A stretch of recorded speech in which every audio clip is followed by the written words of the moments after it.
Good evening, everybody, and welcome. This is the Defending Democracy Telethon. We are starting right now from our studio in Brisbane, from the Good Source Studios, and it is great to have you with us wherever you're joining us from, wherever you are in Australia tonight. I assure you this is the right thing to be watching. We will update you on the budget as it's handed down throughout the night. All you need to know about the way that the government will be probably spending too much of our money and growing our national debt, unfortunately. We will fill you in on that throughout the night. But the more important issue, the more important thing that we need to be focusing on right now in our country is the threat to free speech and the threat to freedom of expression. This is a really critical issue for Australia because, and it's a critical issue for every liberal democracy and free nation around the world, because without free speech, of course, it is the fundamental freedom. Without free speech, it's very hard to have any other kind of freedom. And sadly, freedom of speech has been a little bit under attack in our country, more so than usual in recent years, and perhaps in the last couple of decades. We've seen a lot of vexatious actions, a lot of attacks from a lot of different groups and a lot of different individuals against people who have expressed their opinions online that may not be popular, their opinions online that might be in line with their own values or religious beliefs or philosophy on life, and they're being criticized. If we don't have the room to debate, if we don't have the room, even yes, to be a little bit offensive to one another sometimes in a good willing sort of way, then we won't be able to think through issues, work through issues appropriately, and our democracy and our freedom and our liberty and the quality of our culture and our society will be affected. And unfortunately, we've just got too much of the criticism going on, and too many of these vexatious attacks occurring. We're also seeing it institutionalized throughout our bureaucracy, throughout our politics, throughout various different laws. And tonight we are here to raise money for a critically important organization that plays a very, very big role in pushing back on the cultural trend to shut down free speech. And that is the Human Rights Law Alliance. It's a very, very important organization. We're here to raise money. They help defend legally people who are being attacked. And it can be very unpleasant and uncomfortable. And you may have heard the old expression, the process is the punishment in a lot of cases. It is the legal process or just the pressure that's put on people and how uncomfortable people are made to feel with these accusations that can cause most of the problem. And if there is a strong hand on the other side, if there is an ability to push back on these things, then it does deter people from making vexatious and silly sorts of claims against other people just to harass them and just to put them through a process that's uncomfortable. And that's the role that the Human Rights Law Alliance plays. And I'm very, very pleased to introduce two very important people at the desk with me right now as we kick off this probably 5-hour or so broadcast.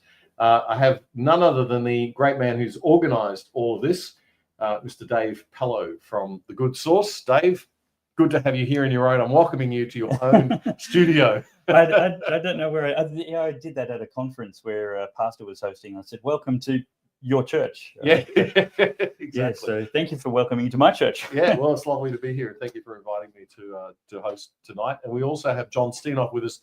And John, you are the head of, the principal lawyer for the HRLA. Yeah, Damien, it's great to be here tonight to talk about the important work we do and to share some of the stories about the everyday Australians and others who are facing hostility for their faith, for their free speech, for standing up for what they believe in. The work that you do is so critically important, and there are a number of excellent cases that we've talked about.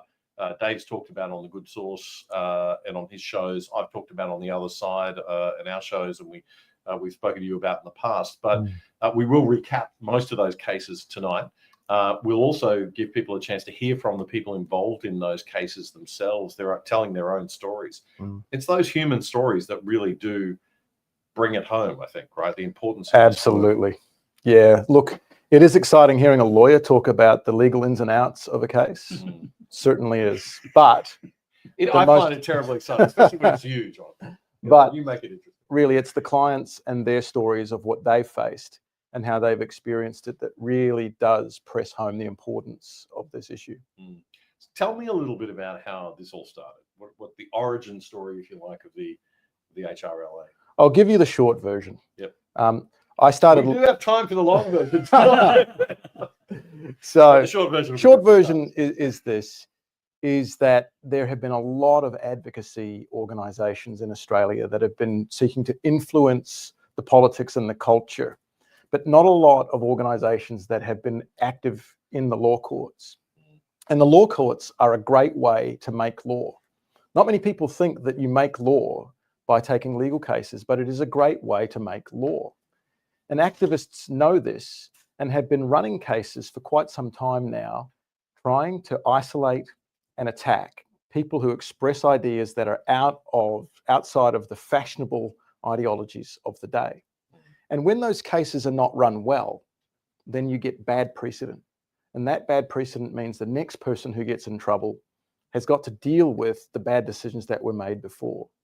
So a group of Australian advocates got together and said, we need to start up a law firm that is dedicated to doing freedom of religion, freedom of speech, freedom of conscience. And from that, HRLA was born. Now, I was practicing commercial law in Western Australia in my own firm. I had done a bit of pro bono work myself because it was my firm for a number of Christians who had faced hostility and saw this trend increasing of laws being used to shut down speech and to shut down Christian involvement in the public square. So when I was approached as to whether I would move myself, my wife, my 6 children to Canberra, the jewel of Australia, to start up this firm, we thought about it, we prayed about it, and we made that move in 2019. Wow. HRLA has been going now for 5-6 years. We're into our 6th year. We've seen no lack of work. We've had over 600 Australians who've contacted us for help. We've had over 150 that we've been able to help or put out to our alliance network.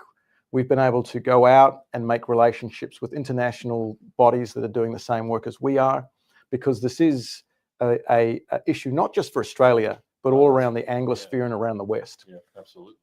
And when you started, did you have you now have a couple of lawyers, or how big is the organisation now?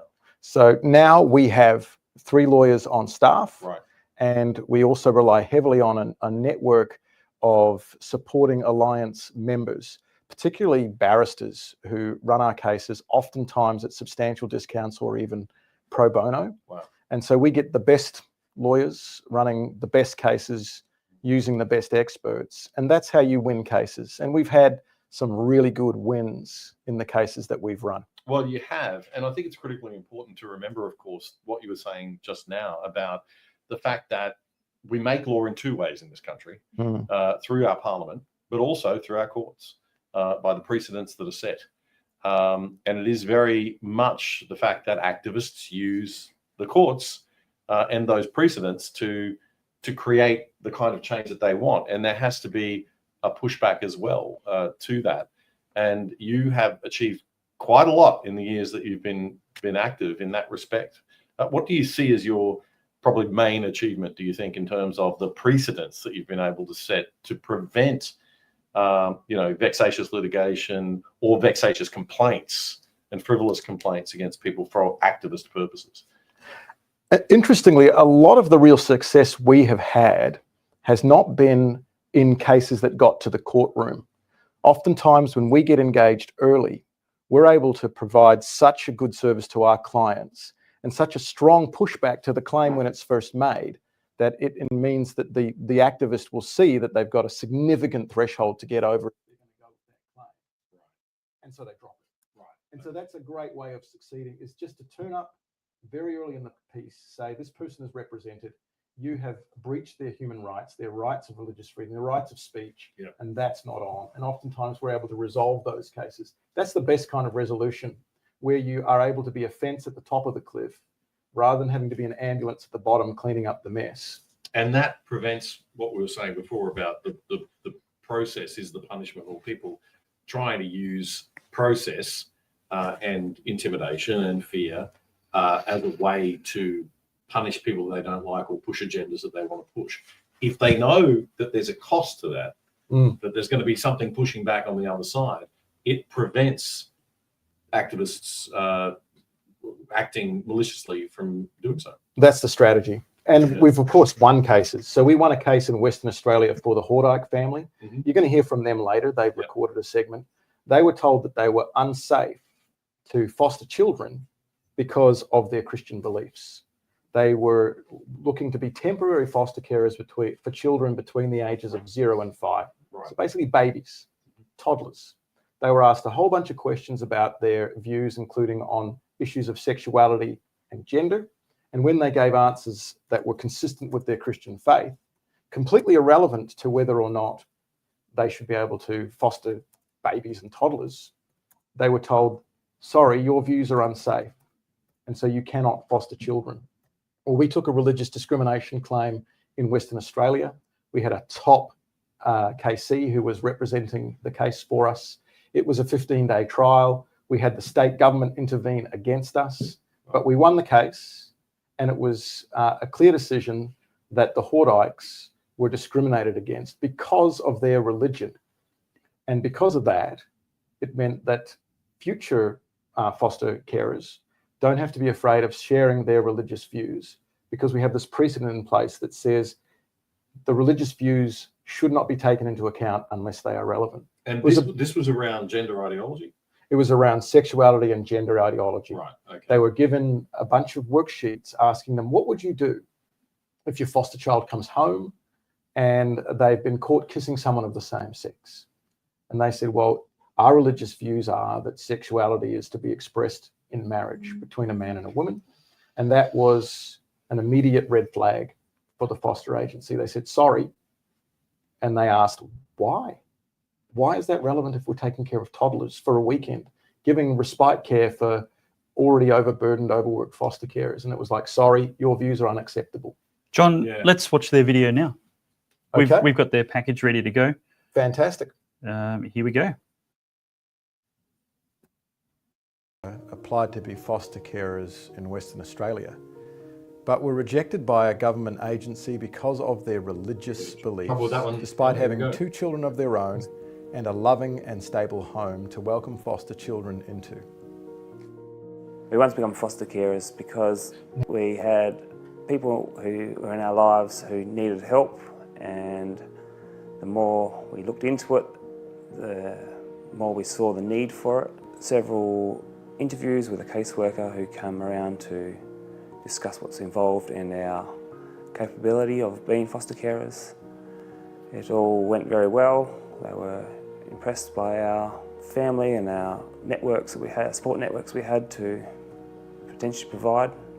Then we had the visit from the social worker again after our training, and at the end of that visit we had our last case study was one that did catch us by surprise. It was what happens if the foster child comes home and has kissed someone of the same sex. What is your response? Our first thought was this is a bit irrelevant given that the age that we had applied for was under 5, but we answered it to the best of our ability and knowledge. We could not encourage or condone that behaviour. Our application to become foster parents was rejected on the basis that we could not provide a safe home environment. We decided to challenge their decision. HRLA, with a team of top barristers, helped us win this case. It was a long 5 years, and it was just us two. We would have folded long ago and it would have all gone swept under the rug. After a long and grueling court case, the Hordijks were successful. The court found that they had been treated unfairly because of their religious beliefs. This case is a landmark case that protects all Christians who are interested in serving in foster care. Okay, well, very important story, that one. And how long did that take you to run that case? That case took 5 years. Wow. From when it initially started to when we actually got the decision out of the court. So these cases, they take a long time. They have a long time in germination, but we want to set some landmark precedents here that are going to have effects not only in law, but in culture. Because as you report on these cases, you get the wider culture reflecting on, do we really want people like the Hordijks being excluded from foster care? Do we want people being excluded because of their Christian beliefs or their beliefs of conscience. And it really does affect that cultural conversation, which is often played out in the abstract. We live in a culture, though, where people seem to not respect difference of opinion, where it's, it's like, well, I don't care about that free speech because that free speech isn't my speech. It isn't reflecting my views, or I'm not a Christian and I don't share those views. We have to all be aware that we have to tolerate speech we don't agree with if we're going to live in a free country, if we're going to live in a free society. And the time will come when it's the other way around, right? Yes, absolutely. Yeah. And it always seems to be that people are only concerned about protecting free speech when it's about them. Now, you represent not just, you are a Christian organization. You represent also non-Christians as well. It's not exclusively for Christians, is that right? Correct. So freedom of speech, conscience, association are rights that everyone shares. Even heathens have a conscience. Eloquently put, Dave. So, and that's a fundamental part of freedom of speech is that you need to have everyone having the right to live and speak their opinions on critical matters. And if in places where that is regulated or whether that is censored in ways that are draconian, because we all know there is some speech that is unacceptable, incitement to violence, etc. But in places where that's regulated, you soon lose all freedoms, prosperity. You cannot show me an example of a nation in this world which has heavily regulated free speech and which is also a prosperous nation. You think of all of those communist countries in the middle of the 20th century, none of them were economically prosperous. So it's pretty frustrating when you hear people say, well, we should concentrate on economic issues rather than on these freedoms issues. The two are inextricably linked. Well, that's right. Anybody who understands, I guess, liberalism or free economics in the true classical sense understands that prosperity comes from the free exchange of ideas, innovation, creativity, all that sort of thing. And one of the reasons why prosperous nations are prosperous is because they foster free debate, free speech, free conversation, and ideas can flourish and improvement can be made. But even more important than that is the high premium that needs to be placed on truth. Yes. Economics is one thing, but truth is important. And we're all flawed people who don't have full 100% vision on all things. So the only way we can get truth is if we have an atmosphere where we can exchange ideas, where we have the confidence to be able to speak what we believe without fear of being suppressed, so that the ultimate goal is that we find truth. And we've seen through very many of the political and cultural events that we've gone through that when you censor truth, your society suffers. Think of COVID, for instance, a classic example of how speech was heavily policed and censored. And oftentimes what was yesterday's conspiracy theory is today's truth. And the only reason that truth was able to be suppressed was because we had speech suppression. We had platforms platforming various ideas. And that is one of the fundamental platforms of why we do what we do. Because as a Christian, I'm deeply concerned about truth, about my neighbors hearing truth, about society operating according to truth. And so we need to have that religious freedom and that freedom of speech and thought. All right. So if you would like to donate to the cause, you can do so, Dave, on the defendingdemocracy.au website. If you're not watching on that website, that's the website to go to donate. Yeah, wherever you're watching, we need you to go to defendingdemocracy.au, and we need you to then donate as much as you can, $100, $1,000, $10 if you'd prefer. And yes, then that'll be fantastic. Defendingdemocracy.au, wherever you're watching, head there and share the defendingdemocracy.au page. So thank you. Yeah. Do you want to, what next, Damien? Well, I think it's important to note that your patron is none other than former Prime Minister John Howard. How did that come about? Well, I mean, John Howard has always been a great advocate for free speech. And through the connections that we've made, we got the opportunity to talk with John and tell him about the work that we were doing. And he's a gracious, gracious man. And he said, look, Australia is founded on a Judeo-Christian heritage. We're seeing movements to try to devalue that heritage. The only way that we're going to be able to preserve what we have is to have that freedom of speech and to have someone standing up for it. So he graciously agreed to be our patron. And that's important because the cases that we run cost money. Our clients often are just ordinary Australians who don't have the money to pay for good litigation. So we exist and do our work almost exclusively on the basis of donations from everyday Australians. And that's why having John Howard as our patron is really important, because he's able to be a great advocate for freedom. Let's hear from the former Prime Minister now. I urge you to support the telethon No, we won't for be the here. Human Rights Law Alliance. This body organises either completely free or pro bono or heavily discounted legal services for people who are caught up in all sorts of legal action or so-called disciplinary procedures simply through asserting traditional, religious or other beliefs. For example, somebody who can't get unfettered registration as a youth worker for troubled youth because he expressed traditional views on sexual behaviour in our community. Now, to most people, that sounds outrageous, but if you're at the receiving end of it, it can make the difference between whether or not you can earn a living. Now, I think that's unfair. Most Australians would think it's unfair. And what we're asking you to do is to help people who want to help those people through making their legal services available, either for nothing or at heavily discounted rates. So give it a thought and give it $1. All right. Well, we are just getting our technical things sorted out here.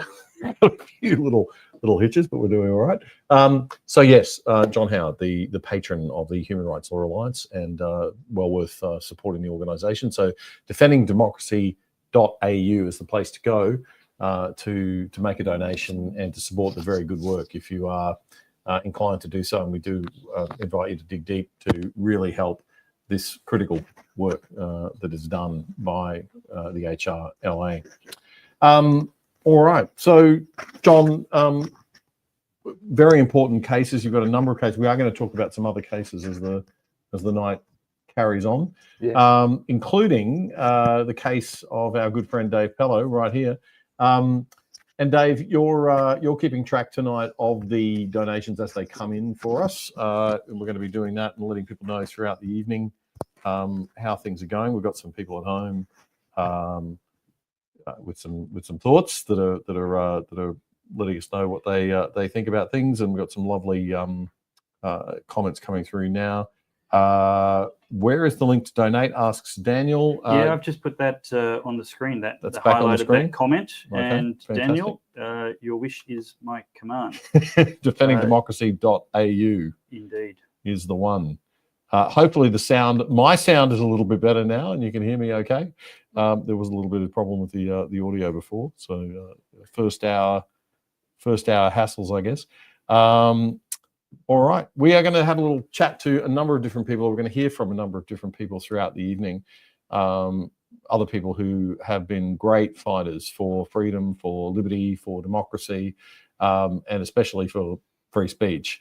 One of them is the well-known, I used to call her the Queen of X, the Queen of Twitter, actually, because of Australian Twitter, because she really was one of the early people to really build a huge following in Australia on Twitter from a centre-right sort of conservative journalistic perspective, and a writer of great quality, and the editor of the Spectator Flat White, Alexandra Marshall. Let's hear from Alexandra.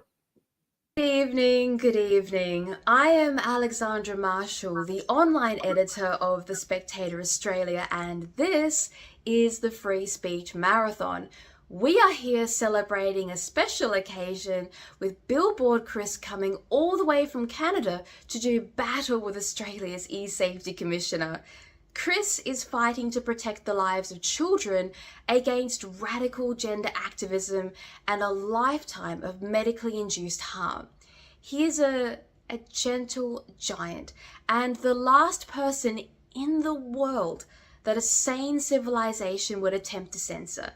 And yet he was at the top of the list. So much for Australia being this laid-back, freedom-loving country of my childhood. But when a government, when a society and when its laws single out people like Billboard Chris for punishment, it is the duty of citizens like yourselves to ask why. Why Chris? Why is the content of his speech considered to be more offensive than the tsunami of crazy content that I'm sure you all see on a daily basis? And the truth is, censorship is not fair or equal or even reasonable. It is political, and it always has been political.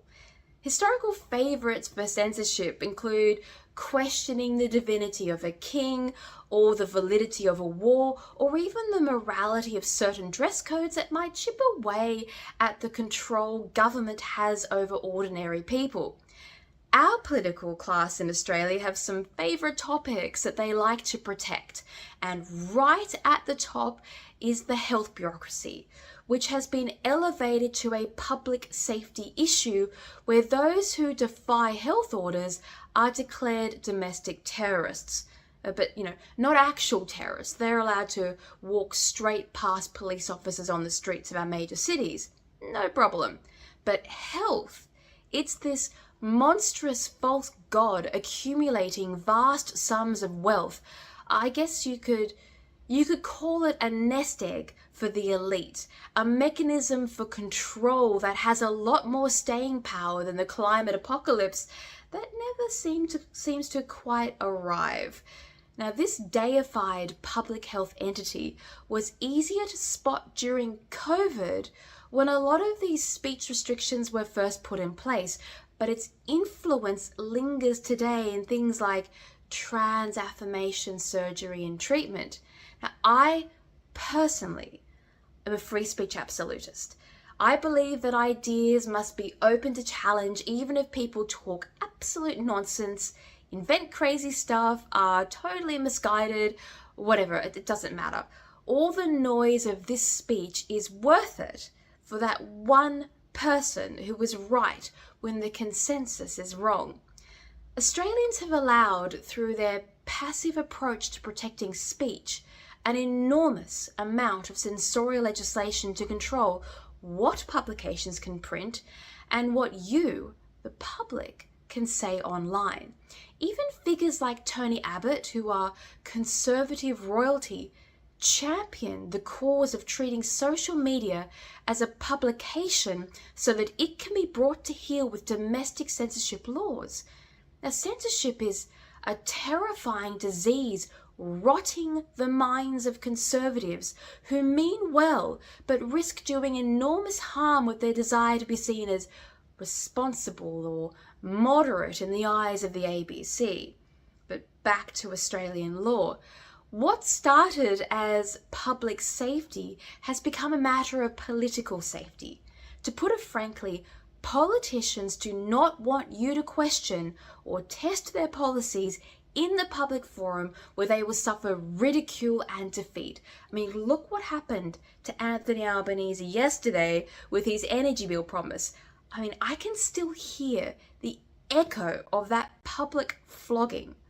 Politicians used to enjoy control of the press, and this current situation is totally terrifying for them. I want to live in a version of Australia where free speech and freedom of the press is valued as critical to our soul as a nation. But that is not the direction that we are heading in. Both major parties have encouraged censorship on sensitive political issues that they simply do not know how to fix. They don't want to have difficult conversations that might risk losing seats at the federal election. Chris Minns, the New South Wales Labor Premier, said it best when he admitted that we have to sacrifice our free speech in order to accommodate the political utopia of multiculturalism. Well, I don't accept that. The eSafety Commissioner is merely a fraction of the problem that we face as a nation. She is a symptom of a disease eating our culture from Canberra outward. Supporting people like Billboard Chris in his mission to challenge the legality of social media takedown orders might seem trivial. I'm sure a lot of conservatives who view social media as the sewer of civilization don't feel particularly interested or invested in this process. But let me say this, as a lover of history, social media has already taken over the role of the public forum. It is the melting pot where people come together to have conversations that determine the future of our culture. If those conversations take place under the curation of the eSafety Commissioner, if a bureaucrat is allowed to edit who can speak and what they can say, then our children and grandchildren will find themselves trapped by the invisible limitations of the state. This whole evening is about raising a shield. It's about pushing the government back to a respectable distance. It can listen, but it should not be allowed to edit. And as an editor, I can attest to the power that this position offers over the final product. It is my job, and our editor-in-chief Rowan Dean's job, to determine the message and feel of the Spectator Australia. We, of course, work toward the greater good of liberty and common sense, but plenty of our competitors create publications that seem to be dredged up out of some alternate woke reality. Think about how different the ABC is from The Australian, from Sky News, from the Spectator Australia, from Rebel News, from the Telegraph. That is the role of an editor. Now imagine what the editorial power can do to the newsprint of your reality as a citizen. What sort of impact did the introduction of things like politically correct speech, for example, have on the direction of culture, art, comedy and education? Did that single editorial decision change Australia? Of course it did. Fundamentally, and for the worse, it edited out our larrikinism. That was the power of suggestion. Imagine how much damage an eSafety Commissioner can do with the power to erase entire people from the conversation. That is why I believe that free speech is so important, and you should support this mission tonight. Alexandra Marshall, the editor of Spectator Flat White, there with some very important words. And I'm joined on the desk here at the Good Source studio I'm with Dave Pello. I'm joined by Dave Pello from the Good Source, and also John Steinoff from the Human Rights Law Alliance. So, John, one of the things that Alexandra mentioned there that's particularly important is the case involving Billboard Chris. Yes. For those people who don't know who Billboard Chris is, maybe you could just explain to us. He is going to be joining us tonight, but tell us a little bit about Chris. So Chris Elston is a Canadian father who saw how trans ideology was affecting particularly the care of kids in the news around 2019, 2020. And he realized that, there just needs to be a voice against this. So he started to go around with a billboard that he wore saying, children cannot consent to puberty blockers. And he would have conversations on the street with people and just try to have reasonable conversations about why trans ideology is so harmful for our children, why we need to teach our children to love the bodies that God has given them and not to go down a pathway of irreversible damage. So he walks around and he shares that message around the public. He's got an incredible X feed, formerly called Twitter. And in that, he's got hundreds of thousands of supporters who see the work that he does. And this case is topical because we've got a case for him next week because the Australian government has shut down his one of his Twitter posts has given a takedown notice to X because he was critical of a trans activist here in Australia. This is under the new Online Safety Act, administered by the eSafety Commissioner. Right. Our favourite person. So what we're seeing here is the emergence of not activists taking steps to censor people, it's government taking steps to censor important political speech. And that's a worry.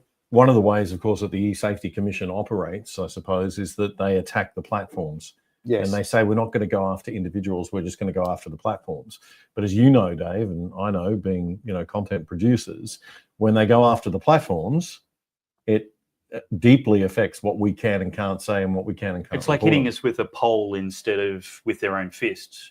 Like, yes, they're a little bit further removed from the enforcement, but so what? It's their intention, and the effect is what they intended. So, yeah, it's still the government. So going after the platforms is just a thin veil over the government censoring us. And of course, these platforms are terrified of, and they're terrified, or they just can't be bothered, right? They look at Australia and they think, well, we don't want any precedents set in a Western legal jurisdiction, perhaps. We don't want a hassle. We don't want to cop a fine. Some of these fines that we've empowered the eSafety Commission to administer are extraordinary. And, I think a lot of people, a lot of these platforms are just like, well, it's not worth it. Why would we'll just take David or Damien's shows down, or we'll just, edit those particular episodes. And of course, that has a massive impact on us and the work that we try to do, because we're only small operations. So it works, as a form of censorship, even though they don't have to front up and say we are directly censoring you. Yeah. Well, thankfully they do under this law. And Chris got a notice saying that his post had been geo-blocked in Australia. Also, Twitter is challenging this takedown notice as well.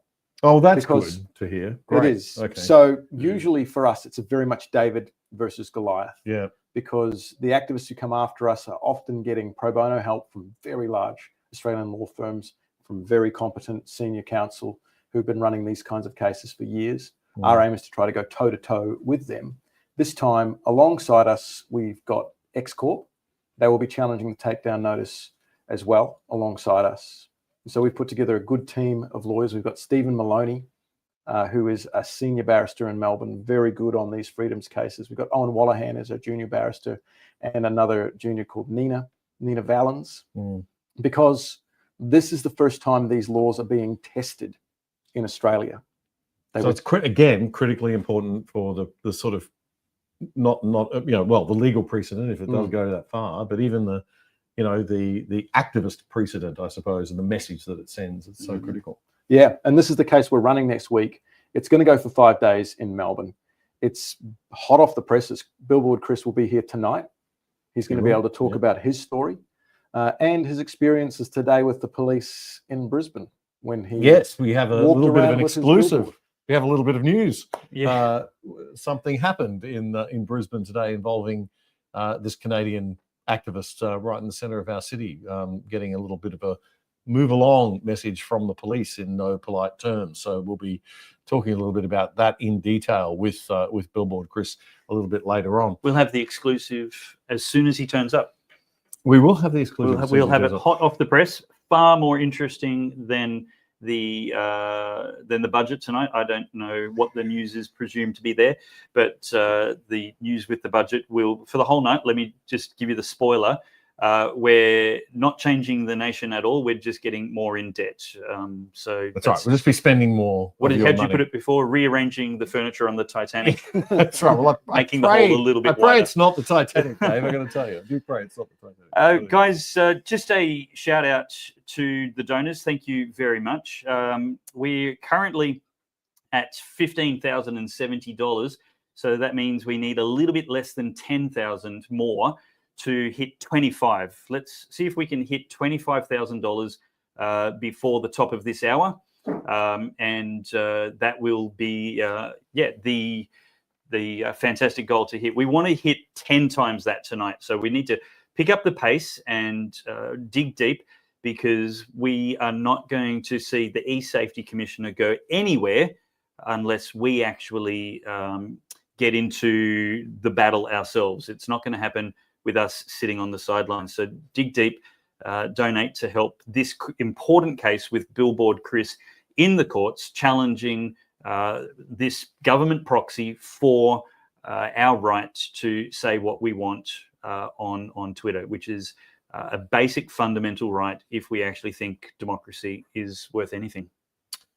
Well said, Dave. And we're going to hear now from Professor Augusto Zimmermann. Professor Augusto Zimmermann is one of Australia's leading free speech advocates, really, and he's a very, very prominent legal expert, legal philosopher in the area of the Constitution and in freedom of speech, and recognised as a very strong advocate for the rule of law as well, contributing lots of articles, a lecturer at many universities around Australia, and a contributor to The Spectator and many other publications as well. So let's hear from Professor Augusto Zimmermann. Pleasure to have the opportunity to expose what's happening in this country. I have written many articles to explain why I don't believe Australia still has a functional democratic environment. And that's because of the enactment of hate speech laws and anti-discrimination laws that are used by highly intolerant characters who use this sort of legislation as an instrument of persecution and bigotry. So the more a person is intolerant, the more he or she feels offended. And the more he or she feels offended, the more these laws are being used against concerned citizens. So what's going on is nothing but tragic. It's the total obliteration of our democratic system. Without free speech, there is no such thing as democracy, because it's a condition of democracy that people have the right to express their opinions freely and robustly. And this is not just what I'm saying as a professor of law, but it is also what the High Court had acknowledged in the past. We know very well that the rights and freedoms in this country are being currently under a massive attack. Over the last 5 years, the Constitution has been basically violated. Many sections of the Constitution are no longer being respected, including what the High Court has perceived as extremely necessary for the maintenance, if I can say, of the system of constitutional government that we have in place that was given to us by our founding fathers. And that's called the implied freedom of political communication. But so many people we know very well that dare to express their opinions end up being the recipients of litigation, a very costly one. And even if they happen to sometimes win the cases, the litigation itself is a form of punishment. The government has just enacted so-called misinformation, disinformation laws, and I contend that the main agent, the main culprit for the spread of misinformation in this country is actually the Australian government, the politicians of this nation. Because you know very well that during COVID, many people end up being punished for trying to express their concerns regarding human rights and the violation of these rights. The Australian Human Rights Commission has just released the report. I have written, together with Professor Gabriel Moines, an article in The Spectator that was published today to express my disappointment, our disappointment, that this report has been released only now. Where were the Australian Human Rights Commission when it needed it the most? Nowhere to be found. So I don't think that this is going to be used as a means to deal with this matter, because many people here know very well that the culprits are still free to continue to do what they want, and I wouldn't be surprised that in few years they are going to renew these measures. And to make it even worse, now the government has enacted hate speech laws. I'm very concerned about this because I have the fear that these laws will be used by dangerous characters to claim that they have been attacked, when as a matter of fact, there is a very good and clear distinction between the person who makes the statement and the statement itself. It's quite possible that we might disagree, and even strongly so, with a person's opinion. And that should be acceptable in a healthy democratic environment. But we are no longer a functional democracy. What we have in Australia is an elective dictatorship, a very terrible lack of separation of powers, of accountability, of checks and balances. Our country is in a desperate condition, in a desperate shape. I will continue to speak out, and I continue to denounce certain mechanisms that are currently used to suppress free speech in this country. One of these instruments is the fact that we have an eSafety commissioner.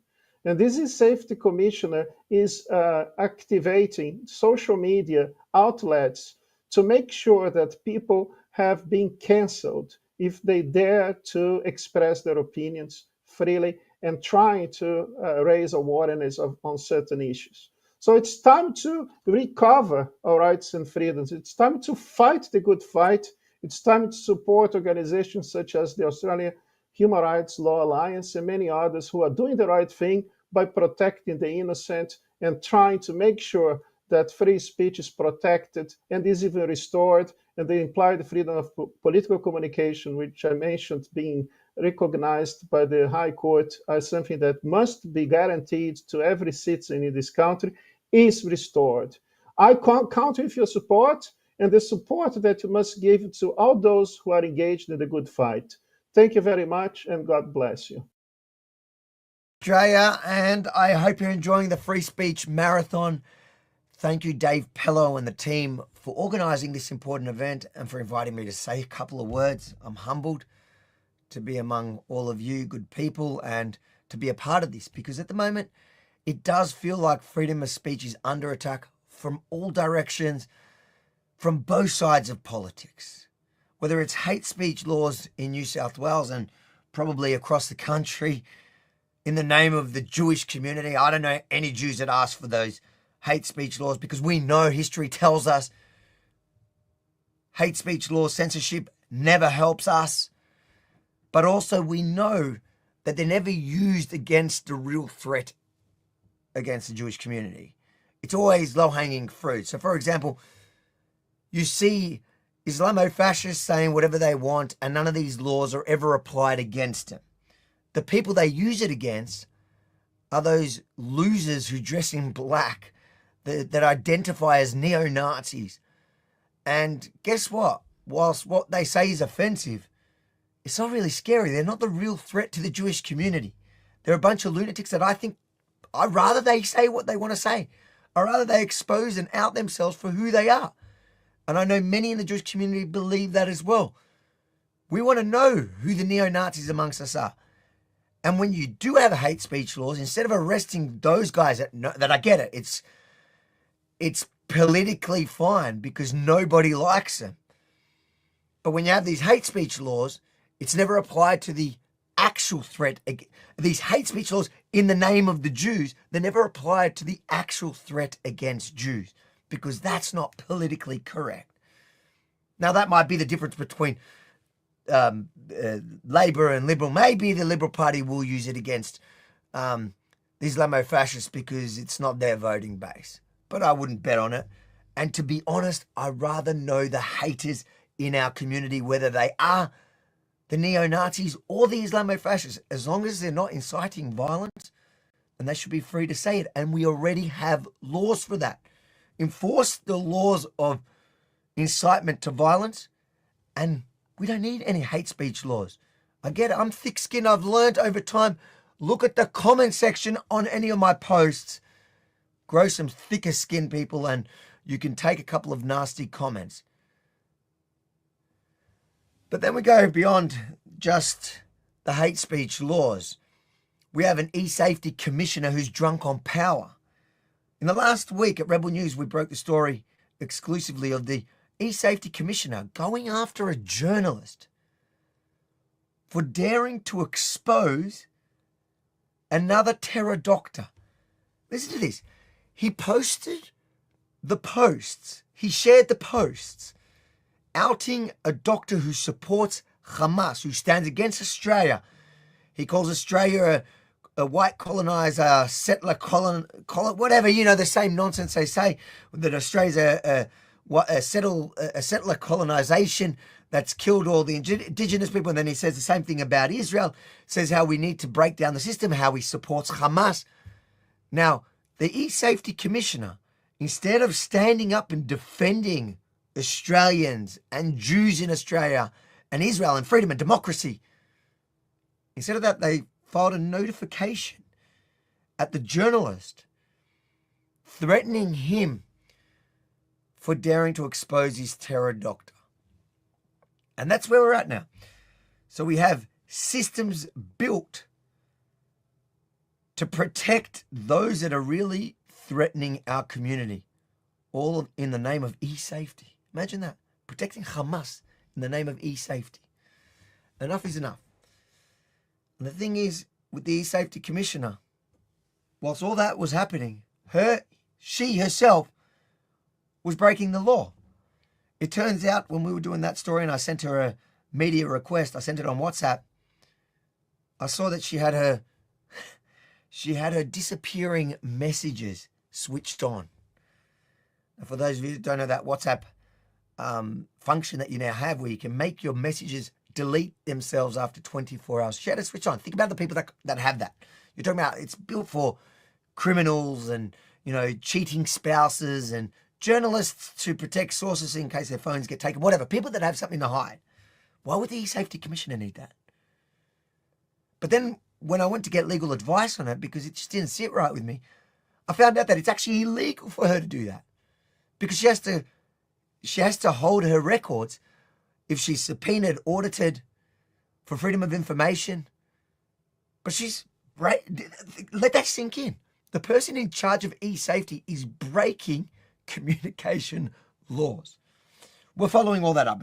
Firstly, with the journalist that's being targeted to protect the Hamas guy, the Hamas doctor, and then her illegal behavior. But it is so important for everybody to stand up now. I'm going to ask you guys, go over to sackekaren.com. Sign and share our petition. Join the thousands of Australians calling for her to be sacked. That's something we can do now.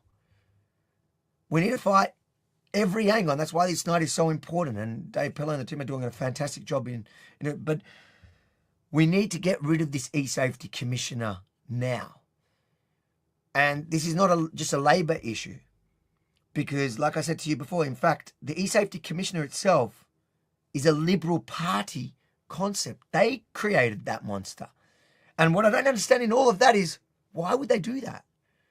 How do they not see that the eSafety Commissioner is only shooting themselves in the foot? Supporting that office is shooting yourself in the foot because they're targeting only the right wing.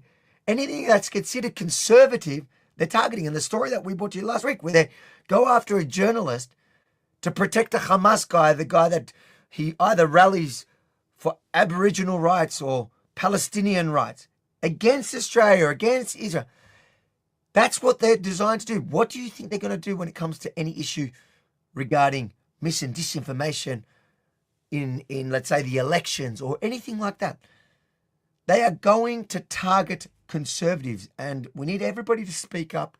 Talk, if you support the Liberal Party in any way, or even if you don't, let your local MP, your senators, let them know, the Liberal Party, let them know that supporting the eSafety Commissioner, 1, is shooting themselves in the foot, 2, is going to cost them votes. We don't need Labor light.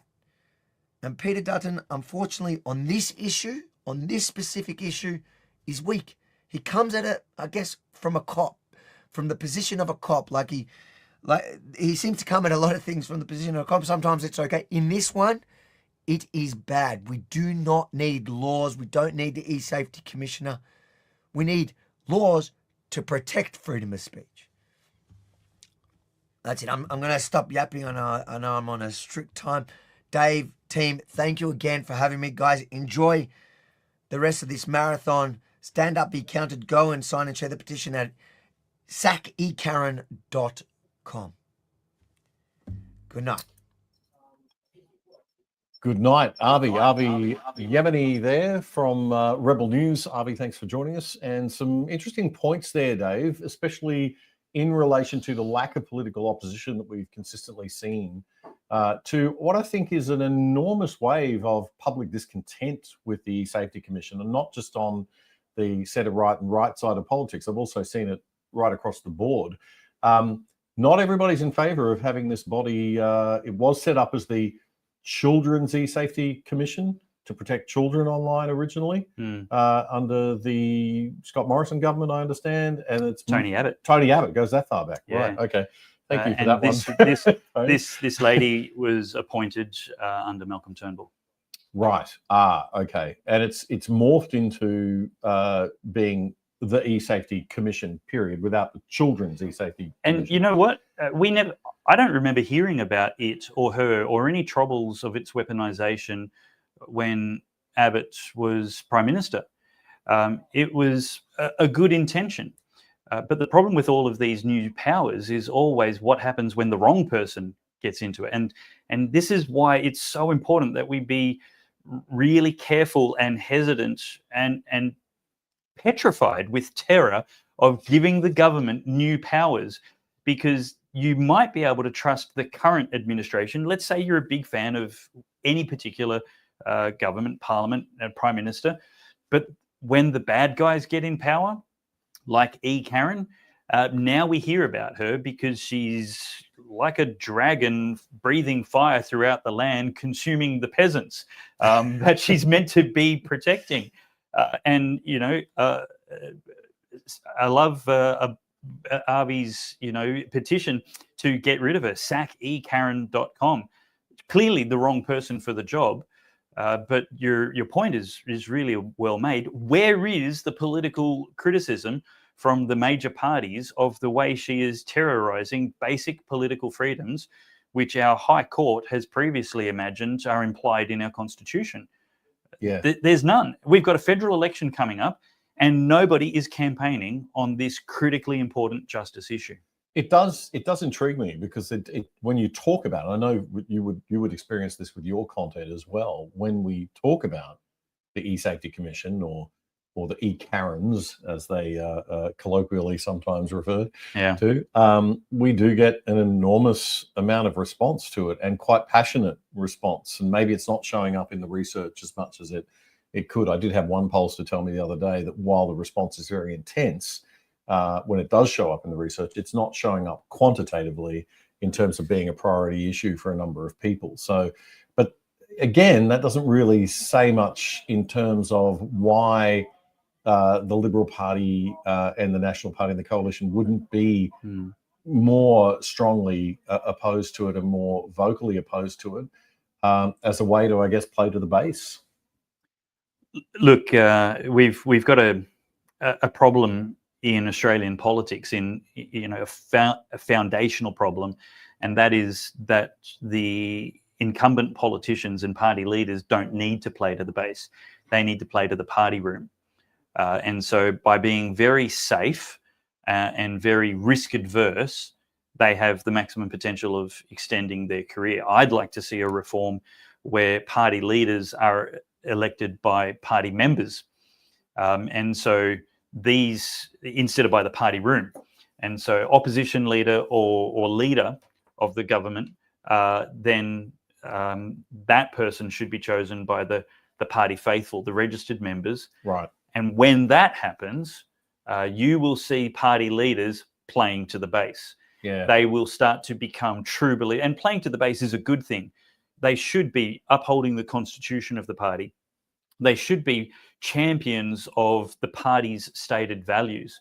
But instead, what we see is the leaders and the party room taking the party base for granted and going after the votes that they don't have in the middle, instead of leading and prosecuting easy arguments like freedom to the undecided voters in the middle.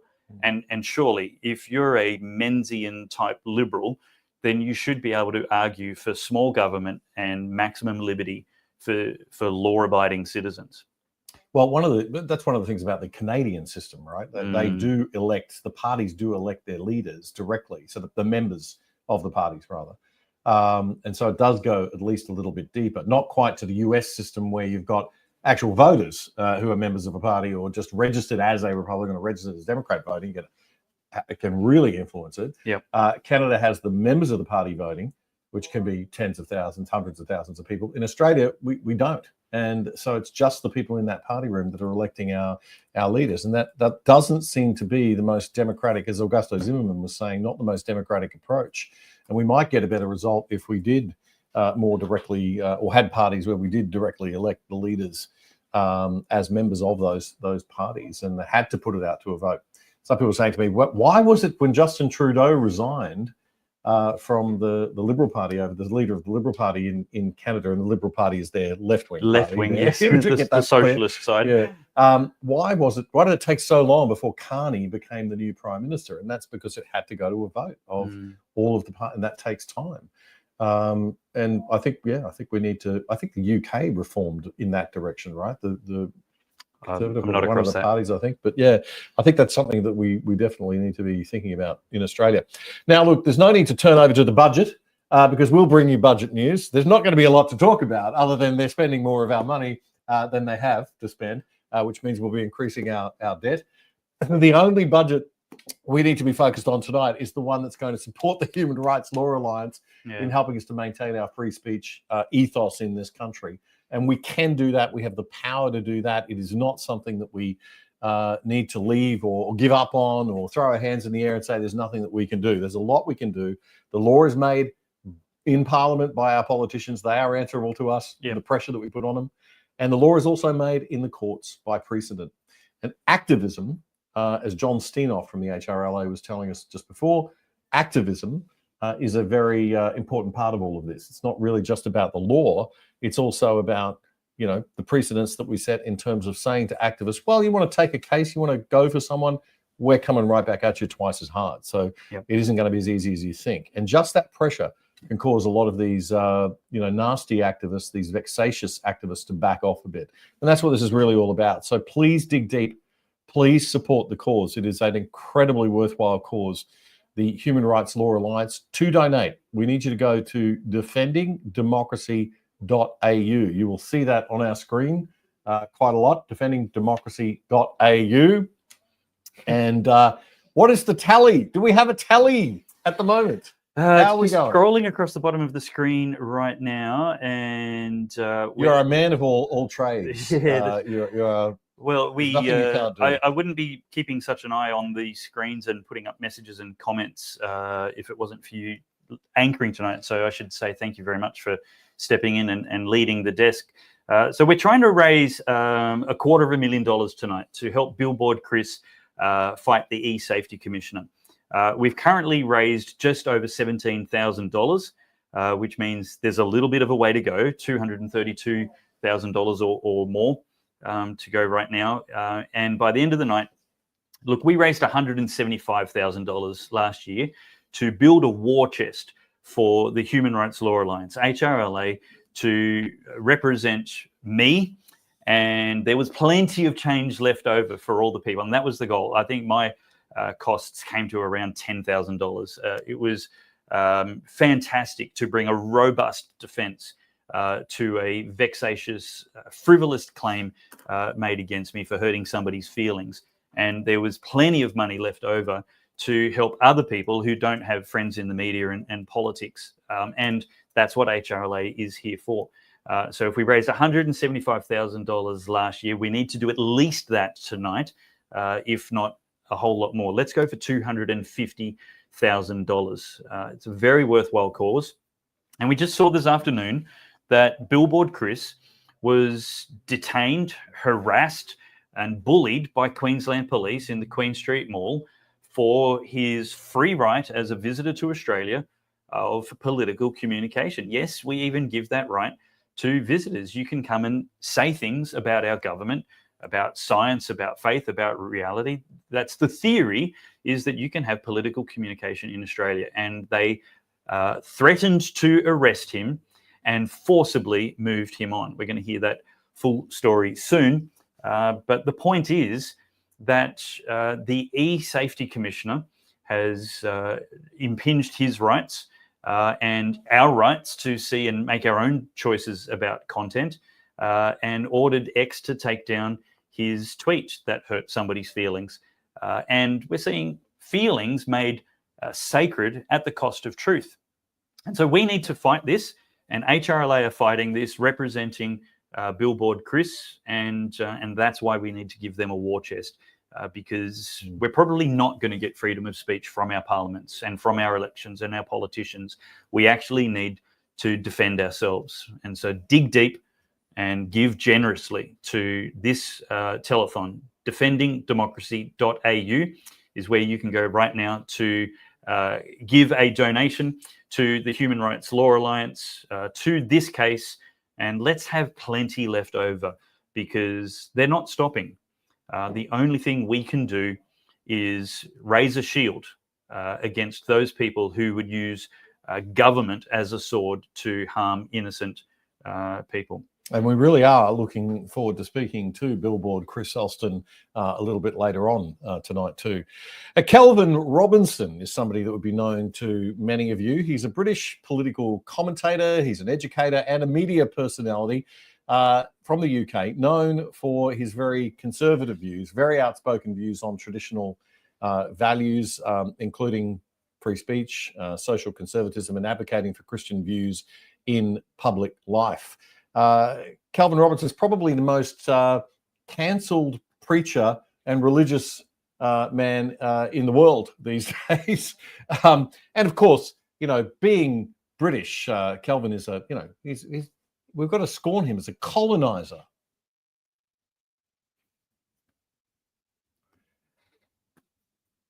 Friends Any and minute now. colonists. I'm Father Kelvin Robinson.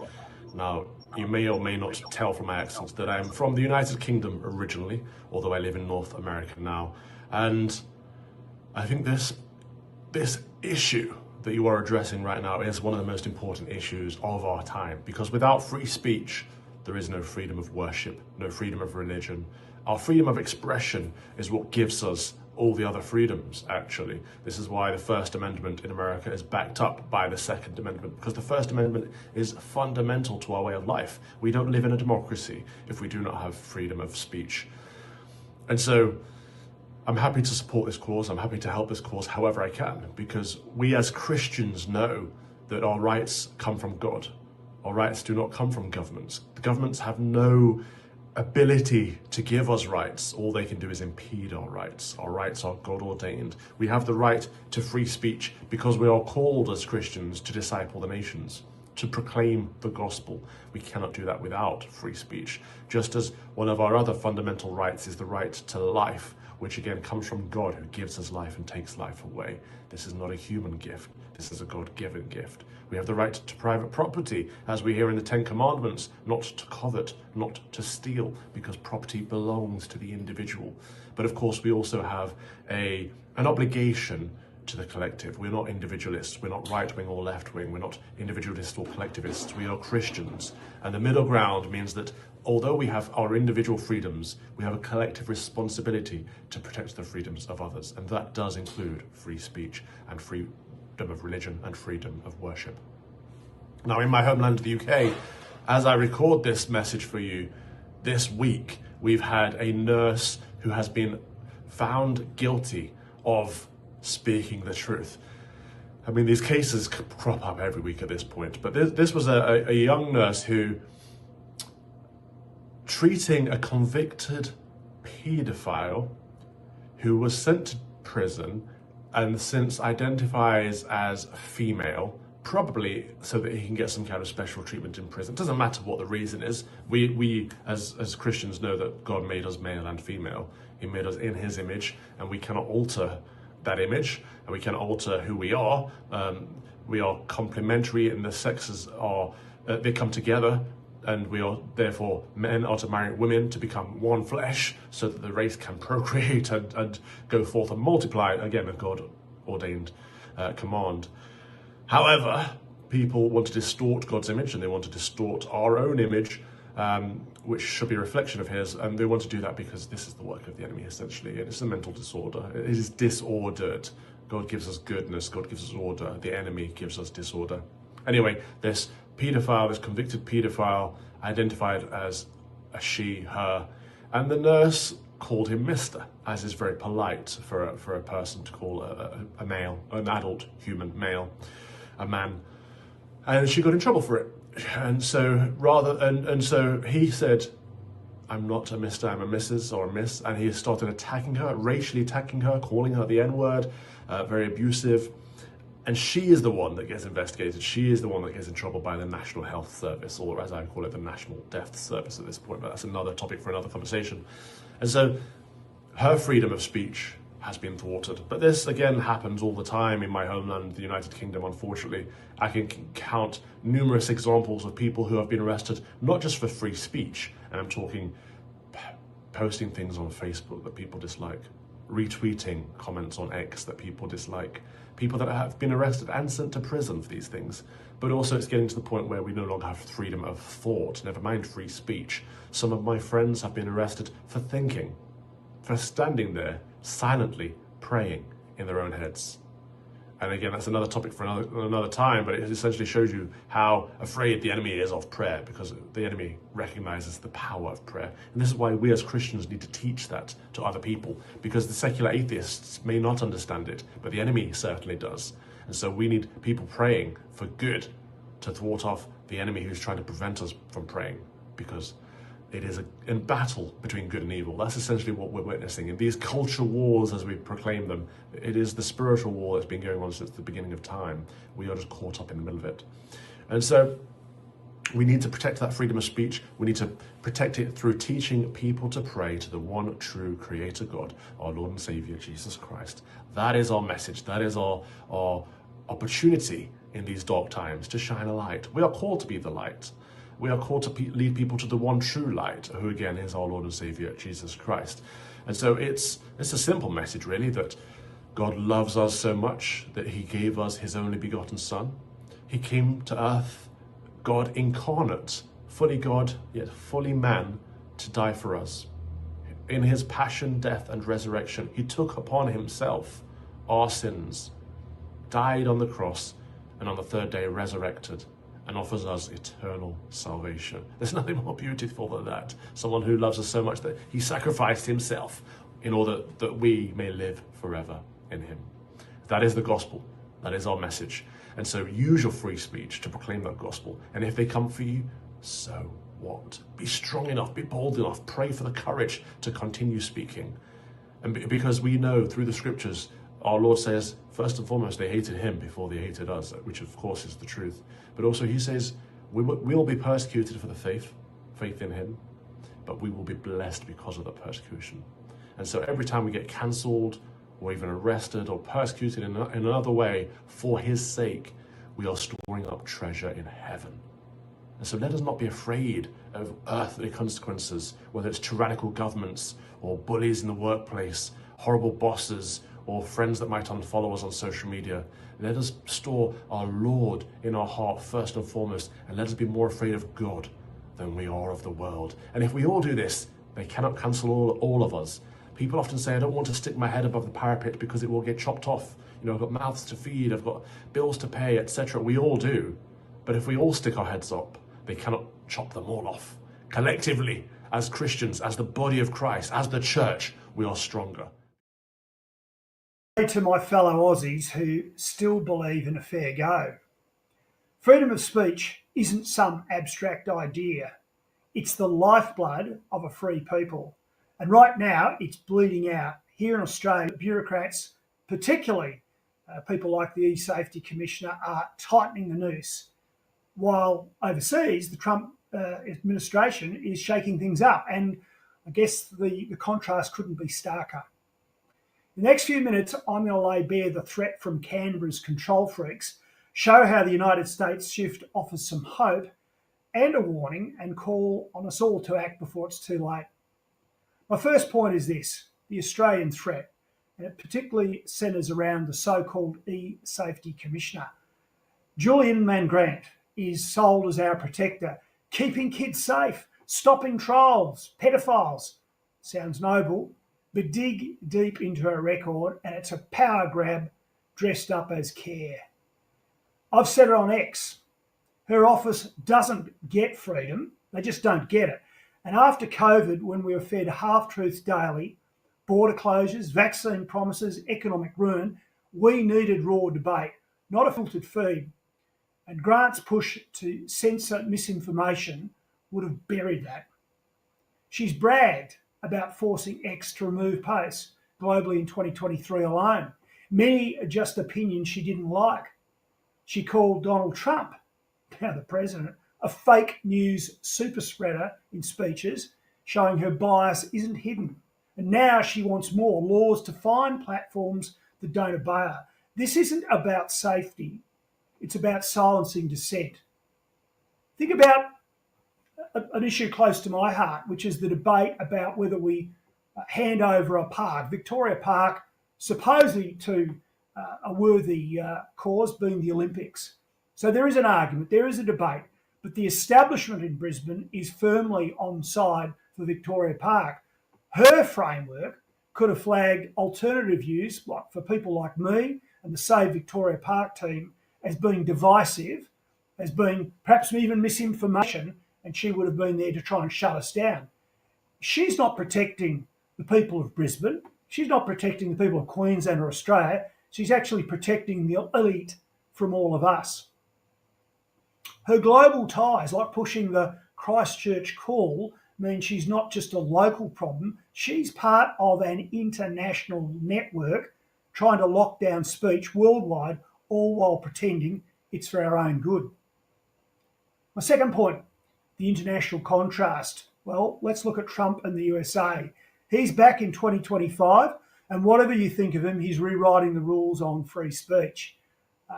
Day one, he signed an order to end federal censorship. No more government leaning on tech giants to kill posts. He's vowed to gut Section 230 if it keeps shielding selective silencing. It's a 180 degrees from Australia's own playbook. Look at X under Elon. It's already freer. Donald Trump's amplifying that, praising platforms that let people slug it out. Now compare that to Julian Mangrant's war at X. You find them for not bowing fast enough last year. Now look, Donald Trump's not perfect. He's threatened critics like CNN, but his chaos beats our sterile clampdown. And look, I'm not really a Donald Trump fan these days, and I want to make that perfectly clear. And I've been warning on X, for example, about Trump's tariffs hurting us.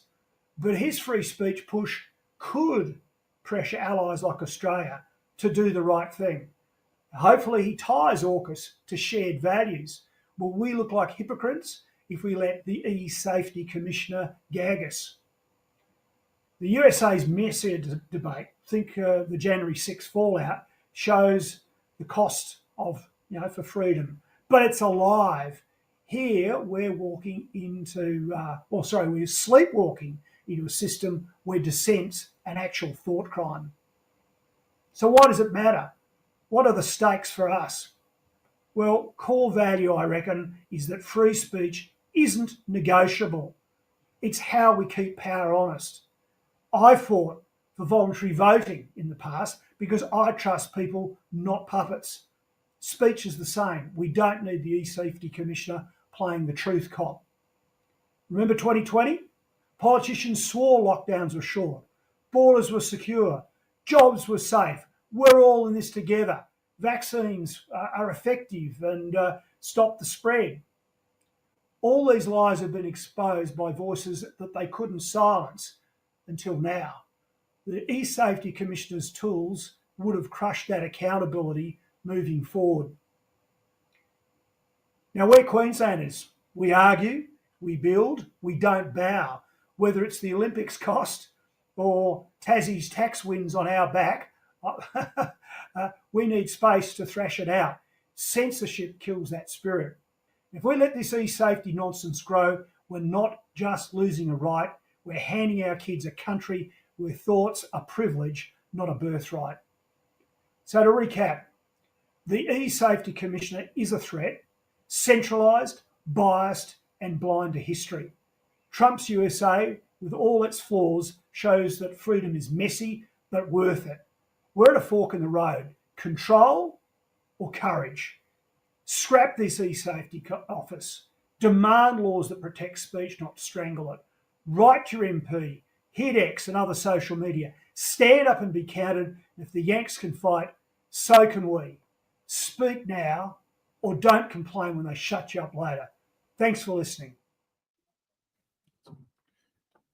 Former Queensland Premier and Lord Mayor of Brisbane, Campbell Newman there. And unfortunately, I've got a bit of a sad story about the Olympic City right now and the Olympic state, unfortunately, from which we are broadcasting to you, because we've had an incident today involving our special guest tonight, Chris Elston, who's known, a Canadian who's known as Billboard Chris, and is one of the main and most important cases at the moment before the Human Rights Law Alliance is handling.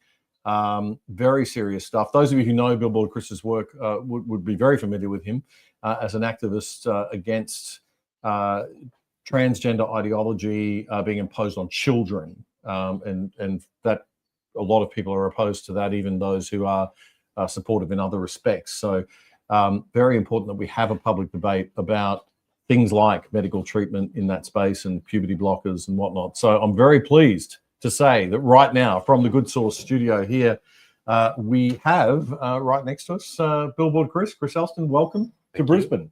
And I'm and welcome to Australia more generally. And I'm particularly sorry about what happened to you today, which we'll be talking about in a moment.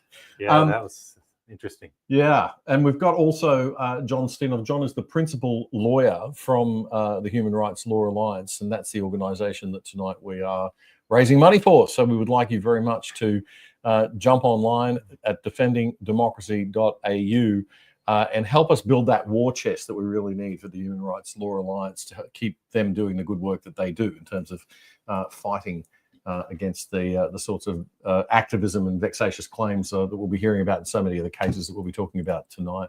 But Chris, let's start with you.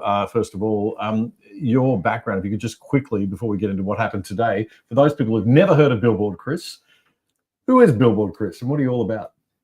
I'm a dad. I have two girls. They're 13 and 15 years old.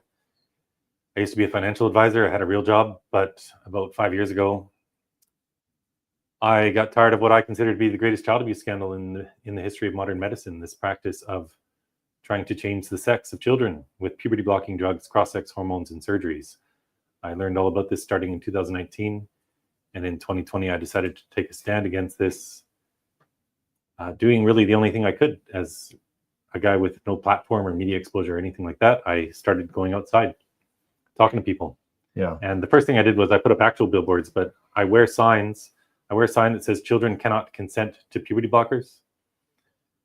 And I go stand in busy downtown centers, like today in Brisbane, or I go to university campuses and I travel the world because I have this theory that one conversation at a time, we can raise enough awareness about this that other people get busy fighting back and we put a stop to this. And it's working. I've had thousands of conversations, reached hundreds of millions, and all over the world now, we have different jurisdictions putting a stop to this child abuse, which is what it is.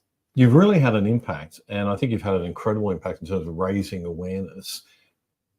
A lot of people who are concerned about the same issues wouldn't go to the extent that you went to here. What was it that made you go that extra step? What is it about you? Did your friends say, "Come on, Chris, what's going on here"? No, I didn't even tell any friends before I started this. I think they all probably thought I'd lost my mind, to be honest with you. But you hadn't, right? No, this is, in those quiet moments where you're reflecting on things and you have those moments of clarity, this just seemed to be something I had to do. I knew I could make a difference by sticking at it. If you look at people in business, it's always people who persevere and just don't stop. And it started off small. I was only getting 20, 30 likes a tweet, but I knew if I stuck at it that other people would get involved and I'd make friends. And I always say good things happen when you go outside, and it's true. All sorts of heck breaks loose sometimes, like today. But I've made the best friends of my life on this journey, and there are now all sorts of conservative organizations, especially in the United States, fighting against this. And I've helped with different legislation and just raising awareness about it. It's amazing. Conservative movement going. I mean, you're a testament to the impact that one person can have. And John, you've been involved with this case in Australia.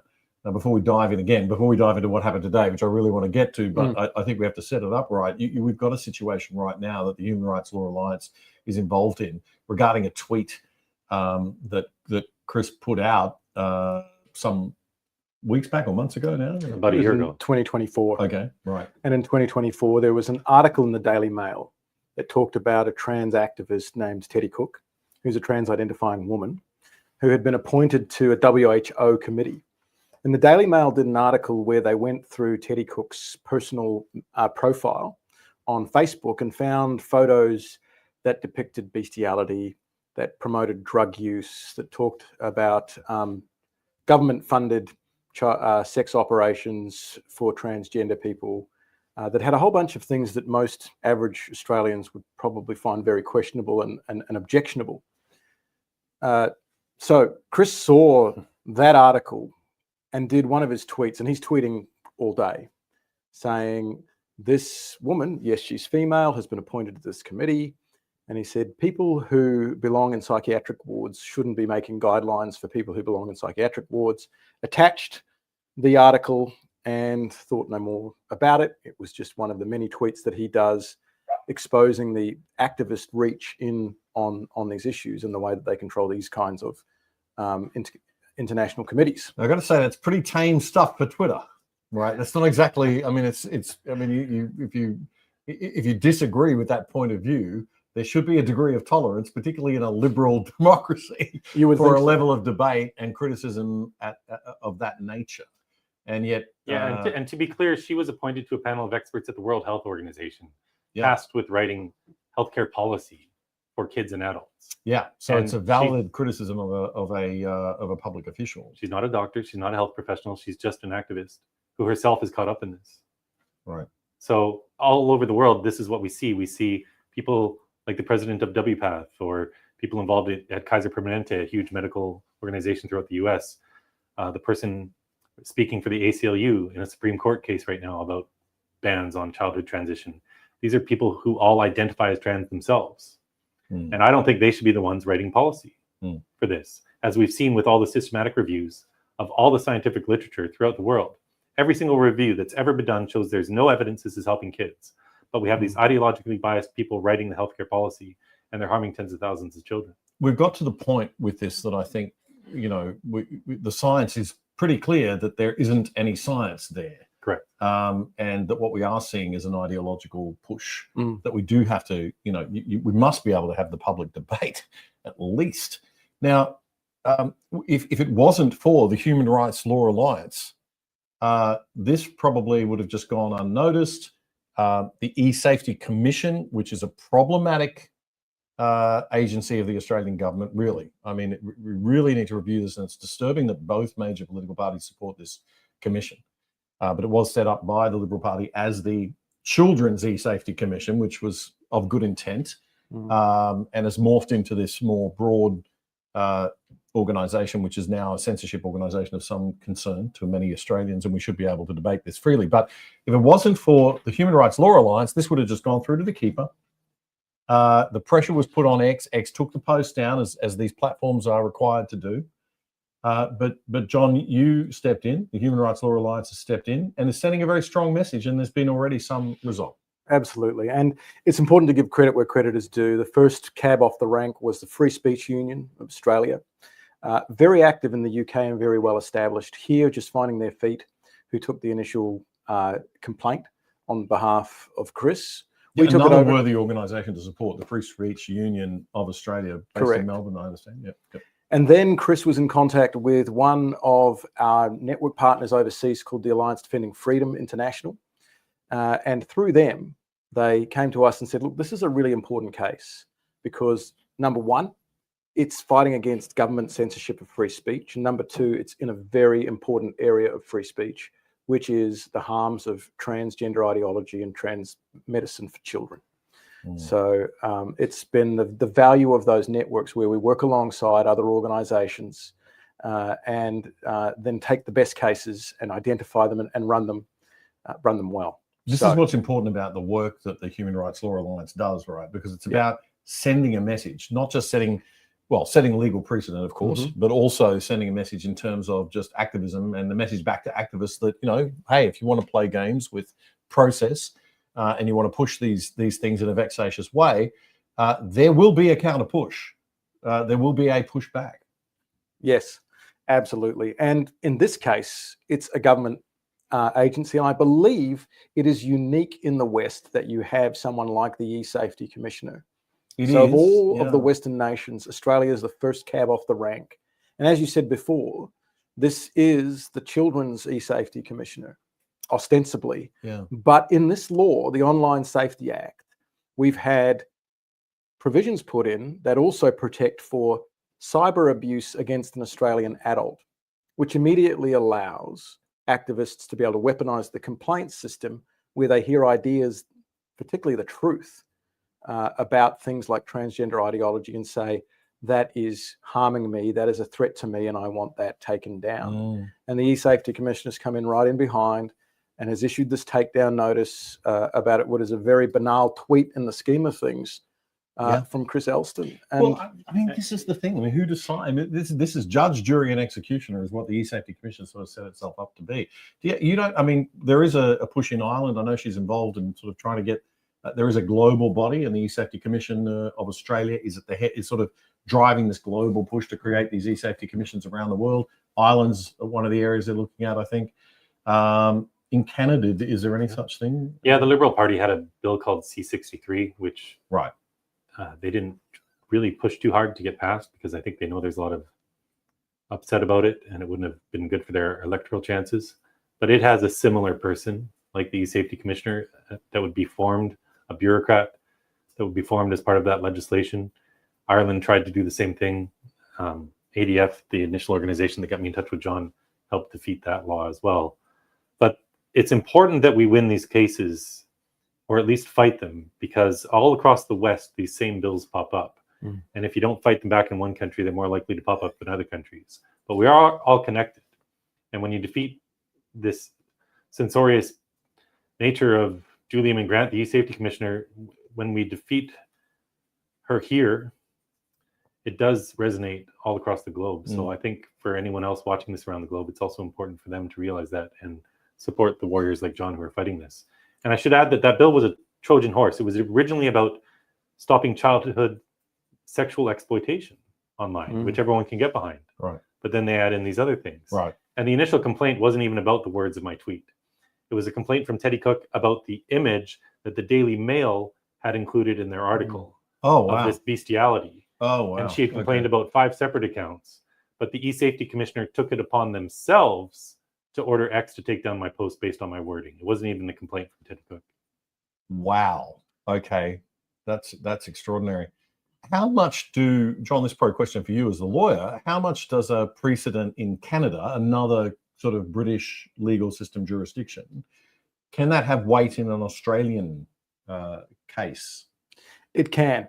Not as much weight as a domestic decision, for sure, but these decisions from overseas are definitely influential. And in fact, in an appeal hearing that we just heard last week in the case of Lyle Shelton, who's going to be here tonight as well, the opposition who was appealing our win in that case against a hate speech allegation against Lyle, they used evidence that relied substantially on cases from Canada and other places where there's been more of an advance in the censoring of speech and in the finding in courts of harm based on speech. So they do have some weight, not as much as domestic cases, but they do have weight. And the similarity between Canada and Australia, I suppose, gives a little bit more weight. But just to clarify, you were talking about the Liberal Party before. Your Liberal Party is, of course, your left-wing party, the party that Justin Trudeau was the Prime Minister and leader of, and now Mr. Carney has taken over, and you have an election coming up a couple of weeks before ours. Yeah, So it's good timing for all of this, to be honest. Yeah, it's going to Raise be some an awareness. interesting couple of months. All right, now we have a bit of an exclusive because your story, what happened to you mere hours ago in our fair Olympic city of Brisbane, beacon to the world. Do you want to tell us what happened? You were out in the Queen Street Mall in the Brisbane CBD today. Is that right? That's right. I headed downtown. I go to find wherever the busiest spots are in cities, and I don't know the area, so I just drove around a little, and I found this spot, which was great. Tons of foot traffic. And so I was on Queen Street, and I was in the town square there. And I set up my tripod with my camera on it by a pole out of the way. Also, people tend to knock my equipment down sometimes trying to smash it, so I try to hide it. And I was just standing at the corner of this huge town square having conversations when a municipal bylaw officer, someone representing the council, told me that I had no right to be there. He said I was infringing on people's freedom of movement in this huge square. Sounds like you're in King George Square outside City Yes, Hall. that's right. Okay, and this is a council. Oh, no, it wasn't King George Square. It was the shopping district. Oh, okay, so it was the Brisbane City Mall, Just Queen east. Street Mall, Yeah. right? And this was a city council enforcement officer. That's right. Not a Queensland police officer. That's right. Okay, and what did the city council officer just told you to move on? Was that? He said I was infringing on people's movement and that I had stopped somebody, which is just an outright lie. And I record every single second of my time out there. But yeah, he said I was infringing on people's movement, obstructing them, and that I had to leave. And I said, of course, this is not true, and I'm not leaving. So he gave me an $806 fine. He printed off a ticket. And then after he gave me the ticket, he said, well, you still have to move. I said, I'm not moving. So the police came. 9 or 10 police officers. 9 or 10? Yeah. How long did it take them to get there? I'm used to this. I've had. Did they get there quickly? I'm pretty sure 10 officers is kind of low. Yeah, I've dealt with police probably 300 times. I'm not exaggerating. I'm used to this. And I haven't been arrested since 2020 after getting assaulted, which has happened a couple times. They think it's easier to just get rid of me than the violent people coming at me. In Canada? Yeah, in Vancouver, Canada. I was arrested twice after getting assaulted. And I think they learned pretty quickly to stop doing that. They get a lot of complaints.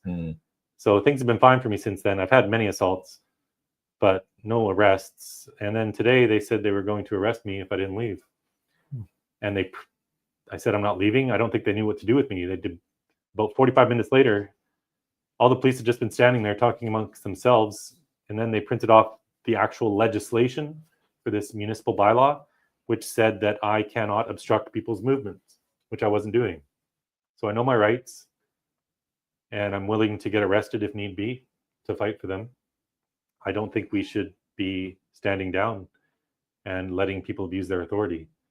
So I really didn't feel like getting arrested, and I don't want to go to jail. I have an important court case to attend next week, but it just didn't sit right with me to follow their instructions and leave. I didn't think it was right. So, well, good on you, Chris, because most people, I'm sad to say, and particularly in Australian culture, I'm sad to say, we do have a bit of a lay down and take it mentality in this country because we are a little bit laid back. There's a small percentage of the population that will fight, but not too many, unfortunately. I think most people would say, oh, don't hassle, don't create a problem. Right. It's great that you stood your ground. And people don't realize the importance of standing their ground in these little situations that seem trivial, but it is actually important because it all mounts up. Yeah, and I'm confident if we go to court that I'm going to win. So anyway, they did end up saying they were going to arrest me and charge me. And I said, okay, if that's what has to happen, that's what has to happen. And they forcefully removed me. Of course, I'm not going to resist arrest. I'm not going to fight police. I'm as peaceful as they come. I'm the guy who wants to fund the police. I'm not the other side. Yes, it'd be good if they remembered that. Most police do. So they forcibly removed me, and I thought I was going to jail. But after they got me off to this other street, I don't think they wanted to arrest me. I think they know what they're doing is wrong, and they released me. So let's just, I mean, you've been arrested before, as you said, and that's resulted in assault in Canada. Is that right? Well, I was arrested after getting assaulted. Ah, okay. By police or? No, by right. By Antifa type people. Right. Okay. And Yeah. so you right. Okay. Instead of arresting the people that were assaulting you, they were for you. That's right. Which reminds me of the case of Avi Yemeni, the Rebel News reporter here in Australia, who in Melbourne was arrested by the police in order to protect him from the protesters that were protesting him. Right. One of the 3 times that he was arrested, the other couple of times were a bit aggressive, and you know, he stood his ground and fought it, and got a formal apology from the police. So it's important, I think, to sometimes just draw a line and say, you know, no, and to know your rights. And what was interesting was I said, surely there have been other people with signs here. And of course there are. Now, the sign was hideously offensive. The sign is hideously offensive. I think John's got it. There we go. Let's get that sign. Stuff. This ought to be. Children cannot consent to puberty blockers. Dear, how dare you hold such outrageous views? That's it. And bring them to our country. Show the other side too, man. I like Oh the yeah. other side So as this well. one was this was on my back. People love this one. Dad, a human male who protects his kids from gender ideology. Yeah, that's what it is to be a dad in this day and age. But interestingly, I am the first person they have ever applied this law to, despite all sorts of people with all sorts of causes and signs hanging out in that same public street shopping district area. They've never done this to anyone. I wasn't even there an hour, and the message that we shouldn't be blocking puberty in children was a step too far for them. Yeah. And it's hard to stand your ground if you don't know that there's support there. And we are in a situation where ordinary people, you know, probably can't afford to push back on these things. And that's why it's so important to have an organization like the Human Rights Law Alliance. That's why we're here tonight. It's where so many people are volunteering their time, have volunteered their time to produce videos for us and to be here and while you're here. So please, let's get behind this very important cause for Australia. We complain a lot, we whine a lot about the things that are going on out there. We've got a bunch of people doing something. We've got a bunch of people standing up and saying, no more. We've had enough. Dig deep, folks. Dig deep. This is the opportunity to give and support this incredibly worthy cause. Defendingdemocracy.au is the website you go to give. Defendingdemocracy, one word, .au, no .com or anything, just defendingdemocracy.au. If you're not watching on there, you can be watching on there at the same time as YouTube and other platforms. But if you're not on that platform watching, that's where you go to donate. And it is very important that you donate tonight. That's what tonight is all about. We are trying to beat last year's fundraiser. We raised 175,000. Our target for tonight is 250,000. It would be great to blow that out of the water.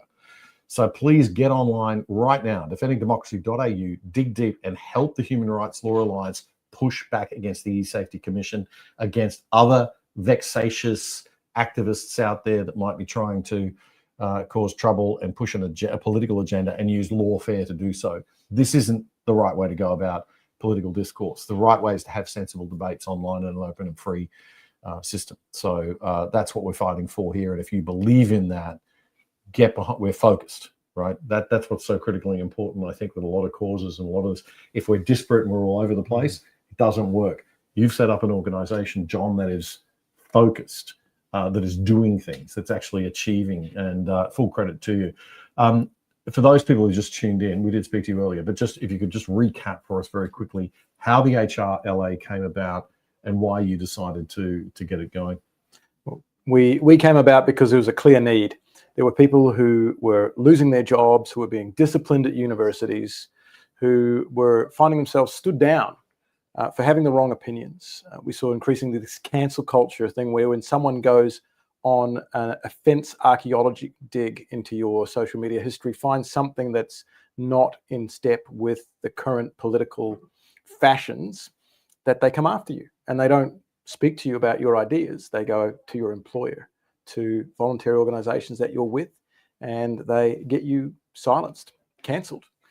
And so particularly we were seeing this for people of the Christian faith. A lot of times these are the people who are standing up for the things that they believe in, for what they believe is their Christian view of what human flourishing is, what it means to be human, particularly around sexuality and identity.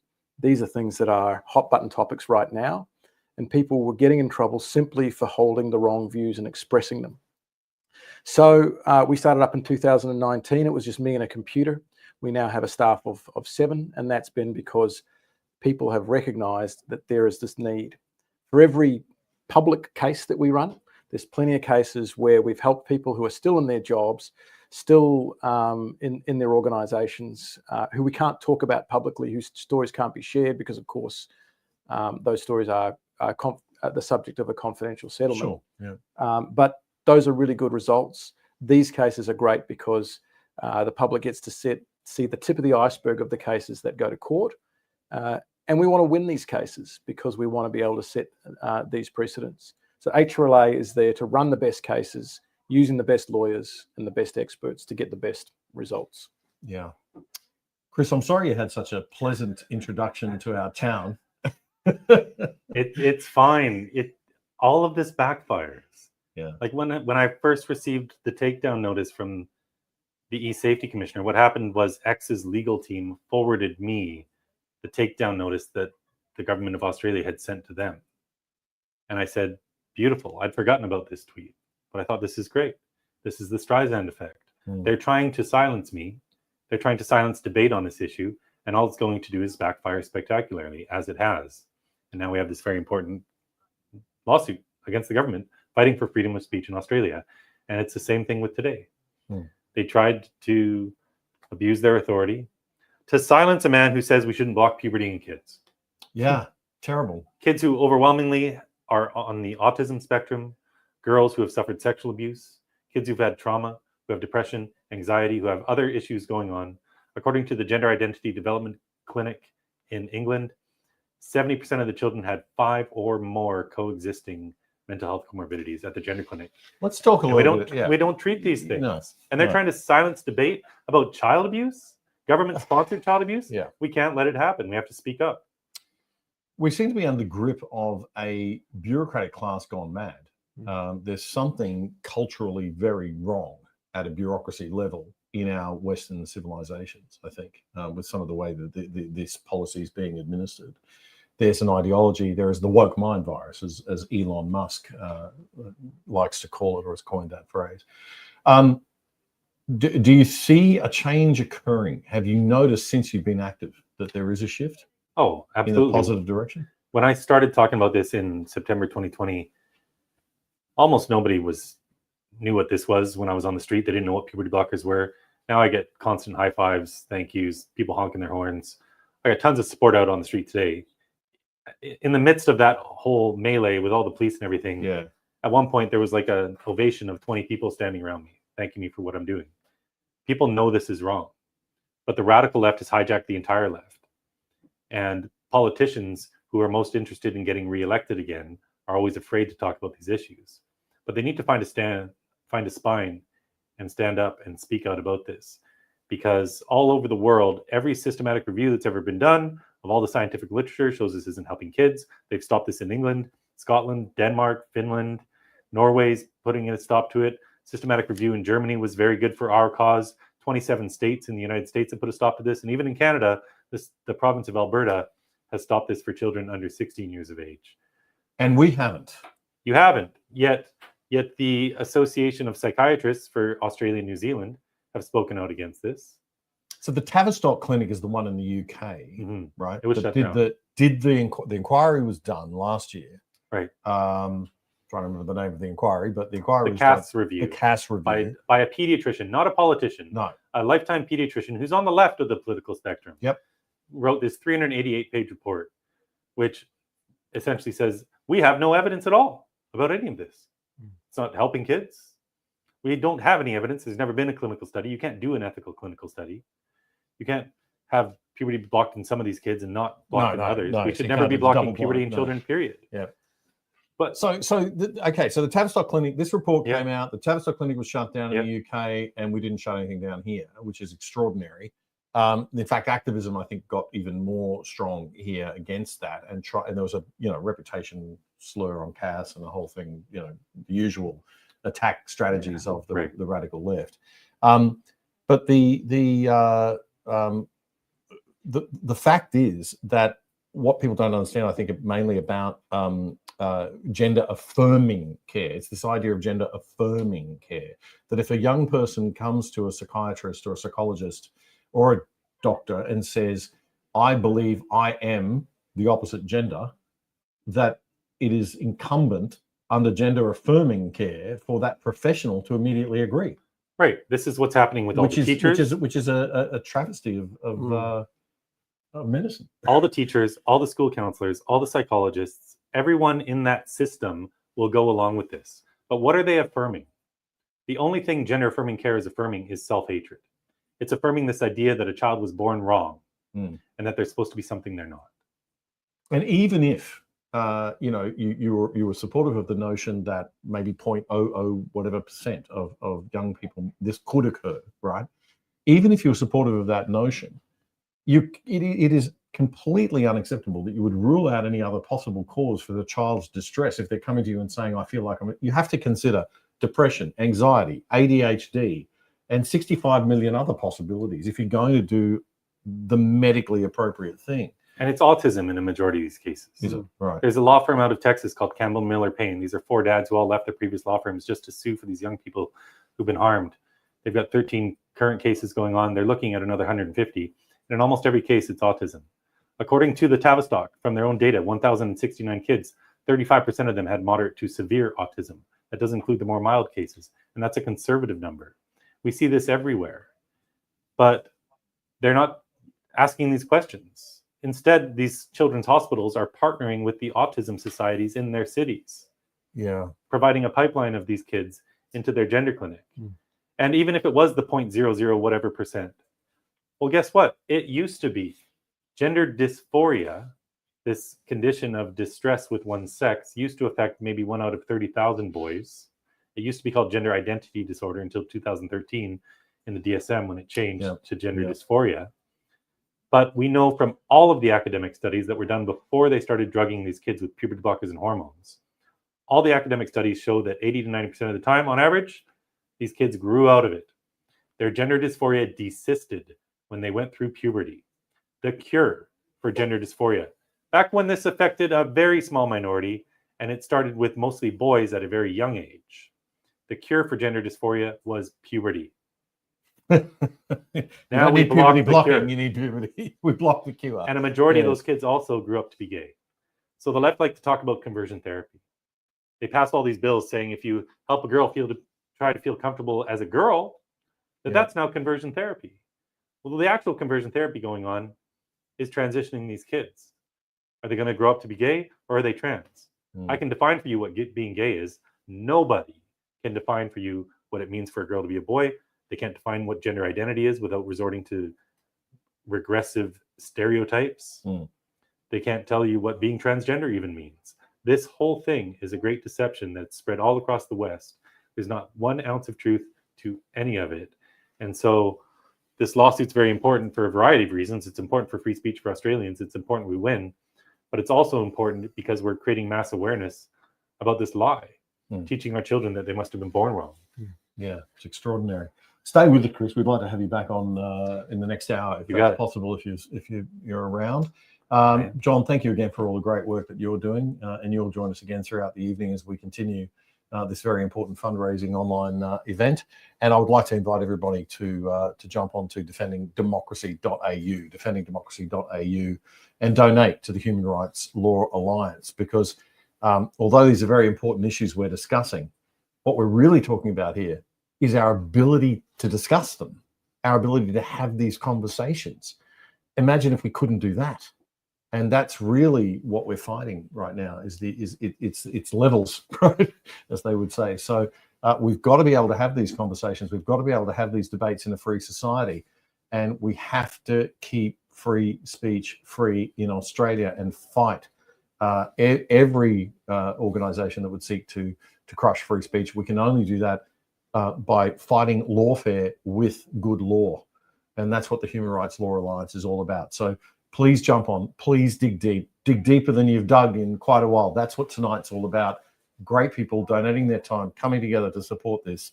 And I think we are going to have a little listen to another one of those great people right now.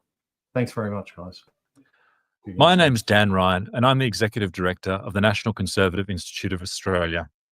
I'm very pleased today to lend our support to the Human Rights Law Alliance's Free Speech Marathon. Where does our belief in the importance of freedom of speech come from? Why do we think it matters? Why do we think it needs to be defended? Many like to cite thinkers like John Milton or John Stuart Mill, or point to the First Amendment of the United States. These are fine words indeed. But our freedom of speech was not created by these high-minded statements and is ultimately not guaranteed by them. The true source of this freedom lies in our culture. Its origins can be found in the customs of the European people who developed a habit of free men freely exchanging their thoughts forthrightly. In the Greek polis, in the Roman Forum, or the assemblies of the ancient peoples of Northern Europe. There is nothing which quite compares to that in imperial China, nothing in the courts of Persia or Arabia, nothing in the Aztec cities or the tribes of Aboriginal Australia. This culture was further strengthened by Christianity, which provided a sophisticated and compelling rationale for why it is moral and right that a man should be able to speak up to challenge the mob or the state. You can see this in the famous painting titled Freedom of Speech by Norman Rockwell, which portrays a seemingly ordinary man standing up to make his point at a public meeting. You can see in his eyes that he does not believe in freedom of speech purely for utilitarian reasons, but rather because he believes it is his birthright and that it is morally just to be able to express himself and be heard.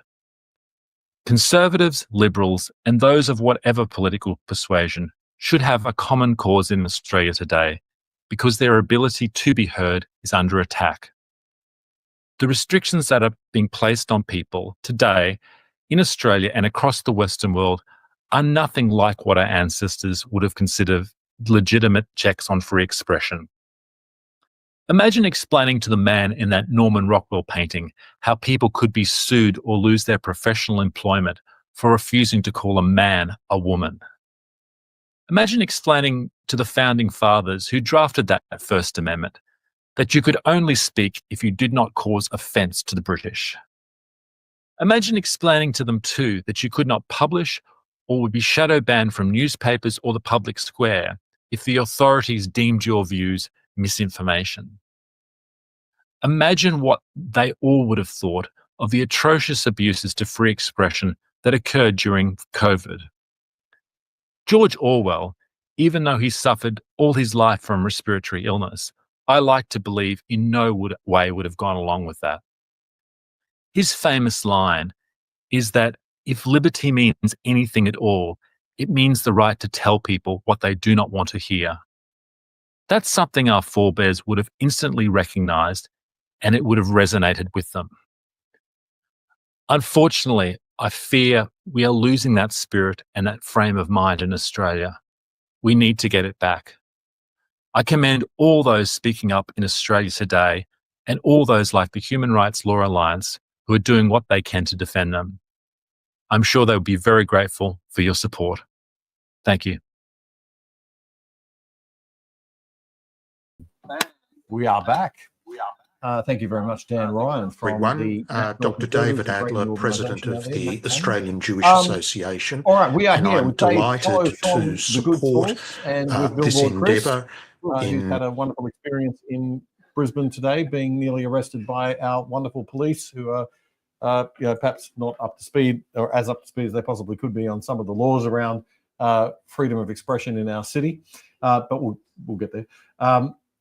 Dave, how are we going financially at this point? Oh, that's a very good question. Do you want a little time to come back on that one? No. We got an update just a few minutes ago. Look, we're going fairly slow, guys. This is we need to put a rocket under some of this.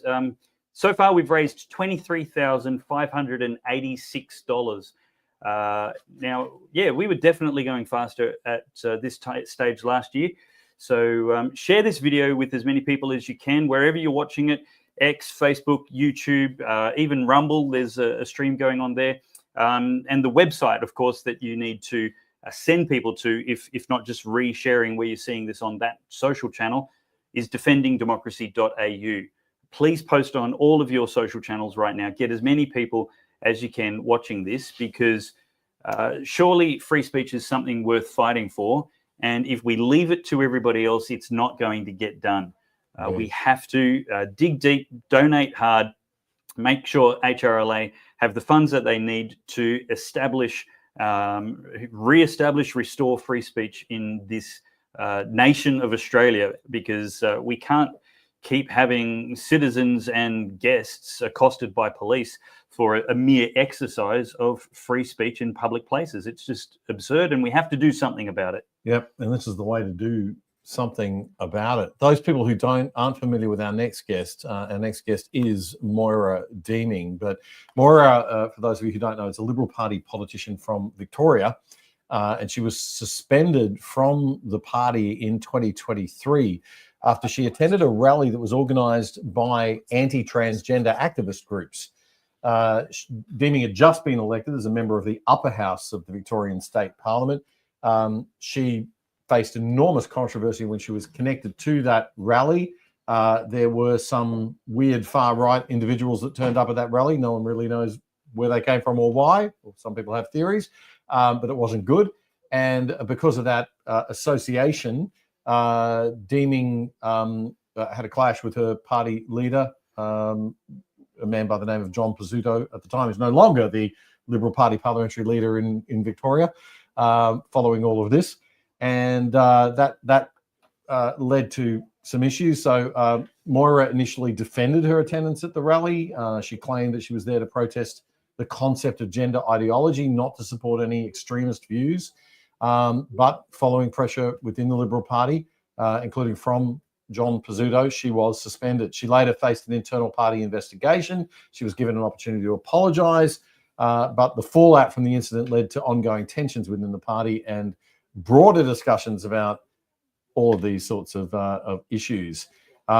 Moira Deeming joins us now on the Defending Democracy webcast. Moira, thanks very much for your time. I'm very happy to be here. I don't know where you got some of that information, though. It was not quite right. I would never have described the rally as an anti-transgender rights rally. It was a Let Women Speak rally. We're all about sex-based safeguards. And I was expelled. The suspension was not the original plan. They moved straight to expulsion, but they had to withdraw it. But anyway, that's old news now. I'm so glad to see Chris is back in Australia. Sorry that it's for another lawsuit, but I just wanted to get on here tonight and give you as much support as I could.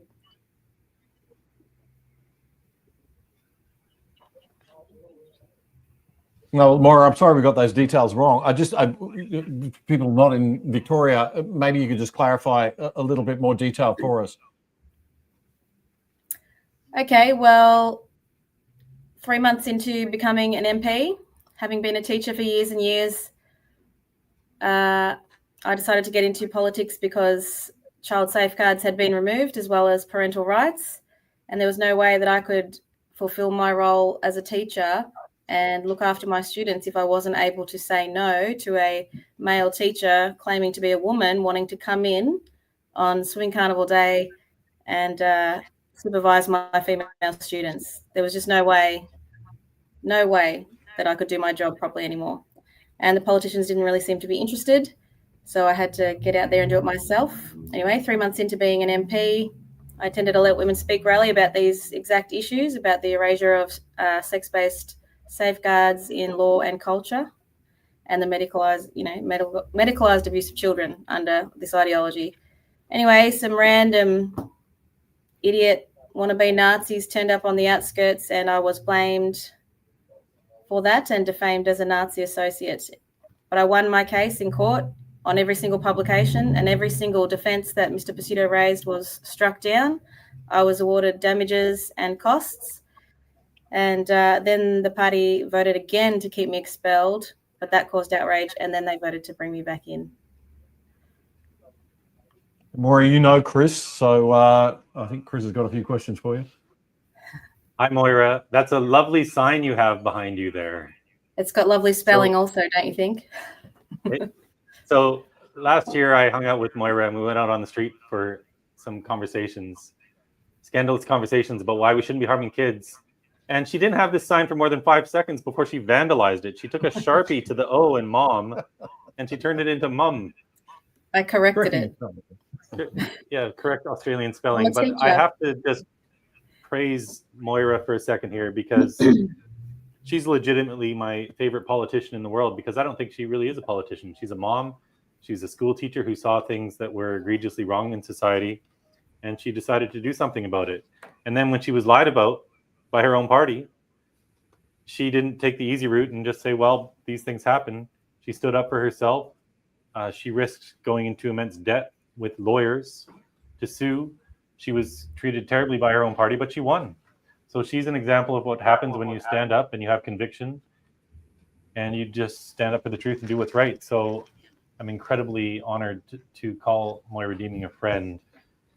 And Moira, I've been asked to ask you a very important question, which is, what is the principal function of freedom of speech? I think it's just, the central idea is that none of us is worthy of wielding the power to control the words and thoughts of others. I just think it's all about humility. If you cede control of other people, then you have to treat other people as equals. You have to enter into a fair contest of ideas. And I will just, I've heard a few of the speeches tonight and I agree with a lot of them in many ways, but one of the things that I've seen happen is that people have now started to swap the phrase freedom of speech with freedom of expression. And I always get sus when they change words out, because that keeps on getting argued to mean the right to express yourself, being naked in public, speaking about sexuality and sex to children, or gender ideology to other people's children. I just think we need to be really careful about, there is a distinction between adults and children, and there is a distinction between free speech, as in just words in a contest of ideas, and actual behaviour, and people just totally pushing past other people's legitimate boundaries. Moira, thank you for all the work you've been doing on free speech. And I know it's taken a huge toll on people close to you and this is the price that we have to be prepared to pay if we're going to push back against these oppressive laws. But final question before we let you go, can you tell me why you think so many good people on our side, or who claim to be on our side, actually find themselves wrong-footed on free speech and the ever-growing encroachment on our liberties to communicate political and religious beliefs? Well, I think it's actually a masterful use of speech. It's usually weasel words. It is about exchanging freedom of ideas with freedom of expression. It is about confusing the difference between children and adults. It is about pretending that you can legislate away hate and you can't. It's that narcissistic megalomania, that we can create this utopia. If you are humble enough to accept that we have to contend with each other and do it respectfully, and that's going to be messy, you're not selling utopia. It's not as easy to sell that to people as it is, we're just going to fix hate. We're going to get rid of hate and violence. I mean, the amount of times I have to listen in Parliament to people blather on about how much they stand against violence against women. They don't even know what a woman is. They will not allow anything else that is protective of women and children other than their photo ops. Nothing practical in the law. It just drives me demented, but they get away with it because they're actually very good with words. And so one of the responsibilities of having free speech has got to be to learn to use it better than people who use it to deceive. And that takes effort, that takes time. You have to be willing to be misunderstood. The thing about my case that I really hated was that I was being made responsible for words and beliefs that I'd never even held, never even said, and actions that I never even did. And that's the difference between, defamation and free speech. I wanted to point that out too, because I keep on getting criticised for that. But I just think it's really important that we don't underestimate how hard it is to sell free speech, because it's messy. Yeah, absolutely right. Moira, thank you very much for your time and for joining us tonight, and congratulations on the effect and legacy you're leaving on this nation. Oh, gee, that's huge. Thank you. I'll be donating, Chris. Can't wait to keep following this case. I love how you never let them get you down. That's really inspiring. And thank you for you guys for supporting Chris in his work, and I'm so glad to be a part of something that the amazing John Howard is part of, because he helped me too. He was one of the people who helped me. So Yeah. thank you. Thanks, Moira. Well, next we have a word from one of my friends, Dr. David Adler. Everyone, Dr. David Adler, President of the Australian Jewish Association, and I'm delighted to support this endeavour in recognition of the work of Billboard Chris and his contest with the eSafety Commissioner, and generally to support free speech in Australia. HRLA is the centre-right conservative voice for the Jewish community in Australia and has become by far the largest Jewish platform on social media this country has ever seen.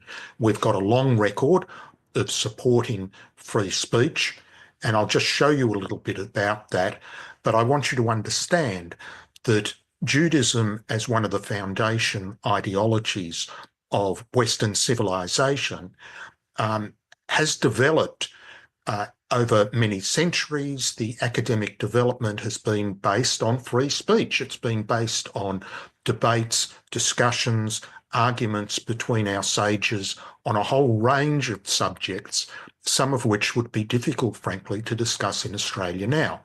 So I'll just show you a little of some of the efforts we've been engaged in Australia in the last few years.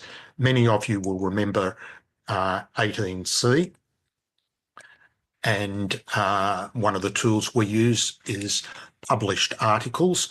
This is an article in the Spectator magazine, Jewish Values in 18C, where we're calling out the left-wing secular Jewish organisations for having promoted and been supportive of this particular free speech restriction, and we were opposed to it. We also made presentations to the Senate Committee of Inquiry at the time.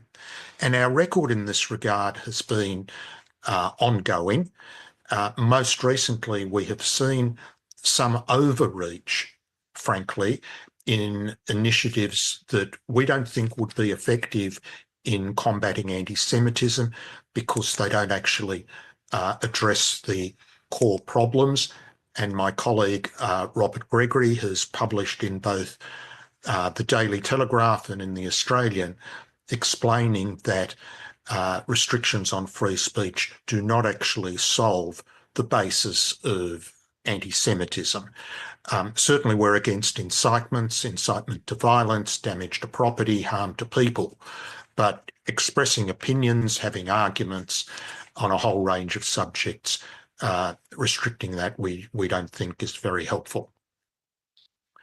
Now, in addition, we also presented to the Senate Committee of Inquiry concerning Labor's misinformation, disinformation legislation that was proposed last year, and we indicated why we opposed that particular legislation. It was poorly defined, it overreached in many areas. Now, I'm going to tell a little story just in conclusion of our interaction with the eSafety Commissioner. And many people don't know this, but I'm sure you will recall that Bishop Murray in the Assyrian Church in Sydney was stabbed by a young radicalised jihadist. And we thought it important that what happened as a terrorist event should be publicised, should be known. It's possibly the only tool that might pressure our politicians and authorities to act. And we later found out that the particular cell in which this young jihadist was active were also planning attacks against the Jewish community. So we put the video on our social media, and you'll see here that it received a little over 730,000 views. That's pretty big. It was one of the largest exposés of this particular event in Australia. The next thing that we knew was we were contacted contacted by the lawyers for Elon Musk, the lawyers for X, saying that they had received an instruction to take down the video. Now, they didn't take it down, and they didn't ask us to take it down. Just as a matter of courtesy, they were letting us know that that happened. And there was a legal dispute, a case taken to the federal court between Elon Musk, X, and the eSafety Commissioner. And we felt strongly enough about this to participate as a witness in that particular litigation. And I personally provided an affidavit. You can see the opening of it here, that it's between eSafety Commissioner and X-Corps. And there's my name as President of the Australian Jewish Association, May last year. And of course, X won that particular case. And finally, we found out, of course, that Bishop Murray himself didn't want the event censored. And we met with Bishop Murray at an event, and very nice guy, very friendly guy. He was pleased to meet representatives of the Jewish community. That's me, that's Robert Gregory, our CEO, and he had largely recovered, not quite, but largely recovered from his injury to his eye at the time that we met him. So not only do we support the general principles of free speech as a foundational aspect of democracy, we have been very active in defending free speech in this country in an appropriate manner. So I just say that I wish this event great success. It is an important principle. Thank you very much. Listening to all of you. I am Gabriel Moons, an Emeritus Professor of Law at the University of Queensland. Well, we know that an election is coming very soon. It is scheduled to be held sometime before Saturday, the 17th of May. Many people have asked me how I intend to vote.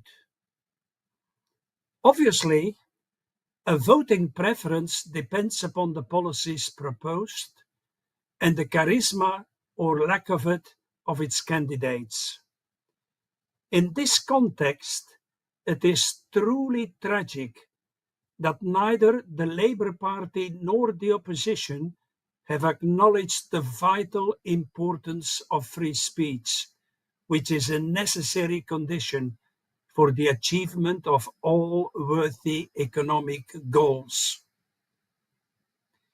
As expected, the main parties focus on economic issues during this election campaign. The electorate has been led to believe, sometimes reinforced by the ubiquitous opinion polls and focus groups, that these issues include the current cost of living crisis, trade issues and the tariff standoff with the United States, the housing crisis, immigration, aged care and child care, education, health, communication, transportation, flood mitigation, defense.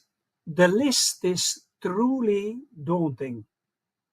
For sure, these are all very important issues.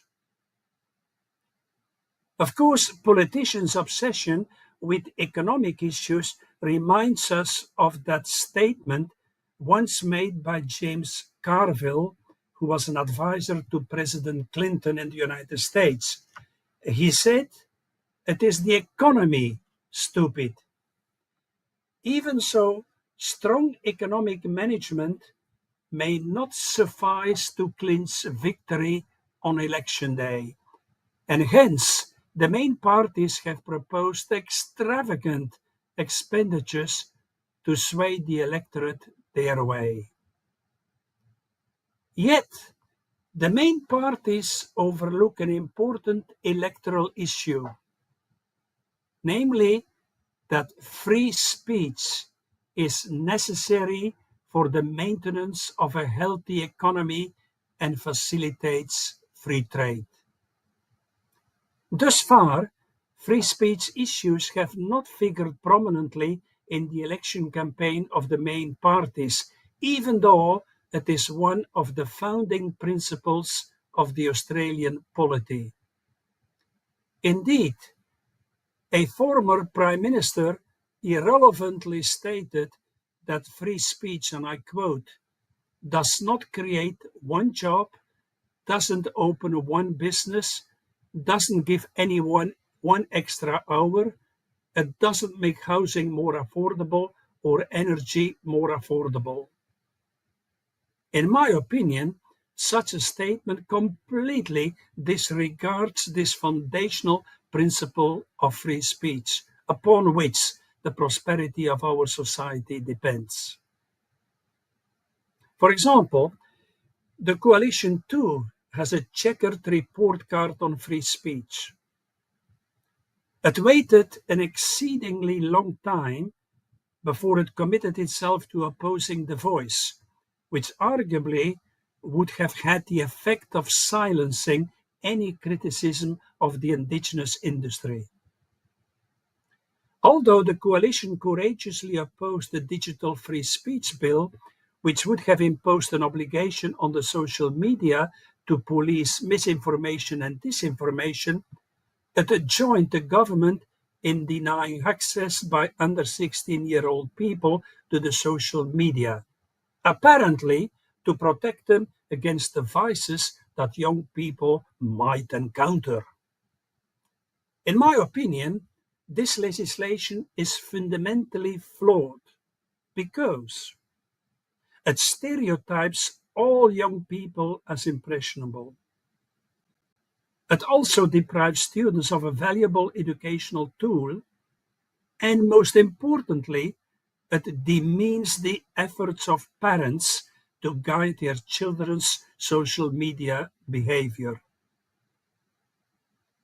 And most disturbingly, the coalition agreed to support the recently adopted hate speech legislation, which will dramatically impact on free speech because it criminalizes the reckless advocacy of hateful ideas, even if there is no intention to incite violence.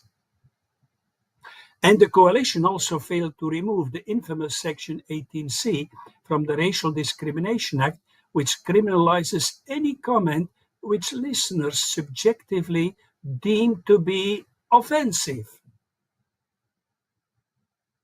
I would be very surprised if any party that participates in the election were to take a stand against the participation of transgender males in female sporting competitions, even if the evidence suggests that it distorts fairness in sports and defies both biological fact and common sense. Indeed, in Australia, there is an unending list of practices that offend the basic principle of free speech. President Donald Trump confidently stated in his State of the Union address on the 4th of March, just 43 days in office, that he has restored free speech in the United States. Consistent with Trump's approach, I fervently hope that our political representatives will also reclaim free speech to facilitate the adoption of common sense policies in Australia. Put simply, it is an essential election issue. Without free speech, the discussion on the other election issues mentioned earlier becomes meaningless. Hopefully, my listeners' understanding of my argument is enlightening. I have grave doubts that after the May election, the ingoing government would have the courage to restore free speech to its rightful place in Australia. This is a critical issue because without free speech, any discussion of important economic issues would be distorted, artificial, and challenging. However, if there were free speech, a person would not have to be afraid of being sued for stating the obvious. For example, that allowing transgender biological males in female sports is grossly unfair. People would not have to be afraid of repercussions, even if they were to criticize the zero emissions claims and the degradation and devastation of the environment, or the damage done by oppressive governments during the COVID pandemic.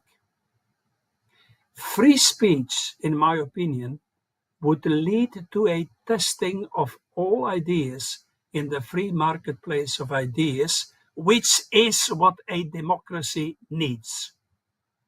As it now stands, Australia is merely a planned democracy because it severely curtails freedom of speech and it muzzles the views of Australians in the name of conformity and adherence to the preferred views of the elites. Therefore, free speech is, or should be, an essential election issue. So let's do something about it. Thank you. Gabriel Moens there. And our next guest, who I'm very excited to welcome, is another person who is being helped a lot by the Human Rights Law Alliance, and it's Dr. Gillian Spencer. Dr. Gillian Spencer is a child psychologist and psychiatrist. I'm sorry, Gillian, I demoted you there slightly. Correct that, doctor. Sorry. And I'm having I'm on a roll tonight with these intros. But you expressed a conscientious objection to Queensland Children's Hospital's gender affirmation model that the hospital was using. We talked a little bit about that, the different models before with Billboard Chris. And despite you having more than 20 years experience as a medical practitioner, over 10 as a specialized child psychiatrist, wow, we can afford to, we can afford to not have so many of them around.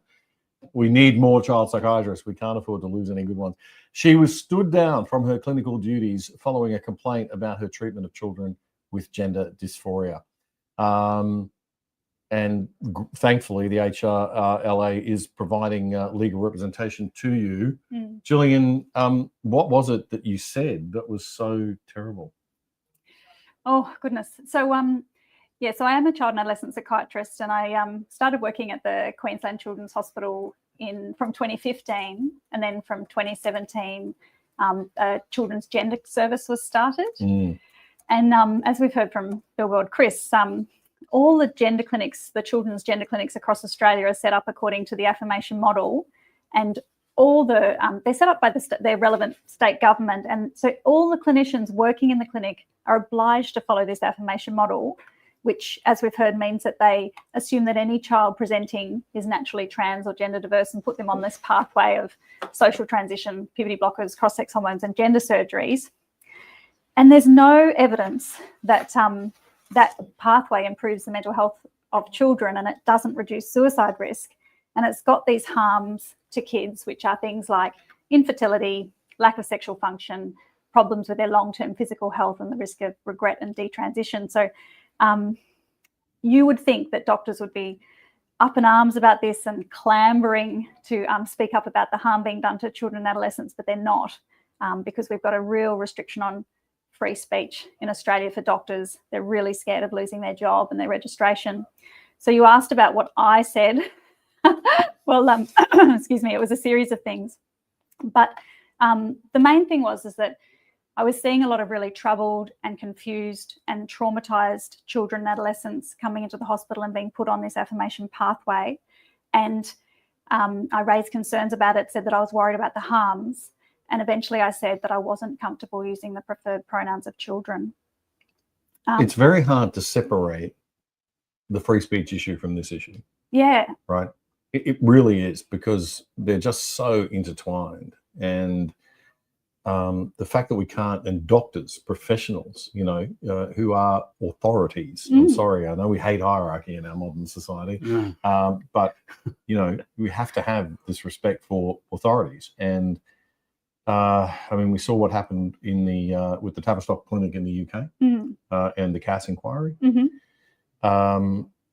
Just saying, there really isn't a lot of science here, and we should at least be able to have a conversation. But because of the political correctness or the identity politics around all of this, it's offensive to even talk about it. And we're seeing senior professionals like you losing their jobs simply because you put your hand up and said, hang on a minute. It's rushing to diagnosis to say, I'm going to be immediately gender affirming, because it could be autism, ADHD, anxiety disorder, depression. You're the expert. Yeah, it could be all of those things. But I heard you talking to Chris before, and what's important for people to know is that no mental health clinician or doctor or psychiatrist can pick the very small group of kids who will persist in their gender distress into adulthood. So we can't harm a whole lot of children in order to try and, in theory, help this very small number of kids who might persist. We just can't do it. It's unethical. But it's not just that it's offensive for doctors to have free speech and raise their concerns about gender interventions for children. It's actually this net around doctors, a very tight net, forcing them to affirm children. So for doctors working in the private sector, for example, private child and adolescent psychiatrists or psychologists, in many states of Australia, we do have the conversion therapy legislation, which means that they're scared of getting criminal sanctions if they don't affirm. In public services, such as what I was in, we're mandated to affirm, and there's LGBTIQ advisors at all levels, the hospital influencing policies and practice. And then we've really got this massive problem, which is that Regulation Authority for Health Practitioners, called APRA, has signed up to the Rainbow Tick scheme. So those of us that, wow, yeah, it's very concerning because, we're very scared. All of us are very scared. This is APRA, the Australian Health Regulatory, the Australian Health Regulatory Prudential Authority. Australian Health Practitioner Regulation Authority, I think. Regulation Authority. So I got all that wrong. That's okay. Okay, so that organisation itself is a little unusual in that it's a collaboration of state entities, I believe. It's not actually a national entity. So it gets its power from state legislation. So last year it signed up to the Rainbow Tick. Yeah, this Rainbow Tick thing is a bit concerning. Yeah. Okay, so already you've got a situation where this organisation that's regulating medical practitioners in Australia is signing up to an ideological position that could impact medical decisions in a negative way, that the right medical decisions are not being made. Yeah, so if health practitioners, and it's not just doctors who are regulated by APRA, but every health practitioner are concerned about APRA not being objective, and signing up to the Rainbow Tick scheme means that they are being, so my understanding of the Rainbow Tick scheme is that it's essentially a group of academics from La Trobe University in Melbourne, funded by the Victorian government to run this scheme, and then organisations sign up to it. And in order to receive their Rainbow Tick, they have to embed LGBTIQ supportive policies at all levels of their organisation, including things like making sure that people are using preferred pronouns. And it's at all levels of service delivery. So what that means is that doctors coming in front of APRA, because they've been accused of not being affirming enough, of wanting to take a cautious and exploratory and holistic approach to children and adolescents, or even vulnerable young adults, they will be very scared, because APRA can't be objective when they're trying to please the Rainbow Tick scheme. This is almost like moving on to forced speech, right? This is like putting words. Yeah. It's not just saying you can't say X, it's you must say Y, right? Which takes it that step further. Jordan Peterson talked about that a lot, right? Putting words in the mouth of somebody, but it's just extraordinary. Yeah. How did all this make you feel when you're in the middle of it? Oh, well, as a employee with a state government employer, I was incredibly, very weak position, And from my point of view, I was being mandated by my employer to harm children. And so I was really distressed. And it was just really lucky that I heard about the Human Rights Law Alliance, because now what I know is that it's really important to get the lawyers in early, because the email responses that you give to your employer when they're sending you nasty emails, asking you questions, quite belligerent emails, the responses are really important to craft. And the file notes for meetings that you have with your employer are really important to document them well, because if you don't, that'll affect your later legal chances. And so the Human Rights Law Alliance was a lifeline. It's a lifeline.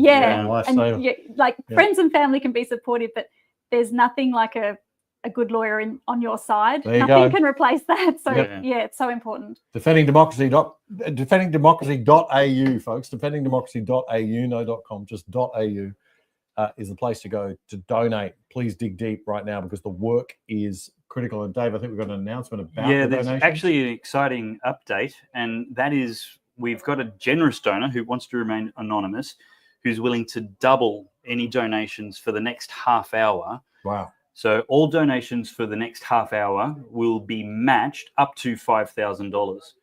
So we're currently at $27,000. $27,000, which means there's only $222,000 left to go.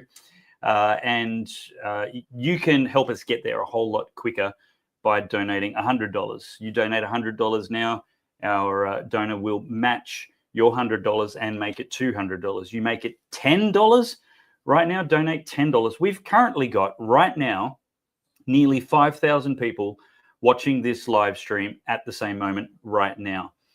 If every single one of you donated just $10, then we've got an instant $10,000 straight into the kitty, plus an extra $5 matched by this donor. So would you please do that? Give whatever you can, and please don't think a small amount is too small, because there's 5,000 of us watching right at this moment. And so lots of small amounts are actually going to make a big amount and a big difference. Please give whatever you can, but please give whatever you can. Yep. Dave, it's so important, isn't it? It is. It is ridiculous. Look, if there's a problem, one of the things we need with free speech is the freedom to criticize cultures. Because not all cultures are equal, not all ideas are equal, and cultures should be capable of being criticized. But let's be honest about our own culture.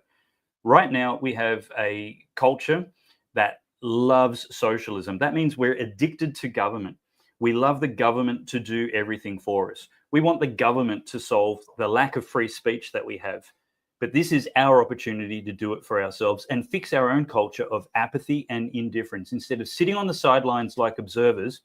Like, Gillian, how many people in your profession do you wish had have spoken up instead of leaving it all to you? Oh, if we'd all done it together, we'd all be safe. The problem would be solved. But instead, what we're doing is we're leaving it to other people to solve. And the Australian cultural problem is, in particular, we might hate politicians, but we love government. We're addicted to other people providing everything for us with no effort or no cost to ourselves. Now, it might not be you, but it is the cultural average. But let's actually be that solution now, not leaving it to other people and not leaving it to government to solve, but actually out of our pockets, out of our resources, giving to HRLA so they can work with these clients, these important test cases, to establish precedents which are as good as legislation in effective law. When we can achieve these precedents, then we change the culture of legality in Queensland. No more can a health bureaucracy bully a health professional to mandate one-size-fits-all therapy. I mean, the intellectual suicide of it is enough to choke on, but we can achieve a precedent without waiting for politicians. Yes, we've got an election coming, but we've got this opportunity right now with a donor matcher to actually double what you do give. So please, put your hand deep in your pocket and pull out what you need to actually give generously at defendingdemocracy.au right now. And let's get excited about that, that amount raised going up rapidly in the next half hour. Gillian, quickly, your case at the moment, where are we Yes. at? So my understanding is that my case will cost about $500,000. Whoa. But yeah. Okay. Wow. But it's a really important case. So the Human Rights Law Alliance talked to me about my options. I've been given this lawful direction by my employer that I must always use the preferred pronouns of children, and to always take an affirming approach and always refer them to the gender clinic. So the case that we lodged is with the Queensland Human Rights Commission, and it's alleging that that I've been politically discriminated against for my belief that people can't change sex, my belief in biological reality. So it's twofold. We're hoping to get it found under employment law that gender critical beliefs are protected, so that people in their workplaces can't get disciplined or fired for believing that people can't change sex. And also we're trying to get it so that the government can't mandate a treatment approach on doctors. And then personally for me, I can't wait for my case, which is probably going to be for about 2 weeks later this year, because it will put the gender doctors on the stand to be cross-examined. So I'm looking forward to that. Yeah, I'm sure. So yeah, none of this comes cheap. No. It's expensive stuff. And the Human Rights Law Alliance do a lot,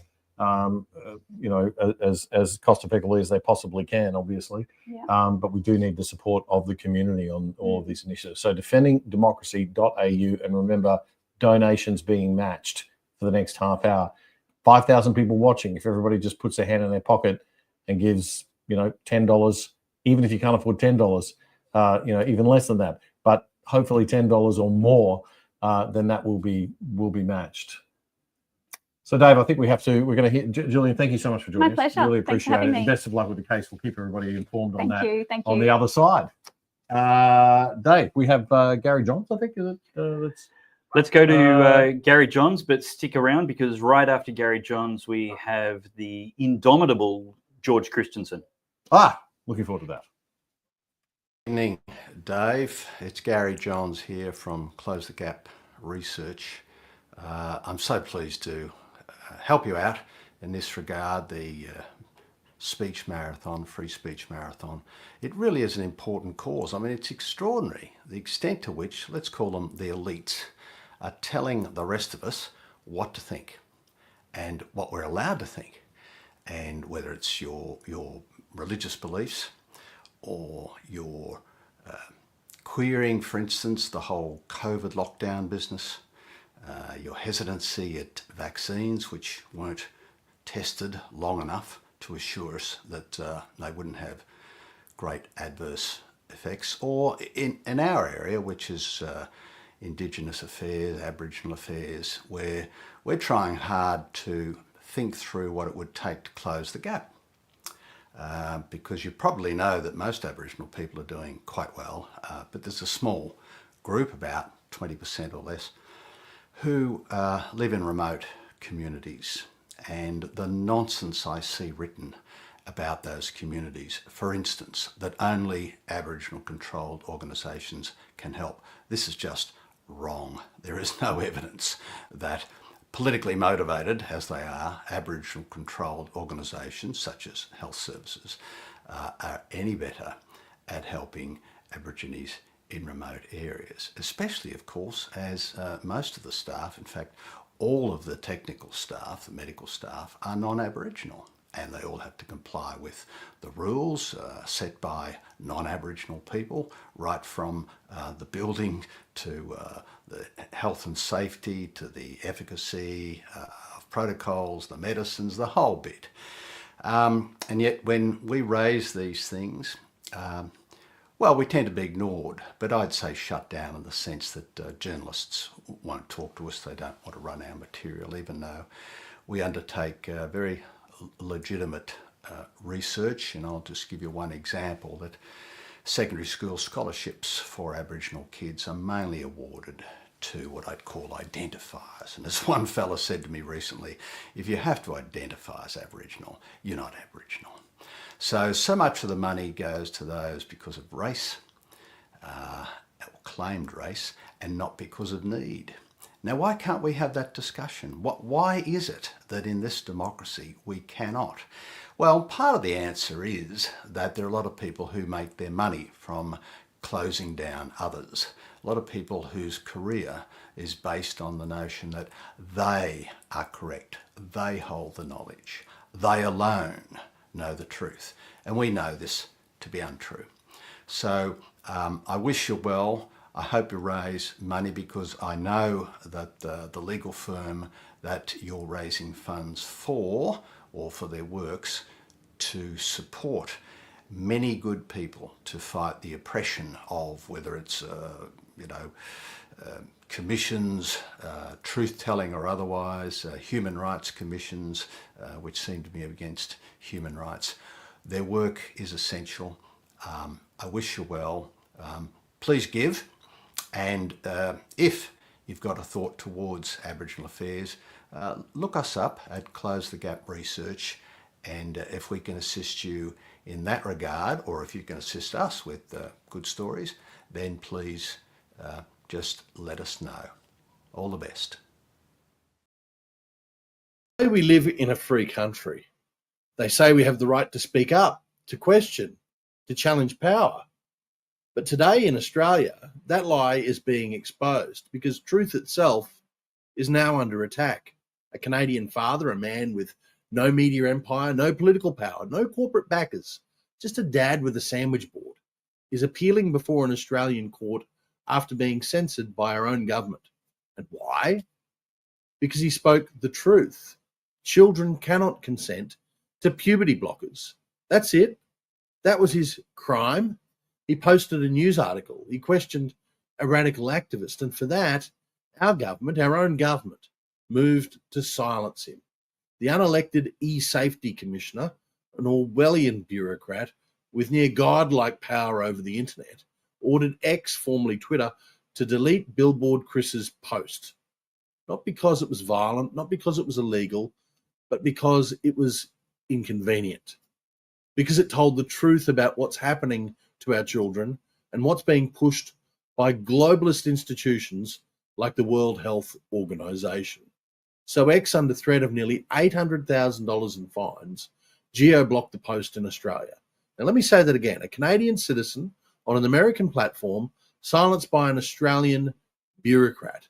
That's not just censorship. That's international authoritarianism. And if they can do it to him, they can just as well do it to you, to me, to anyone, anywhere.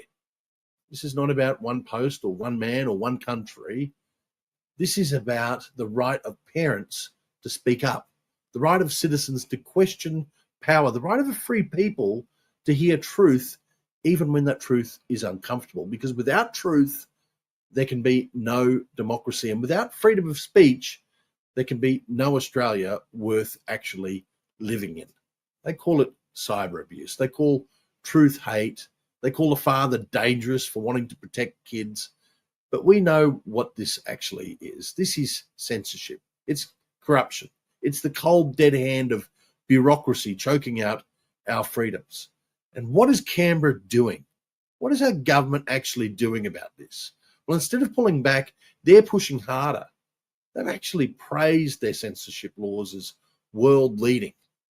They want to make it even easier for unelected bureaucrats to silence dissent, to muzzle truth tellers, to muzzle you, to criminalise your opinion if it steps out of line according to them. We're not dealing with safety policy. We're dealing with a digital police state. But here's the good news. Billboard Chris is fighting back with the support of the Alliance for Defending Freedom International, the Australian Human Rights Law Alliance, and freedom-loving people in Australia and right across the world. Chris is headed to court on March the 31st to defend not just his voice, but yours.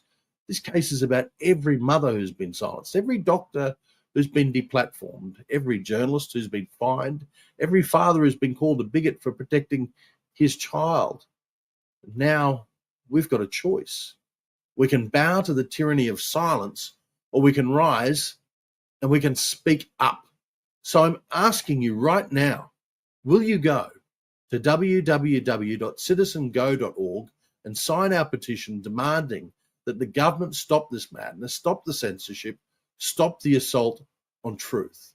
And while you're at it, go to defendingdemocracy.au if you're not already there and donate to the legal fight. Help fund a defence team standing with Billboard Chris in court.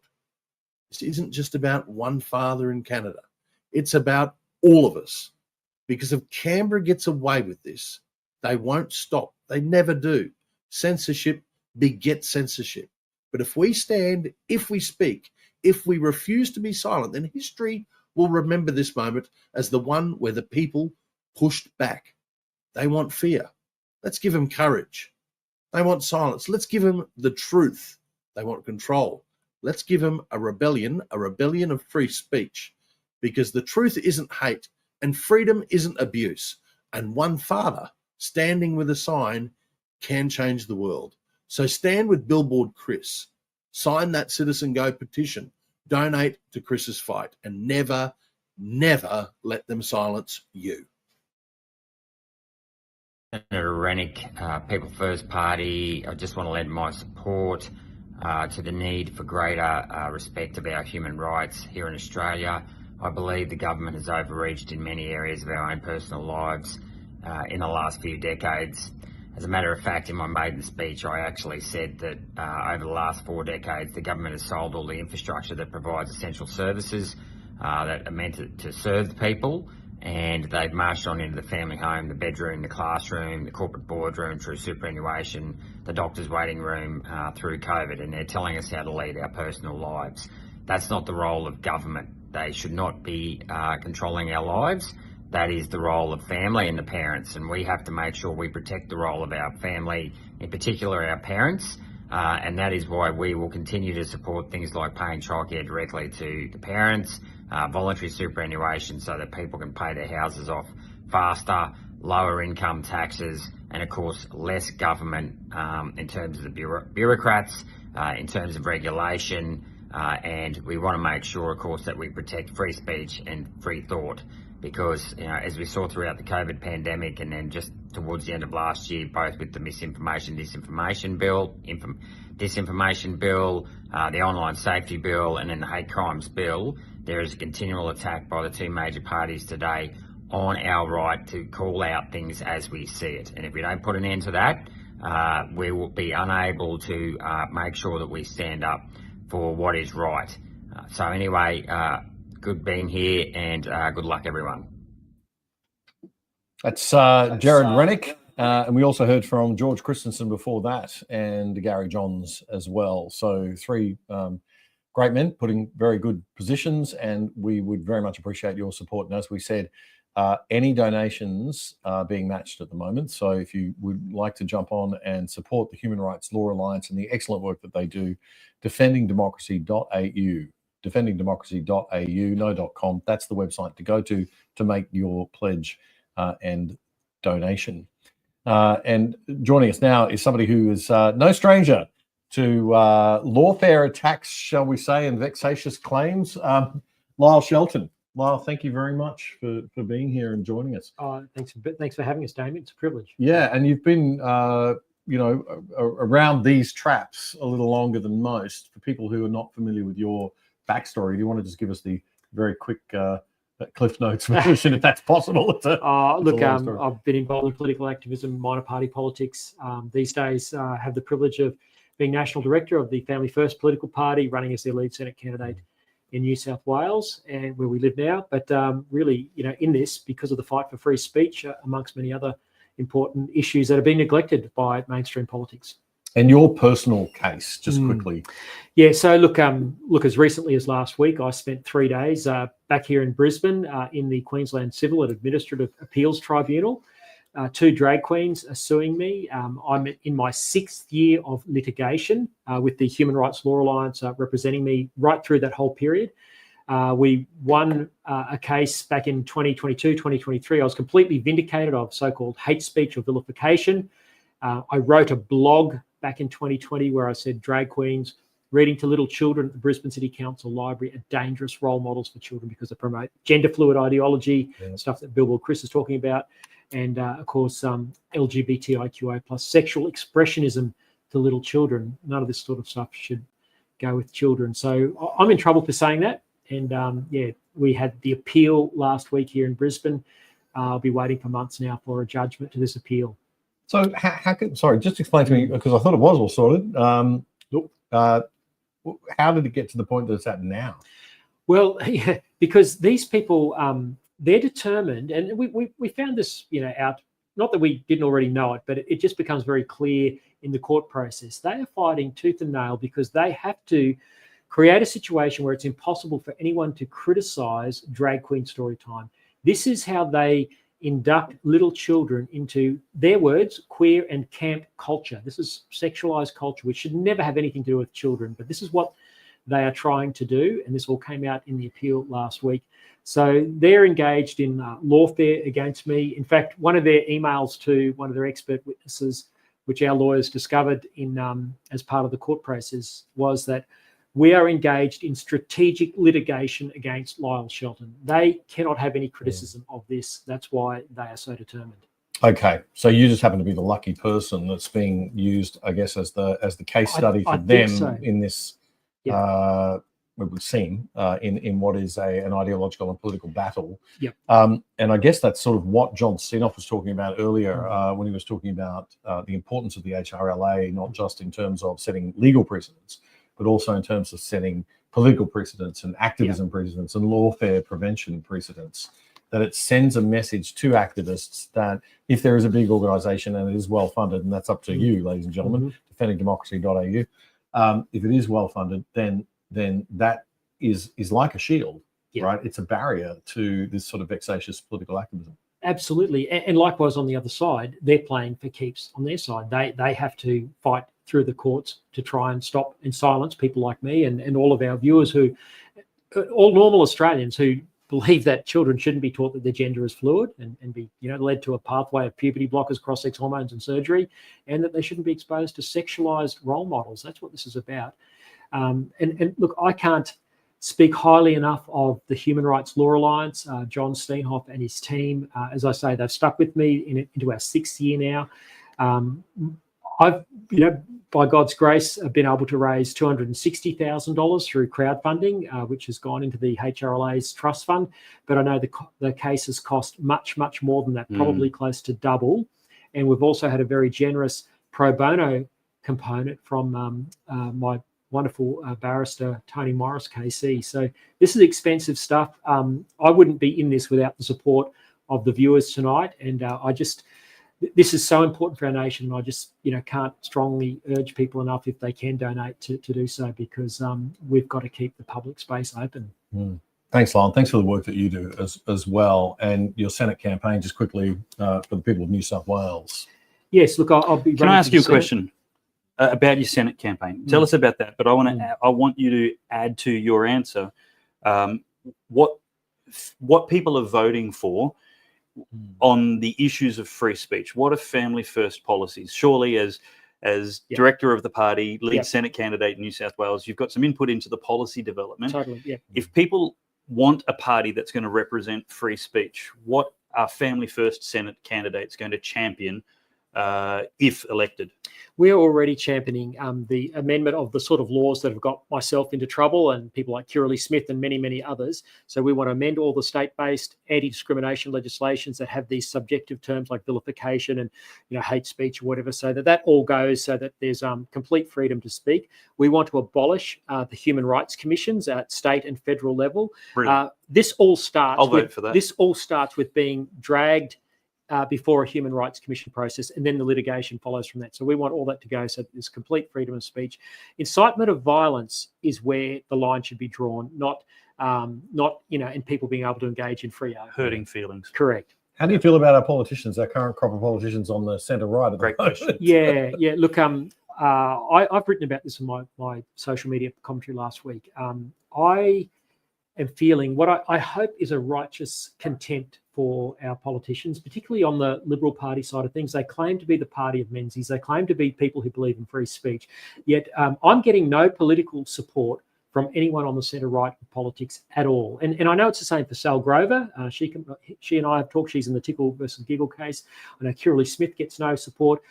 This should be front and centre of the Liberal Party and the National Party. They should be out there with the policies that I've just enunciated that Family First is taking this election, but they're not. And they're frightened of the rainbow political lobby, unfortunately. Well, they'd say they wouldn't get the vote. Well, I think they would. I think if they drop transgender and net zero, and I know that's not the topic tonight, but if you drop those two things, mainstream Australia would cheer. Yep.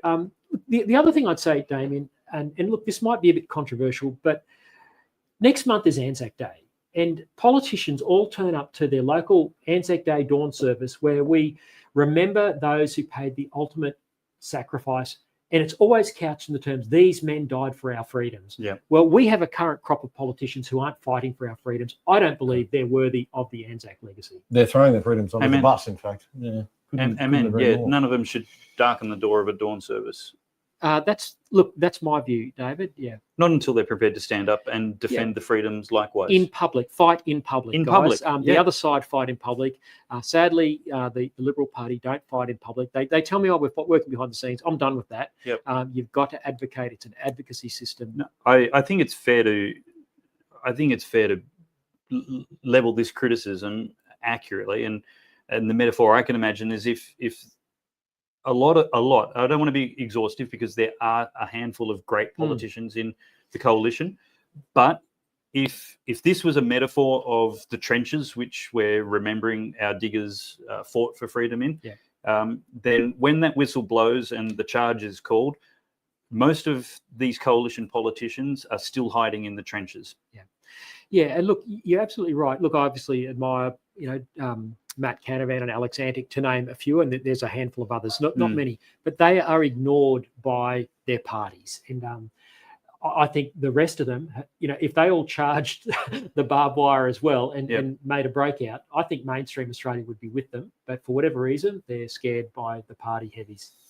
Matt Canavan and Alex Antic are the future of the parties. If they don't see that, that's their problem, I guess. But that's where we're at right now. Yeah. Anyway, well, thanks so much for your time. We really do appreciate it. Thanks, guys. We're going to hear from the Executive Director of the Australian Institute for Progress, a centre-right classical liberal think tank, Mr. Graham Young.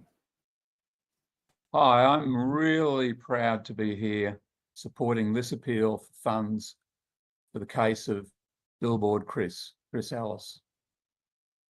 There is nothing more important to me than free speech, and there oughtn't to be anything more important to you than free speech. It is the most basic of human rights. You don't need anything apart from your own mind and your own body to practice it. Unlike, for example, the right to private property, you don't need property. Unlike the right to free association, you don't need friends. Unlike the right to practice your religion, you don't need a congregation. It is basic. It is born with you.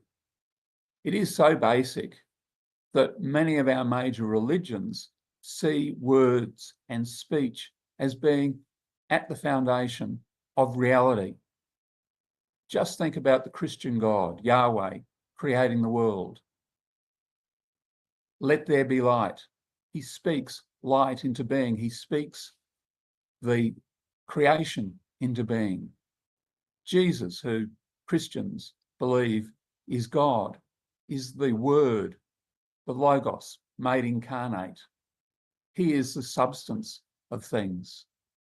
In the Hindu tradition, Brahma thinks the world into being, and Vak, the goddess of speech, turns words, or thought rather, into speech. So two of the great religions have speech as a foundational property of the world. And it's definitely the foundational property of our society. It was the explosion of free speech in the 16th, 17th centuries, which led directly to the Enlightenment and then to the Industrial Revolution. When you look around you, many of the most valuable things in our world are protected by what they call intellectual property rights. Those are nothing more than speech. And every improvement that you see in life is something that at one stage in the history of the world, someone said, that's wrong. You can't think that, you can't say that. Well, that's impossible. You can think that, you can say it, but it's not going anywhere. And the combination over time of all these wrong thoughts have resulted in this extremely well thought out and bountiful world that we live in, a world which is more generous to each of us individuals than it was to, say, a Roman emperor 2,000 years ago. An amazing world that we live in, but it is built in its essence on free speech. So the argument for free speech isn't just a rights argument, it's an economic argument as well. However, in a complex society, free speech has to be conducted in a way which leads to sanity, not to madness. You go madness on your own. You can stay sane in groups, but you can only stay sane in groups if people are free to say what they think, whether those thoughts are wrong or whether they're right. They have to have that freedom. And it's only the mad who want to shut down that freedom because they don't want a sane world, they want a mad world. And that's what we're dealing with in this case. The person who is the complainant to the eSafety Commissioner has XX chromosomes. In a sane world, that is defined as being a woman. In a sane world, someone with XY chromosomes, like myself, is defined as being a man. The insanity of the complainant's position can be illustrated by two things. Say they're run over by a car tomorrow, at risk of their life and rushed into emergency. You think those doctors there will be dealing with this person as though they have all the attributes of a male, or they'll be dealing with them as though they have all the attributes of a woman? If that person dies and they're buried and archaeologists come along in 1,000 years, do you think they'll call this person who has a wide pelvis a man or a woman? They'll look at the attributes and they'll say, this woman was buried here. That is the reality, no matter what dress shop or what tailor the person goes to, how they dress themselves, how they want to be called, what pronouns they want to use. This, I would have thought, is a fairly easy application. There are much more difficult applications which call on us to an even greater extent to have and to defend free speech. It needs to be cultivated. It's not something that people necessarily accept because people do want to dwell in their own universes, their own worlds. We are individually just a little bit mad, and we'll go just a little bit madder if we don't get feedback from the world around us. We used to have in Australia pretty good systems of free speech. I think the peak was hit in the 70s. But now politicians of all stripes are limiting our free speech. It's not just limited to people on the left. One of our large problems is Section 18C. Well, that was brought in by the Labor Party, but 3 successive Liberal Prime Ministers, including Tony Abbott, for whom I have a lot of regard, failed to do anything about it. The Child Safety Commissioner, which morphed into the eSafety Commissioner, was actually established by Abbott. And the eSafety Commissioner was actually appointed by Morrison. The MAD legislation, the Misinformation and Disinformation Bill, originated in a Liberal Party government. So we need to find ways to put pressure on those politicians. We may even need to find ways to replace those politicians. In fact, they've gone further than just abdicating the field. They've abdicated it to low-rent bureaucrats like the eSafety Commissioner to determine just what our free speech rights ought to be. If it wasn't for the fact that there were significant funds behind Billboard Chris, this case would not be going to the courts. We would be sitting in a world where X, formerly Twitter, had closed off for people in Australia behind the great firewall of Australia, which is apparently where Julia Inman Grant wants us to go. We would have been closed off from that tweet forever. And she wouldn't have stopped there. She won't stop there. She isn't stopping there. The Parliament has abdicated its responsibility and we need to bring it back to its attention. One way of doing that is by lawfare. One way of challenging monoliths is to take them to the courts, not just once, but as many times as it takes. That's one reason why you should give money to this case. In fact, it may not be won in the Administrative Appeals Tribunal because there's lots of rogue justices at that level. May well have to go on appeal. That's unfortunate, but it will fire a warning shot, not just across the eSafety Commissioner's bows, but across the bows of our politicians. Another solution,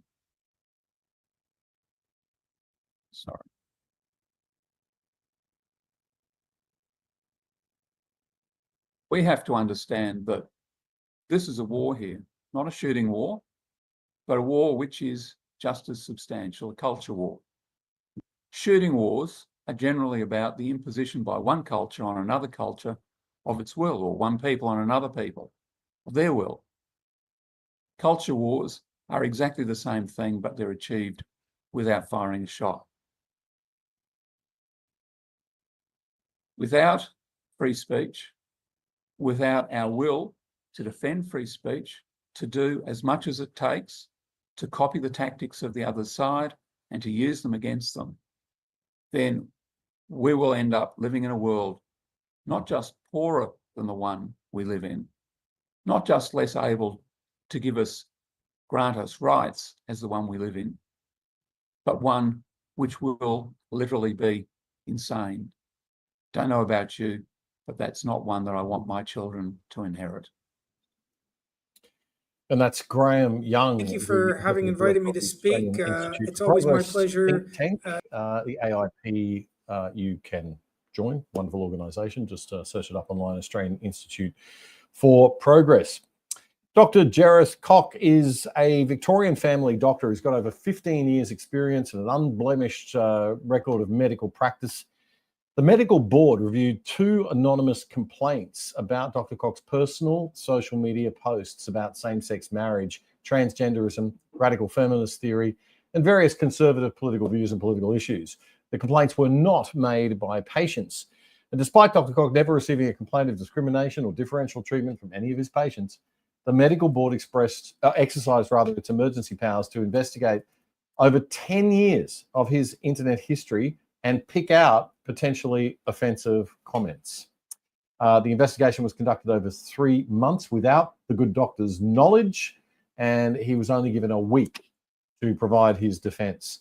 The medical board then suspended Dr. Cock to practice medicine on the basis that it was in the public interest. Dr. Cock appealed to the Victorian Civil and Administrative Tribunal, VCAT, and whilst the tribunal did acknowledge that no evidence was placed before them to show that in his actual practice, Dr. Cock hadn't endeavoured to promote the health of individuals in the wider community, it still upheld his suspension pending the final outcome of the investigation. Now, Dr. Cock's been suspended since August 2019. That's his livelihood. And his matter finally went to trial in July 2024. A decision is not expected until early this year. We're going to get an update right now from Dr. Gareth Cock. Thank you for having me. My name is Gareth.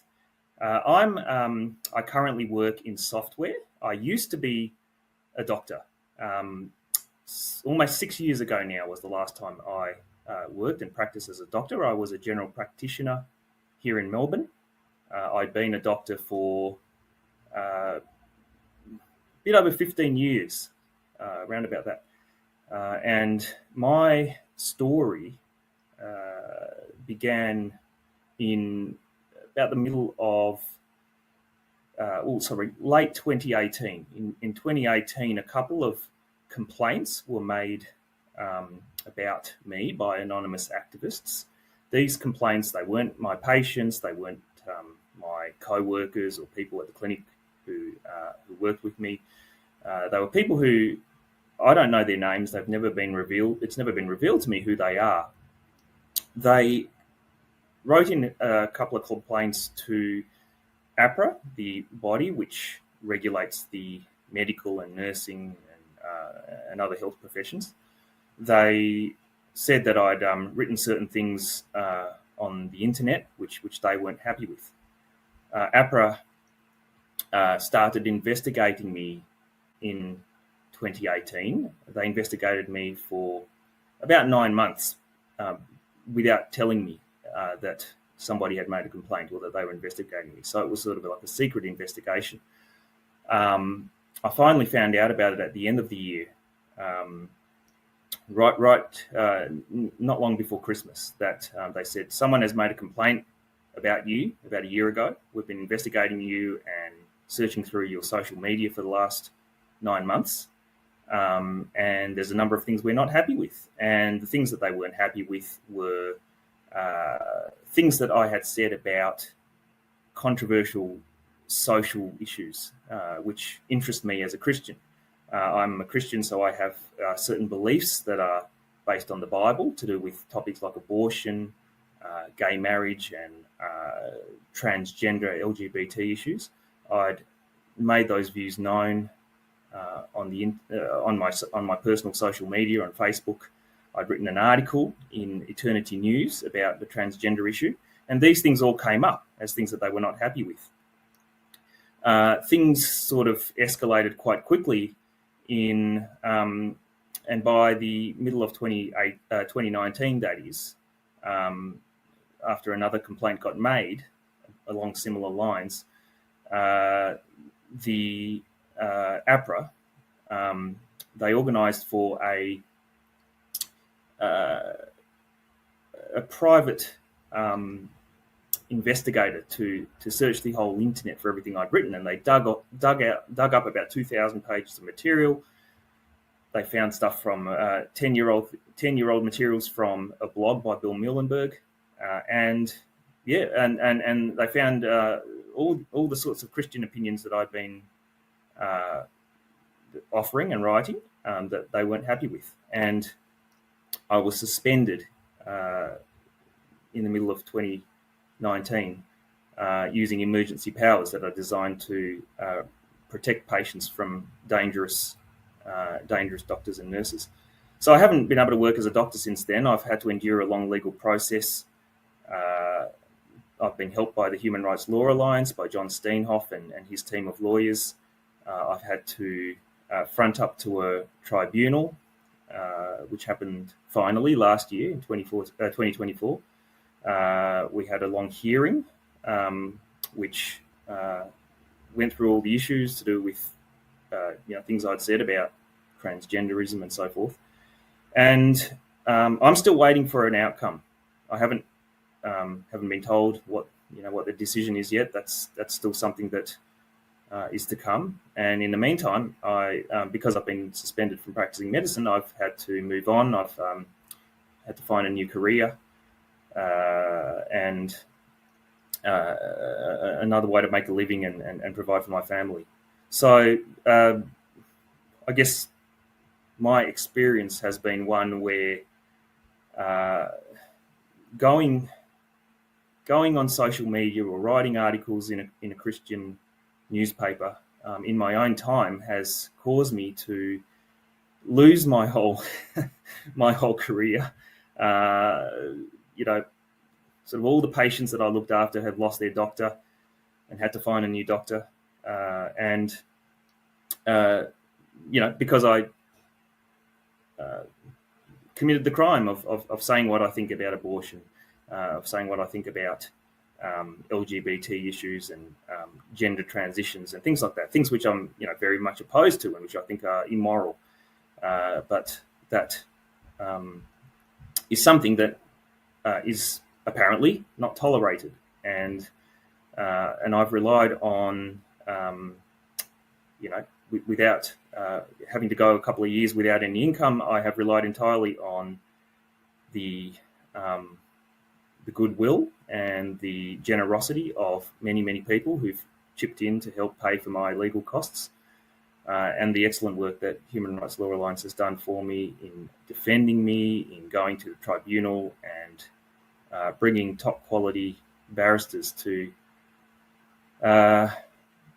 bring a defence against the things with which I was charged. So that's what's happened to me in a nutshell. It's been it's been a very challenging road to walk, and I hope that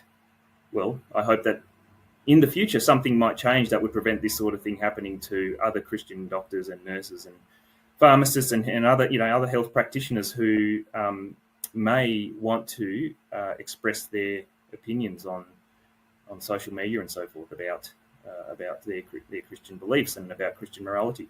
I don't think people should lose their livelihood and lose their career for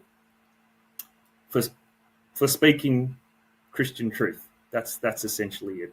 Thanks for listening to me and hearing what I've had to say. It's Dr. Jareth Koch there, telling his unbelievable story that has been deregistered over posts that he made on social media, things that he wrote in Christian media. This is just not acceptable in a free, liberal democracy like Australia is supposed to be. We're going to hear from a lot more people in our big fundraiser tonight. We are celebrating the fact that we've just passed $40,000 in donations. So thank you very much, everybody. Our target is a lot higher than that, though, and we would like to get there. So please continue to dig deep. Please pass this stream on to your friends. Let them know to tune in and watch. We have a lot of people coming up. We're going to hear from Professor James Allen, always highly entertaining, from Queensland University Law School. He's joining us in the Free Speech Union. He'll be joining us. We've got John Ruddock, MLC from New South Wales for the Libertarian Party, joining us. Kira Lee Smith will be joining us. Author Kurt Marlberg, who I think is one of the finest Christian writers in Australia at the moment. Malcolm Roberts is going to join us. Ralph Babette is coming up. Robbie Catter, Rukshan Fernando, one of my favorite online content producers, as is Topher Field, who will also be joining us coming up as well. So all of that and more still to come. Dig deep, defendingdemocracy.au to make a donation, Dave. Thank you, Damien. Look, I think our next client story from the HRLA is one of the, I don't know whether to, if you're not laughing, you've got to cry, because it's just ridiculous the way these lawfare industries, the human rights commissions, will accept the most ridiculous, nonsensical complaints that are a complete waste of everybody's time and the most transparent abuse of process that these systems were not intended for. And the next story is of a breastfeeding counsellor who's been hauled before the Human Rights Tribunal, whatever, one of these kangaroo courts in Queensland, because, get this, she hurt the feelings of a man who wanted to identify as a breastfeeding mother. Okay. So this is what your tax dollars are being used for, folks. This is where your tax dollars are going. These human rights commissions and these tribunals, this stuff costs money. It's a waste of time. It's a waste of our tax dollars, and we should be outraged about it. And that's why we need to vote for candidates who promise to abolish these ridiculous butchered systems that are not fit for purpose at all. But I had a chat to Jasmine Sussex earlier, and here's how that conversation went. For having me. Yeah, I never would have guessed that the Australian Breastfeeding Association would come to be this highly politicised organisation that would work against the interests of mothers and babies. But unfortunately, that's what's happened. And back in 2020, they started having a conversation with their members and counsellors about using gender inclusive language, which was really code speak for language that erased mothers from breastfeeding information and education and from our counselling practice. So we were asked to consider if we might want to refer to breastfeeding mothers as breastfeeding parents. We might want to use language like chest feeding when the person coming to us, wanted to use that language. We might also dehumanize mothers by calling them pregnant parents. And myself, along with 6 other long-term breastfeeding counsellors, said very strongly that that was a terrible idea. And as a result, we were targeted with complaints from fellow breastfeeding counsellors that we were, transphobic, prejudicial, and that, we needed to be punished or expelled or sacked as breastfeeding counsellors because of our view that only mothers breastfeed. So then, you would think that would be the end of it, but unfortunately not.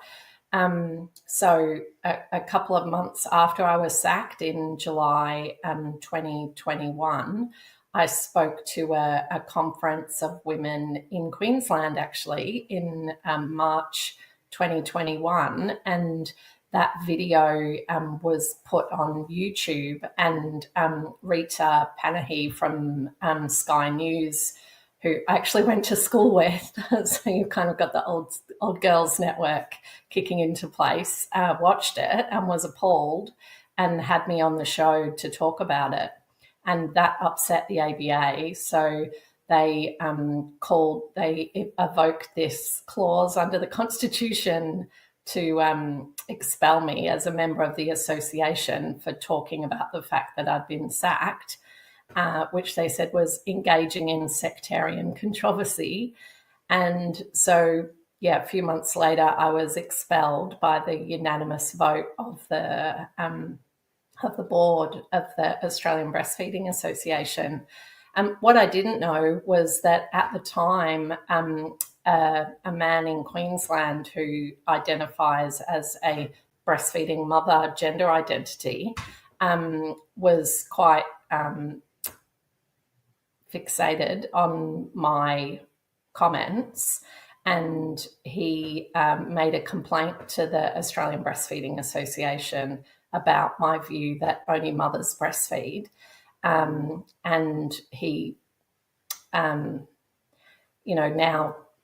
3 years later, this same individual has, clearly spent hundreds of hours lodging complaints with anyone who will listen, including the eSafety Commissioner, the Australian Breastfeeding Association, YouTube, Facebook, Twitter, and then finally the Queensland Human Rights Commission, where he lodged a complaint in May 2023, which I received in November 2023.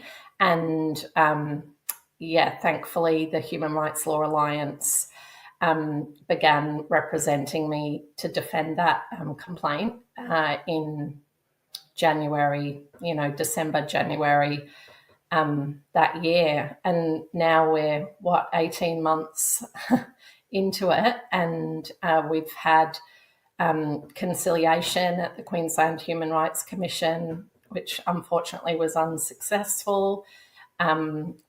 We've had a compulsory conference with the QCAT, which showed some promise that we might be able to come to a reasonable settlement, but that looks, I think, that's dead in the water now. So, so now we're gearing up for, it's probably going to be another year by the time, or at least the end of this year, by the time we have a proper conversation about the interests of newborns and the truth of the biology of mammals, which is that only mothers breastfeed. And unfortunately, no matter what any man might think or want or hope for, men just can't breastfeed. And it's, unethical of medical professionals to, collude with these men that this is something that they can do through taking strong drugs.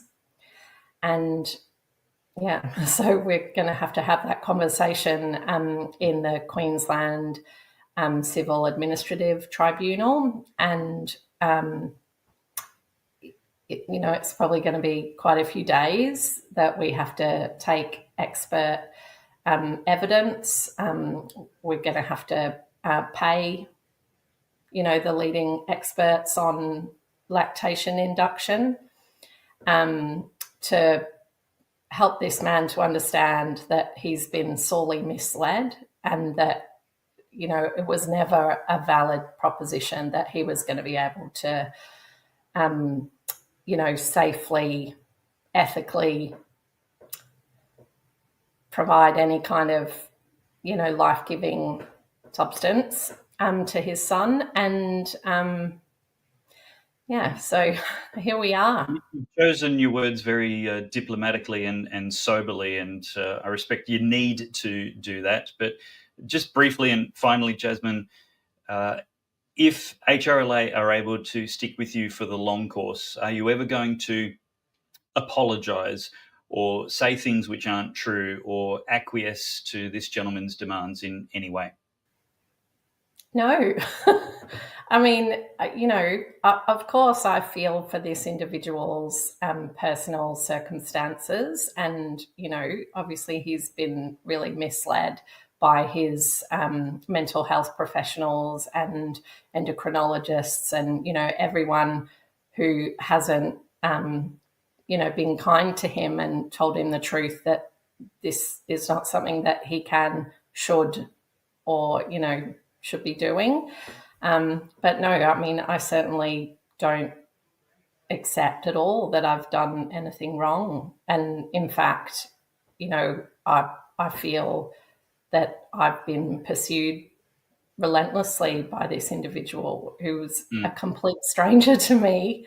And I'm fairly appalled with the Queensland Human Rights Commission for accepting his complaint. I don't think it's a proper use of the anti-discrimination human rights legislation, because I don't think he's eligible to claim to be a breastfeeding mother. So, you know, I mean, that's for lawyers to worry about, but no, I will not be apologising for saying that men can't breastfeed.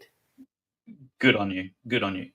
You're doing exactly the same thing, and we applaud you. We need crowds of courageous people like you who will not surrender to the insanity that the legal system is imposing upon us. So, Jasmine Sussex, thank you very much. Thank you for having invited me to speak. It's always my pleasure. Dave and the Defending Democracy people are doing a great job. It's a very important topic, free speech. And I'm sure this weekend you'll hear people run through all the main justifications.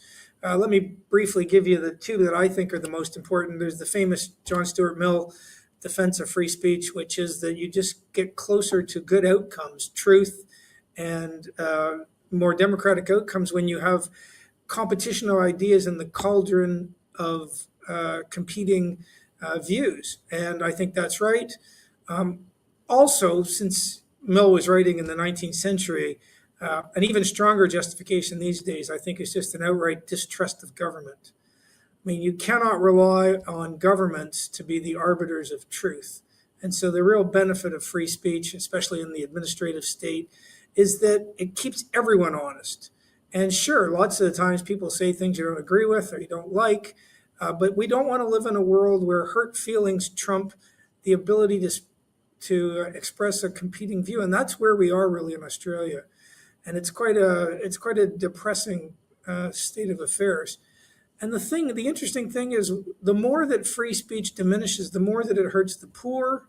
It hurts people who have not got access to the media, the elites. You know, me, I'm going to be able to speak no matter what. No one's going to arrest me. I'm a university professor with a chair. But free speech, the more it's eroded, the more it hurts minority groups, the poor, the marginalized. Elites will always have access to express their views. And so it's especially galling when politicians pretend that they're helping the downtrodden by limiting speech. Another thing we have to worry about is the lack of free speech in our universities.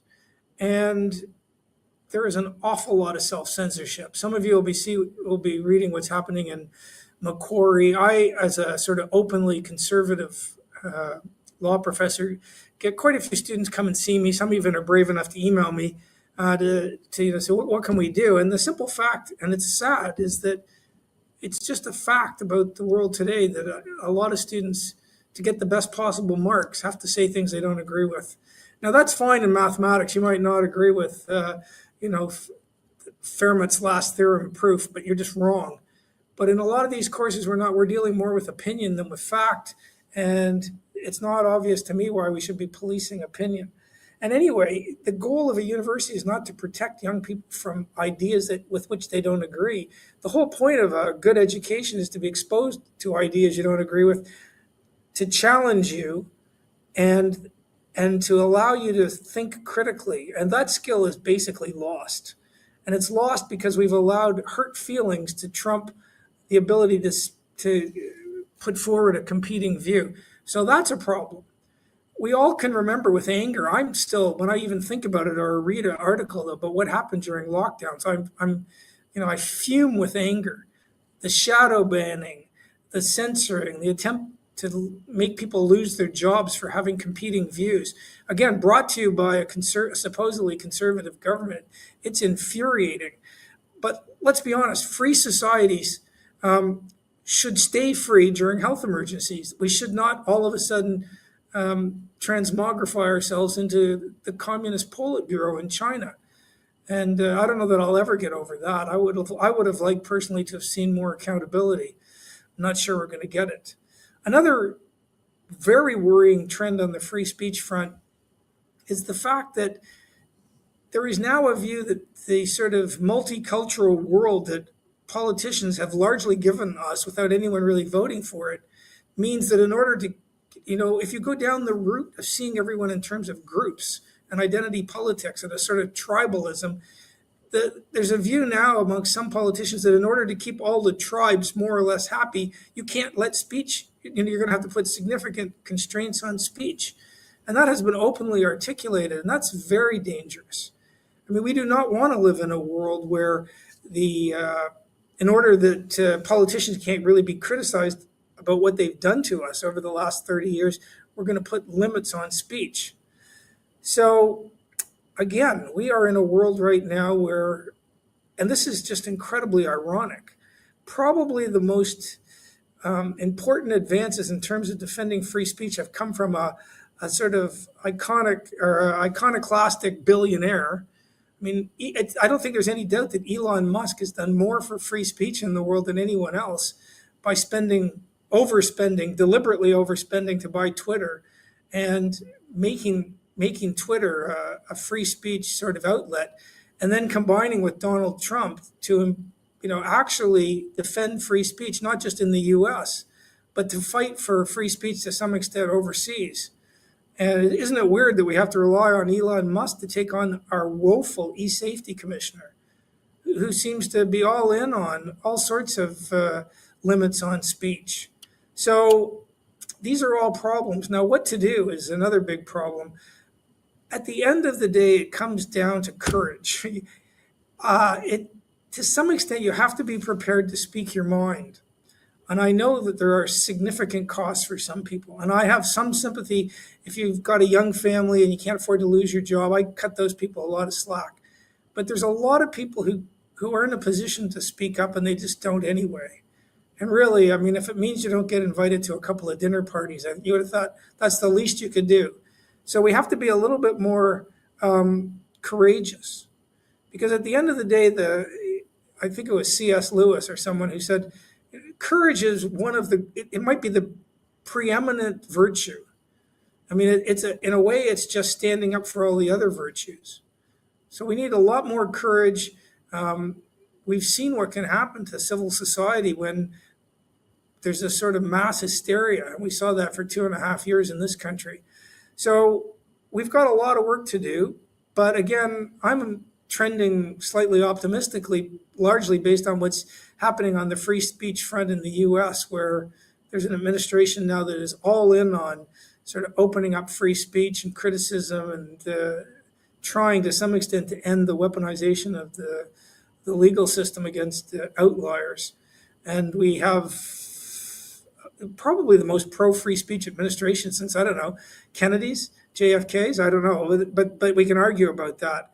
So again, we all should know the value of free speech, how once you go down the route of letting governments and bureaucracy and administrative bodies police free speech, often the penalty isn't so much at the end of the day that you're imprisoned, it's the process. Mark Stein always says the process is the punishment.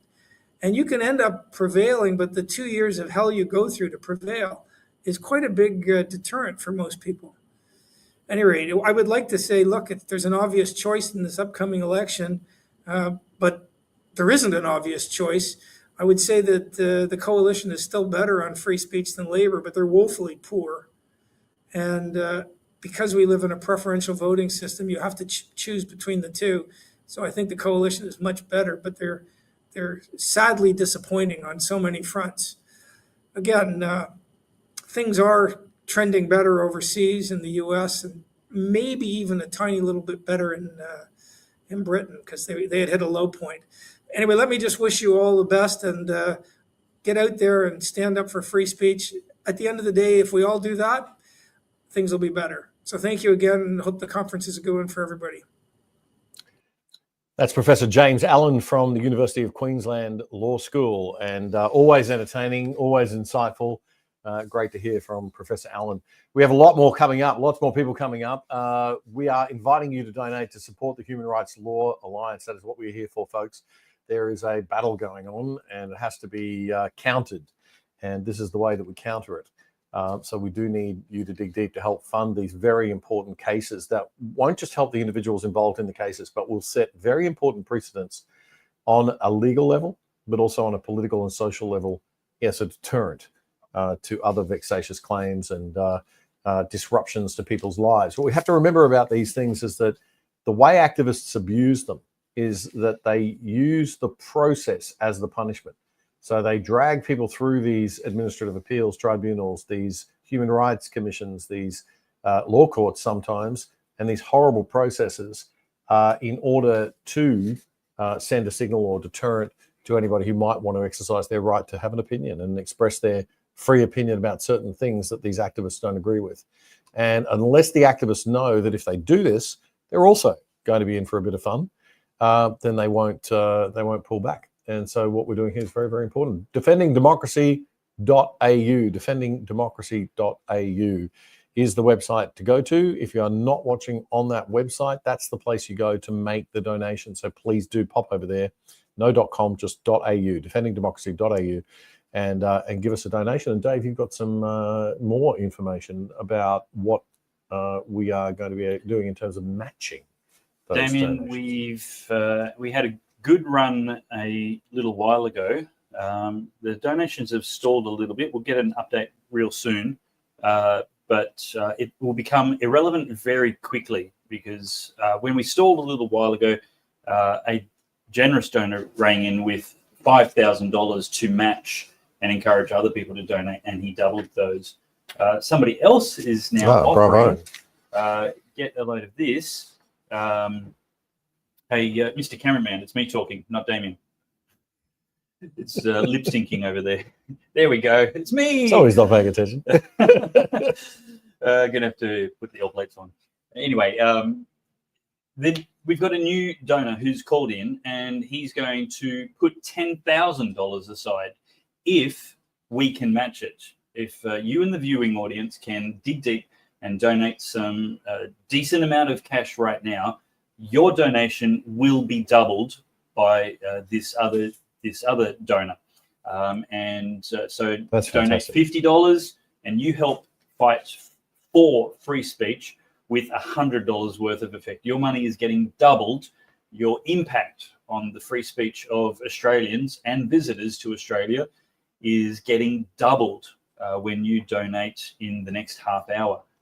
So that is a limited offer, because we need to kick this along and see if we can't get it well past $100,000 before we go to bed tonight. If not, our goal of 250. That would be good. Indeed. Be nice to get to that.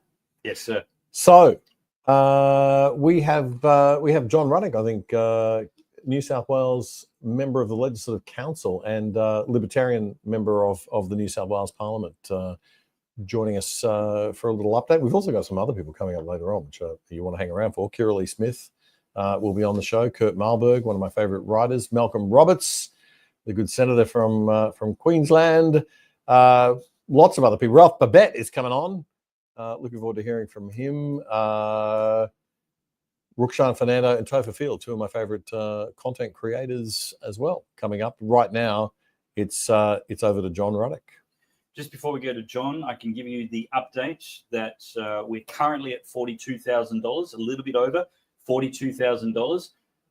We can get to $62,000 very quickly if you can donate right now. Your donations up to $10,000 will be doubled by a generous donor wanting to encourage all of us to dig deep right now and go to town. But yep, let's dig deep.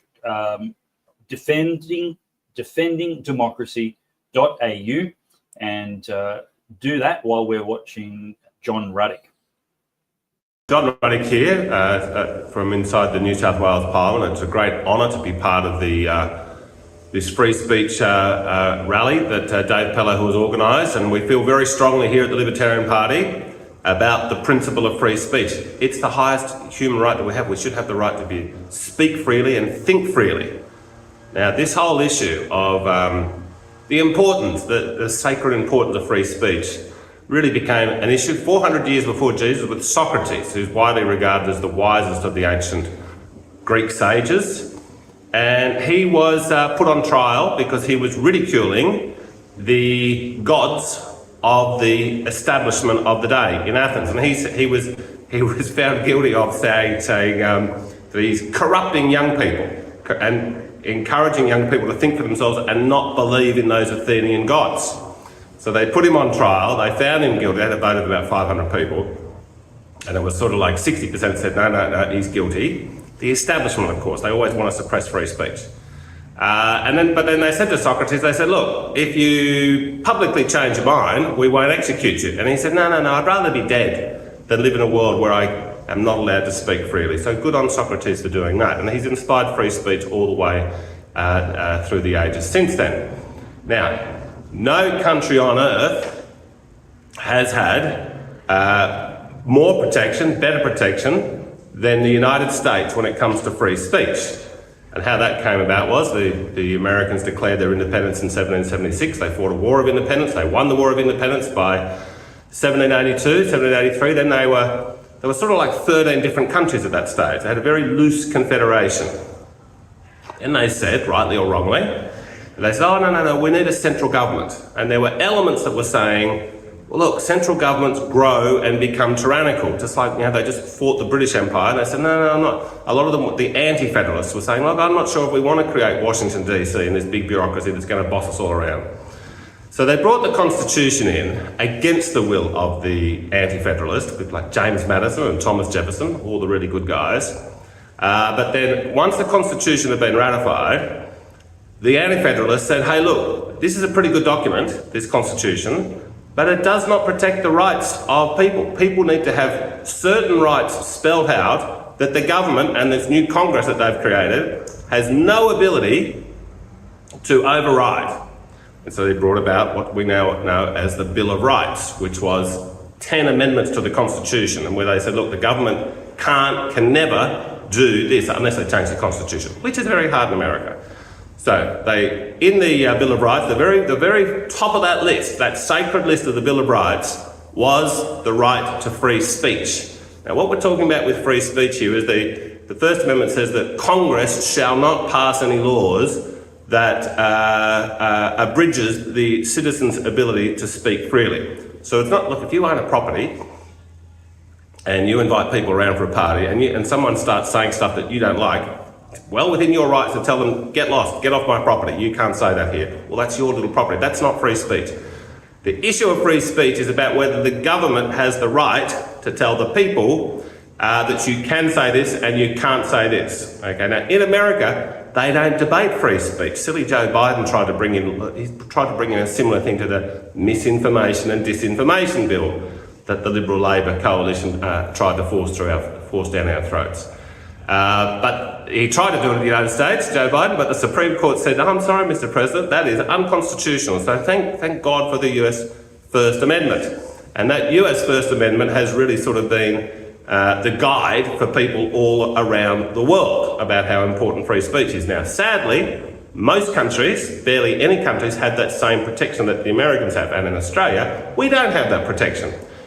The Libertarian Party is campaigning at the coming federal election to bring about a First Amendment constitutional a referendum so we can have exactly the same protection that the Americans have. Now, one of the first things I did here when I got to the New South Wales Parliament, I proposed that the New South Wales Constitution be amended to reflect, cut and paste the American First Amendment, protect free speech. It was unsuccessful, but we're never going to give up, and we're campaigning it here in the coming federal election because libertarians radically believe in free speech. Some of us don't even believe in defamation law or intellectual property law, but that's a subject for another day. The free speech is under attack in Australia. I believe the tide is starting to turn because of good people like Dave Pello and the viewers here. The tide is starting to turn, but we don't want it to just be a little blip. We really do want to turn the corner, and this debate in Australia is never going to be over until we have a constitutional protection for the Australian citizens to speak and think freely. Thank you very much.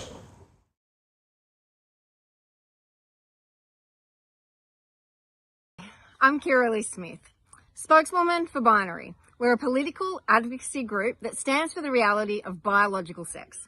There's male and there's female. That's all, folks. Growing up in Australia, I've pretty much taken for granted the notion of free speech. I thought it was a given. I was brought up on the mantra, sticks and stones can break my bones, but words can never hurt me. I was taught to just move on, or even engage in a rational debate when someone has bad ideas or poor speech. I felt really secure knowing that we have laws that don't allow threats or incitement to violent actions. Oh, how wrong and naive that was. In the course of my work as a spokeswoman for Binary, I identified a couple of males playing in female sport. I used them as case studies to prove that this was happening here in Australia and to lobby the sporting associations that implemented the bad policies that allow males to participate in women's sporting divisions. In March 2023, I had 2 New South Wales police officers turn up at my house to subpoena me to court. Apparently, not only has the word woman been redefined in Australia, but so has the word violence. You see, I now find myself under a 2-year apprehension of violence order for simply stating males are not females and they do not belong in women's sport. I identified a couple of male players in female teams as a part of my political advocacy as spokeswoman for Binary, and I've ended up in court 9 times as a result. Now, let me be perfectly clear. I've never met or spoken to these males. I've never directed anything toward them, only toward the organisations creating the problems in the first place. I'm appealing the AVO decision, so I can't go into the details right now. All I can say is don't believe most of what is written on the internet about this or pretty much other matters unless it comes straight from the horse's mouth. I've also recently been through a hearing where I was on the stand for hours answering questions about males in female sport and spaces. I've been accused of vilification for refusing to accept trans women as women. But you see, only males can identify as trans women. As a woman, I don't need a prefix. I simply am a woman. Men who identify as women are not women. They do not have XX chromosomes, nor do they have a reproductive system geared around the production of large gametes that we call eggs.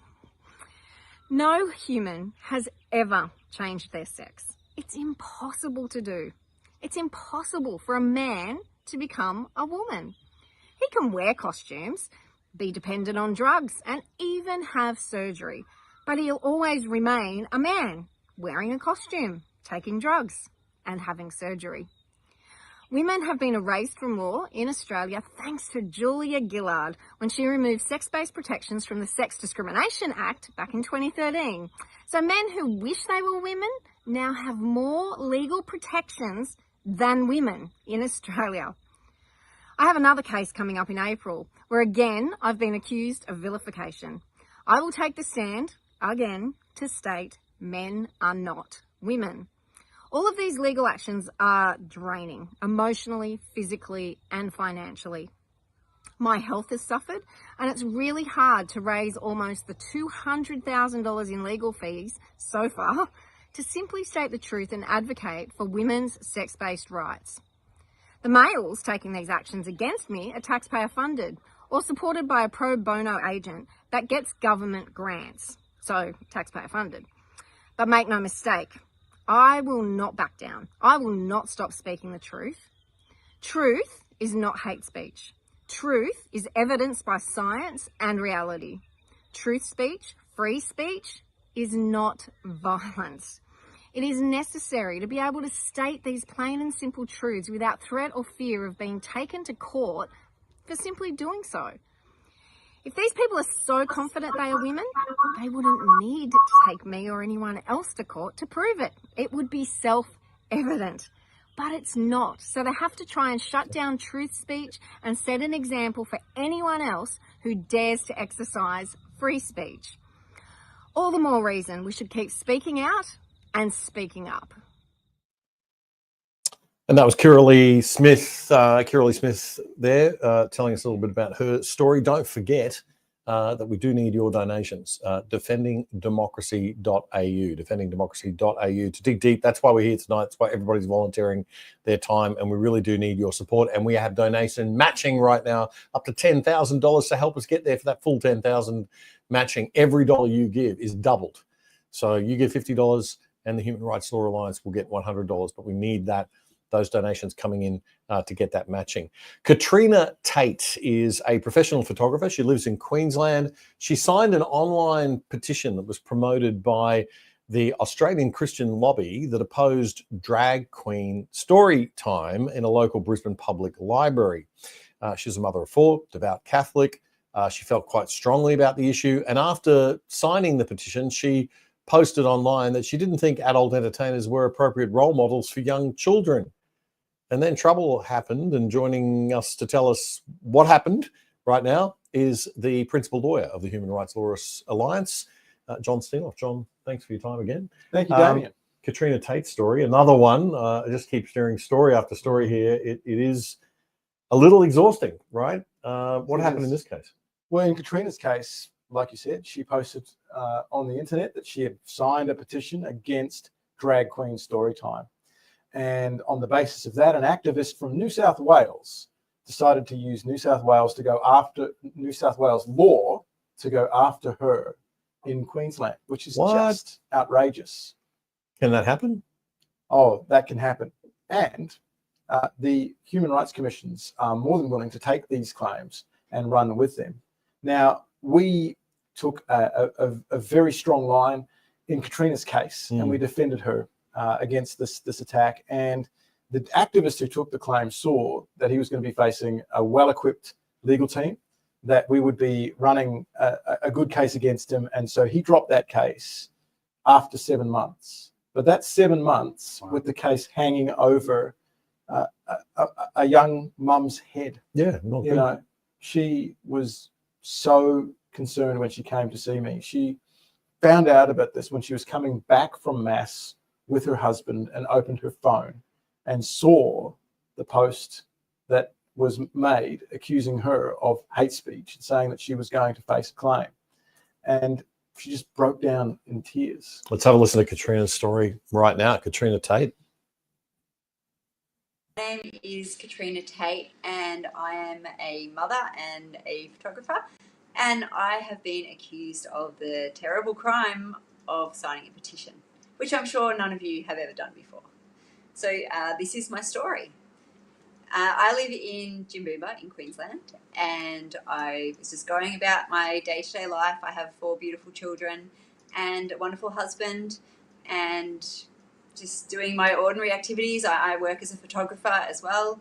And one day I came across a petition online, which I thought was really important to share. I mean, as I said, I have young children, and this particular petition was against drag queen story time in the libraries. Now, I am very much opposed to drag queen story time, because I feel that children should be children, and adults entertainment is not for children. There is plenty of children's entertainment that is perfectly acceptable, and they certainly do not need drag queen story time. Plus, I think drag queens are very scary to children. I think that sometimes they're scary to adults as well, but they're certainly scary to children, and it is definitely not appropriate for children to be in libraries being read stories by them. So I signed the petition and I shared it on my page, and I believe that I wrote a comment along the lines of that drag queens are not for children, and children, shouldn't be listening to them. And I sent the petition, and I shared it on my Facebook page without really any more thought, and I went on and I continued to live my life. And then not long after, I received an email, and it was a complaint from a gentleman in New South Wales, so not even the same state that I live in, and he had taken offence to my comment on Facebook. So he had obviously come across my comment somehow, and he thought what I wrote was offensive. Clearly he didn't think that I should be allowed to have my opinion, and he had filed a complaint against me, which had been picked up, and so now I was looking at going to court, possibly for signing a petition and sharing something I believed in. So this was really, really scary and very, very worrying. My husband and I were both extremely concerned. Like I said, we had 4 children, we have a house, we have a mortgage, I have a business. We sort of sat there and thought, what is this going to mean? What is going to happen? We also couldn't believe that it happened, because it just seemed completely ridiculous that you could share a petition and have something like this happen. So we were a little bit at a loss of what to do and where to go for help. The gentleman that sent the complaint also sent some offensive emails, and one of the emails even had photographs of my daughter in it. So it was a really, really hard time. And then thankfully the HRLA came along, and they were fantastic, because we were so scared, we were completely lost, we had absolutely no idea where to go. We were wondering if we were going to lose everything, what kind of money we were going to need to fight this ridiculous case. And John from the HRLA was just amazing. He was reassuring, he was kind, he made us see that this is completely ridiculous, that we hadn't done anything wrong, that we were on the right side, and he reassured us that we could do this and we could fight this. So that was just amazing. To go from being terrified and not knowing what was going to happen to just feeling confident that, someone who knew what they were doing was on our side now and could help us with this situation. So from that point on, John took on our case. He was amazing. He was in constant contact. He let us know what was happening every step of the way. There were certainly talks about that this could end up in court, which was a huge worry, but we didn't feel so bad anymore with John on our side, fighting this. So from that point, it went on for about 6 months, and whilst I would say it was a very stressful 6 months, because it also was made so much easier by John taking on the case and fighting it for us. We didn't at any point have to fly down to New South Wales. He was, like I said, he was in constant contact with us over the phone, reassuring words. We were able to basically live our lives as normal, and whilst the worry was still there, a lot of the stress was taken out of it by John. So that was amazing. Now, thankfully for us, after 6 months, the gentleman in New South Wales decided to drop the case, because John had done such an amazing job and such amazing work on this case that I think he realised that it wasn't really worth fighting in the end.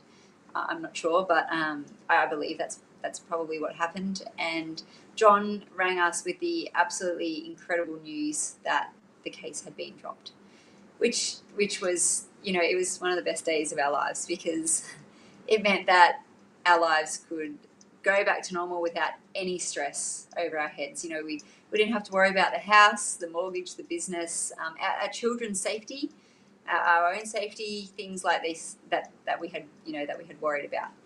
So I can only say that our whole family is completely grateful.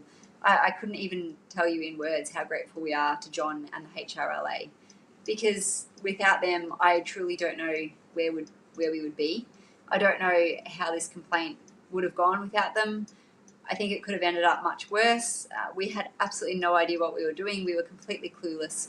We had no idea how to fight anything like this. We were just ordinary people living an ordinary life who, you know, had some gentleman come along and, you know, try to take us to court for something ridiculous. So I think the thing is that this could be you as well. I mean, this can be anyone in Australia who is just trying to stand up for what they believe is right, trying to stand up for their children or trying to stand up for their rights or others' rights.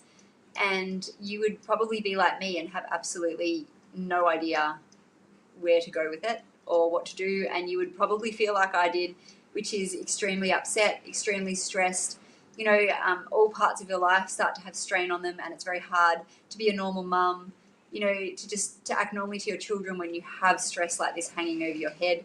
It's hard to run a business. It's hard for my husband to go to work every day and, you know, with this awful stress hanging over us. So I think this is why it is so important to support organisations like the HRLA, because you don't know that this isn't you next, or you don't know that maybe this happens to someone you love as well. And they are doing the most incredible work so that people like you and people like me can, you know, have normal lives and live normal lives and be able to share things like a petition without worrying about what could happen to them. So please support the HRLA, because, you know, their work is just amazing, and I'm now living a normal life again because of them.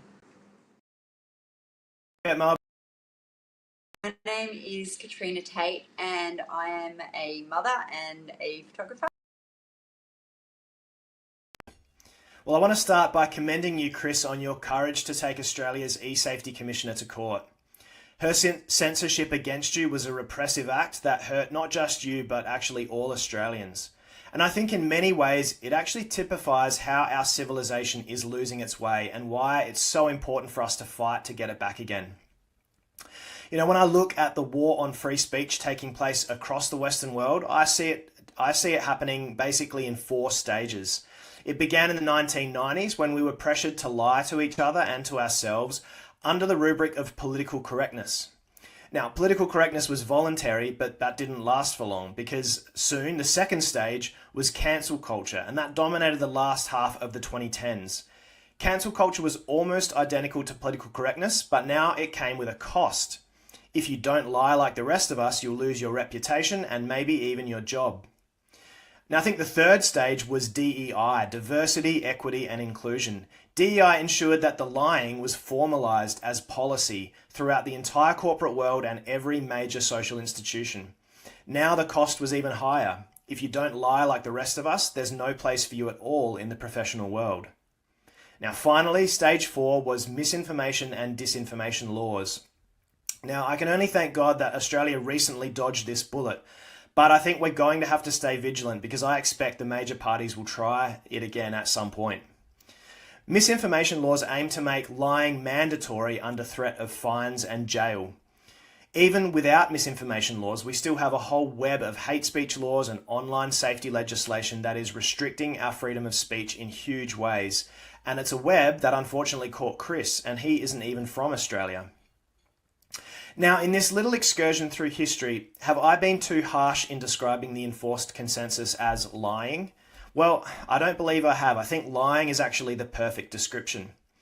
Because at the heart of Billboard Chris's core of the most obvious lies of all, that a woman who thinks she's a man is a man, and we all have to play along with it. As Jordan Peterson has said, there's no bigger lie than this. If you swallow this, no future camel will choke you, Peterson said. You only have to sell your soul to the devil once. Now, the irony in Chris's case, and in the whole supposed war against disinformation, is that it's being waged by disinformation super spreaders.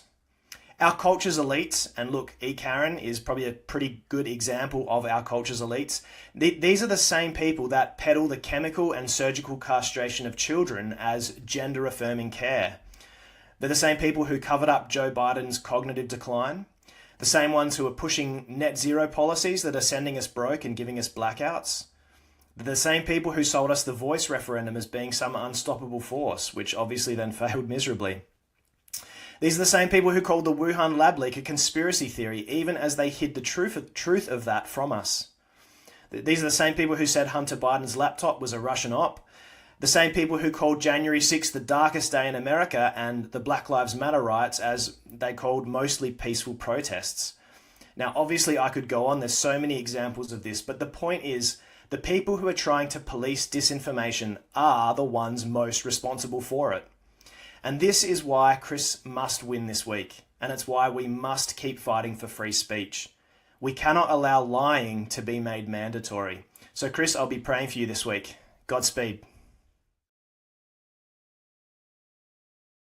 That was Kurt Marburg. Hello, we have Billboard Chris back. How are you, sir? Hello. Good to see you. We are back already.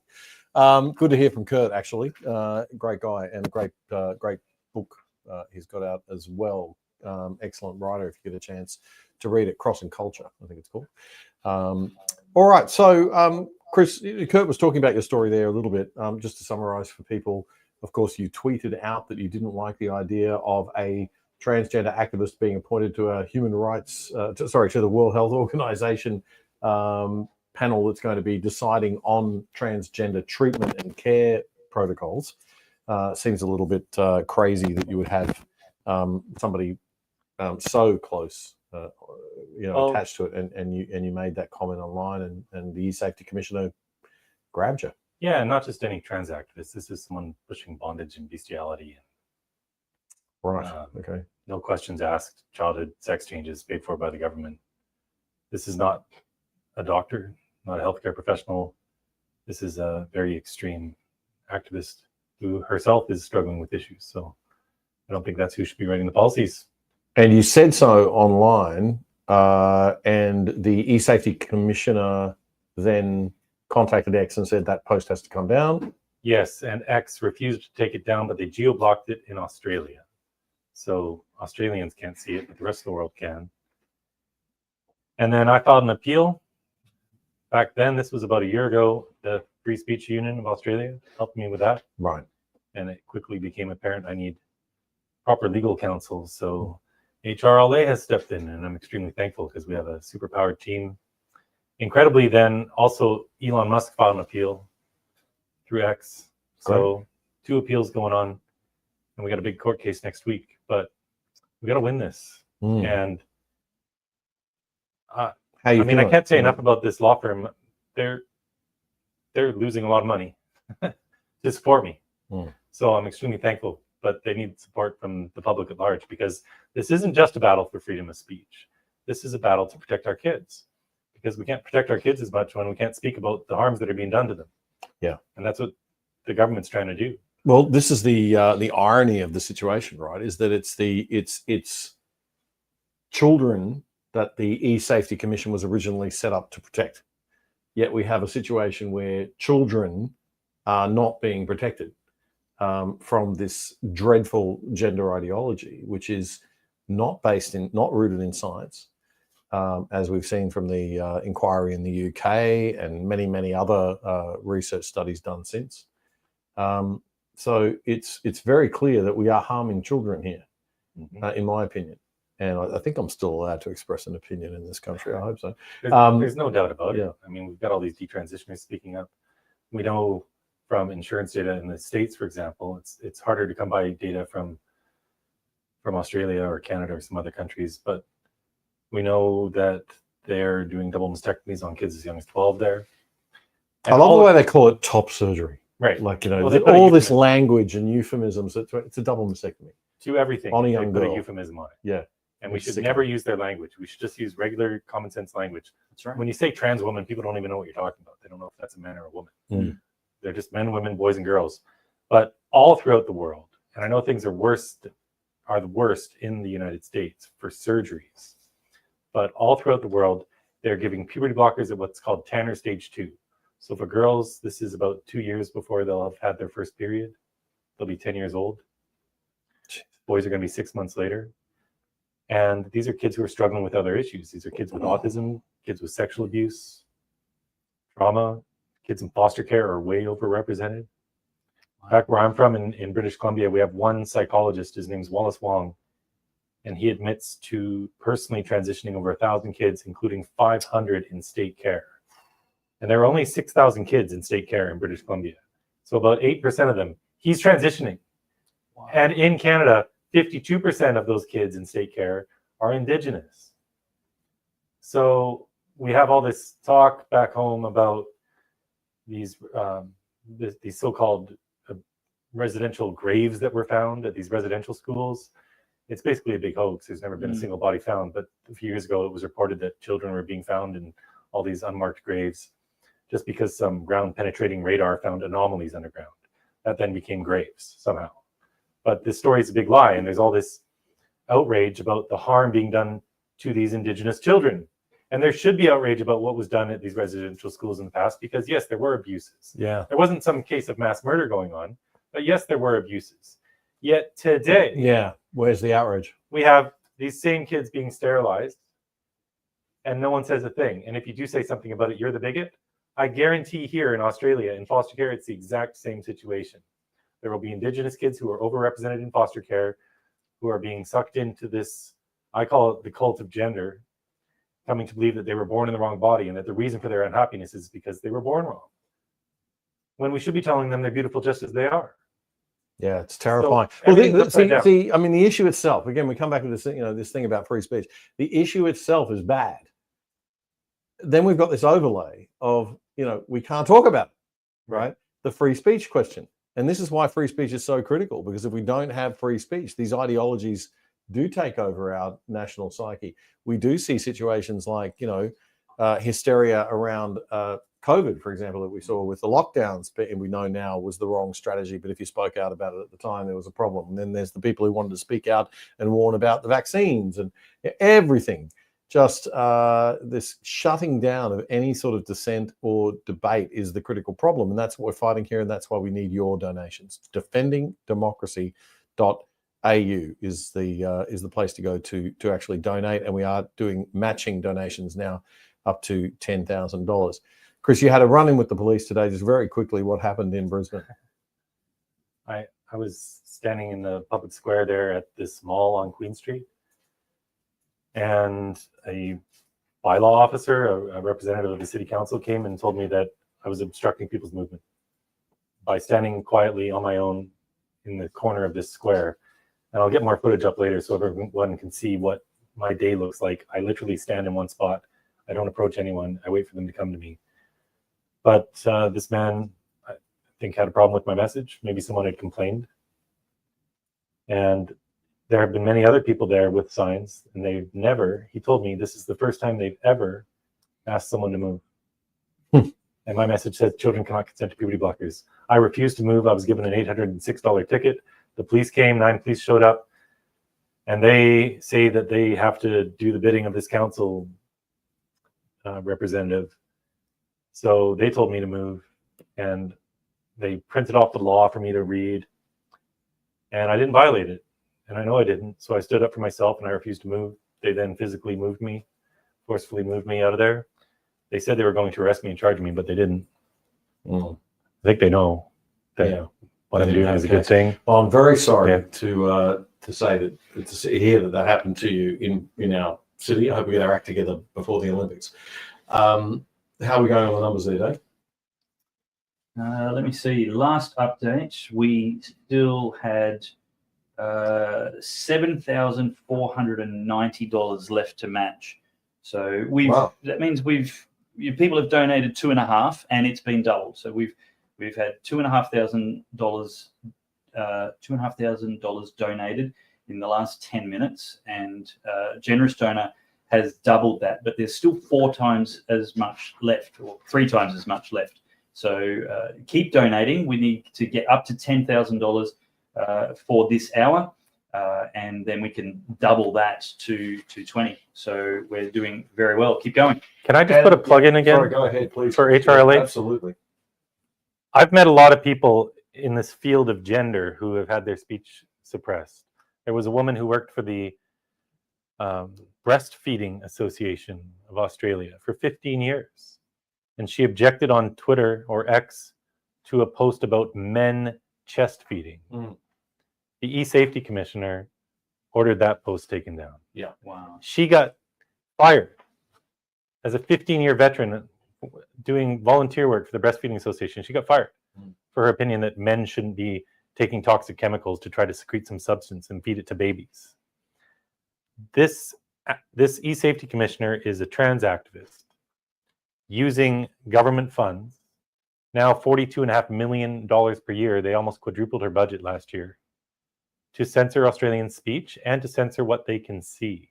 So I'm a Canadian man who wrote a post hosted by an American company, and Australians can't even see that. The only firm representing all of these people doing all of this work is HRLA. Yeah. They're doing more work for Australians, freedom, yeah, than any other law firm in the country. So if you've got some money to spare, this is the firm to give it to 100%. And that's not just talk, that's what's in reality happening. Yeah, it needs to happen. Folks, dig deep. Defendingdemocracy.au is the website to go to donate right now. Defendingdemocracy.au. And as we said, if you give $20, it's $40 that goes to the HRLA. If you give $50, it's $100 that goes to the HRLA. We're going to be hearing from Topher Field, Rukshan Fernando, Ralph Babette, Robbie Catter, all coming up. But right now, One Nation Queensland Senator Malcolm Roberts. Scripture guides our right to say mean and hurtful things and is often summarized in a simple teaching. Just because one can does not mean one should. 1 Corinthians 8, 1-13 provides the scripture. Christians are reminded that enjoying the grace of God is not an immunity that lets us do as we wish. Rather, it's an obligation to act with grace in all things. This is true of our speech as well as our deeds. 1 Corinthians 6:12 warns us those who disrespect the grace of God will become dominated by their own words and deeds, being drawn away from God. 1 Corinthians 6:12 warns us that those who disrespect the grace of God will become dominated by their own words and deeds, being drawn away from God. Matthew 26:52 sum this up clearly. Hate begets hate. The reason why these beliefs should never be incorporated into law is simple. These beliefs are our demonstration of faith, which must be genuine. Forcing this behaviour through legislation removes the opportunity for a heartfelt embrace of the grace of God. Nonetheless, in Australia, an attempt was made to codify grace in Section 18C of the Racial Discrimination Act, which makes it unlawful for someone to do an act that is reasonably likely to offend, insult, humiliate or intimidate someone because of their race, colour, nationality or ethnicity. An act can be words or deeds. The explanatory memorandum for 18C states, quote, "It is intended that Australian courts would follow the prevailing definition of ethnic origin, which involves consideration of one or more characteristics of ethnicity. This would provide the broadest basis for protection of people such as Sikhs, Jews and Muslims," end of quote. And apparently not Christians. Many religions, including Islam, and many pseudo-religions like climate change and anti-genderism, advance their interests on the very thing Christians oppose, violent rhetoric, as Tesla drivers are now discovering in the USA. Right now. Section 18D of the Racial Discrimination Act contains exemptions which protect freedom of speech. These ensure that artistic works, scientific debate and fair comment on matters of public opinion and public interest are exempt from Section 18C, providing they're said or done reasonably and in good faith. Despite this, the so-called good faith protection was removed with the passage of the Crime Code Hate Crimes Bill 2025, passed last month. In effect, this legislation says there is no good faith way of advocating violence against another based on their race, religion, ethnicity or sexuality. Is this new? Did the Hate Crimes Bill add an offence that was not already there? No, it did not. Queensland, for instance, criminalised the threat of violence against another in Section 359 of the Criminal Code 1899, with a maximum penalty of 5 years in prison. New South Wales has an offence under Section 31 of the Crimes Act, which provides for 10 years in prison for making a written threat, where written now includes web pages and social media posts. under section 474.17 of the Commonwealth Criminal Code, it is an offence to use a carriage service, including the internet, to harass, menace, or cause offence to a person, including a threat which is express or implied, with a maximum penalty of 5 years in jail.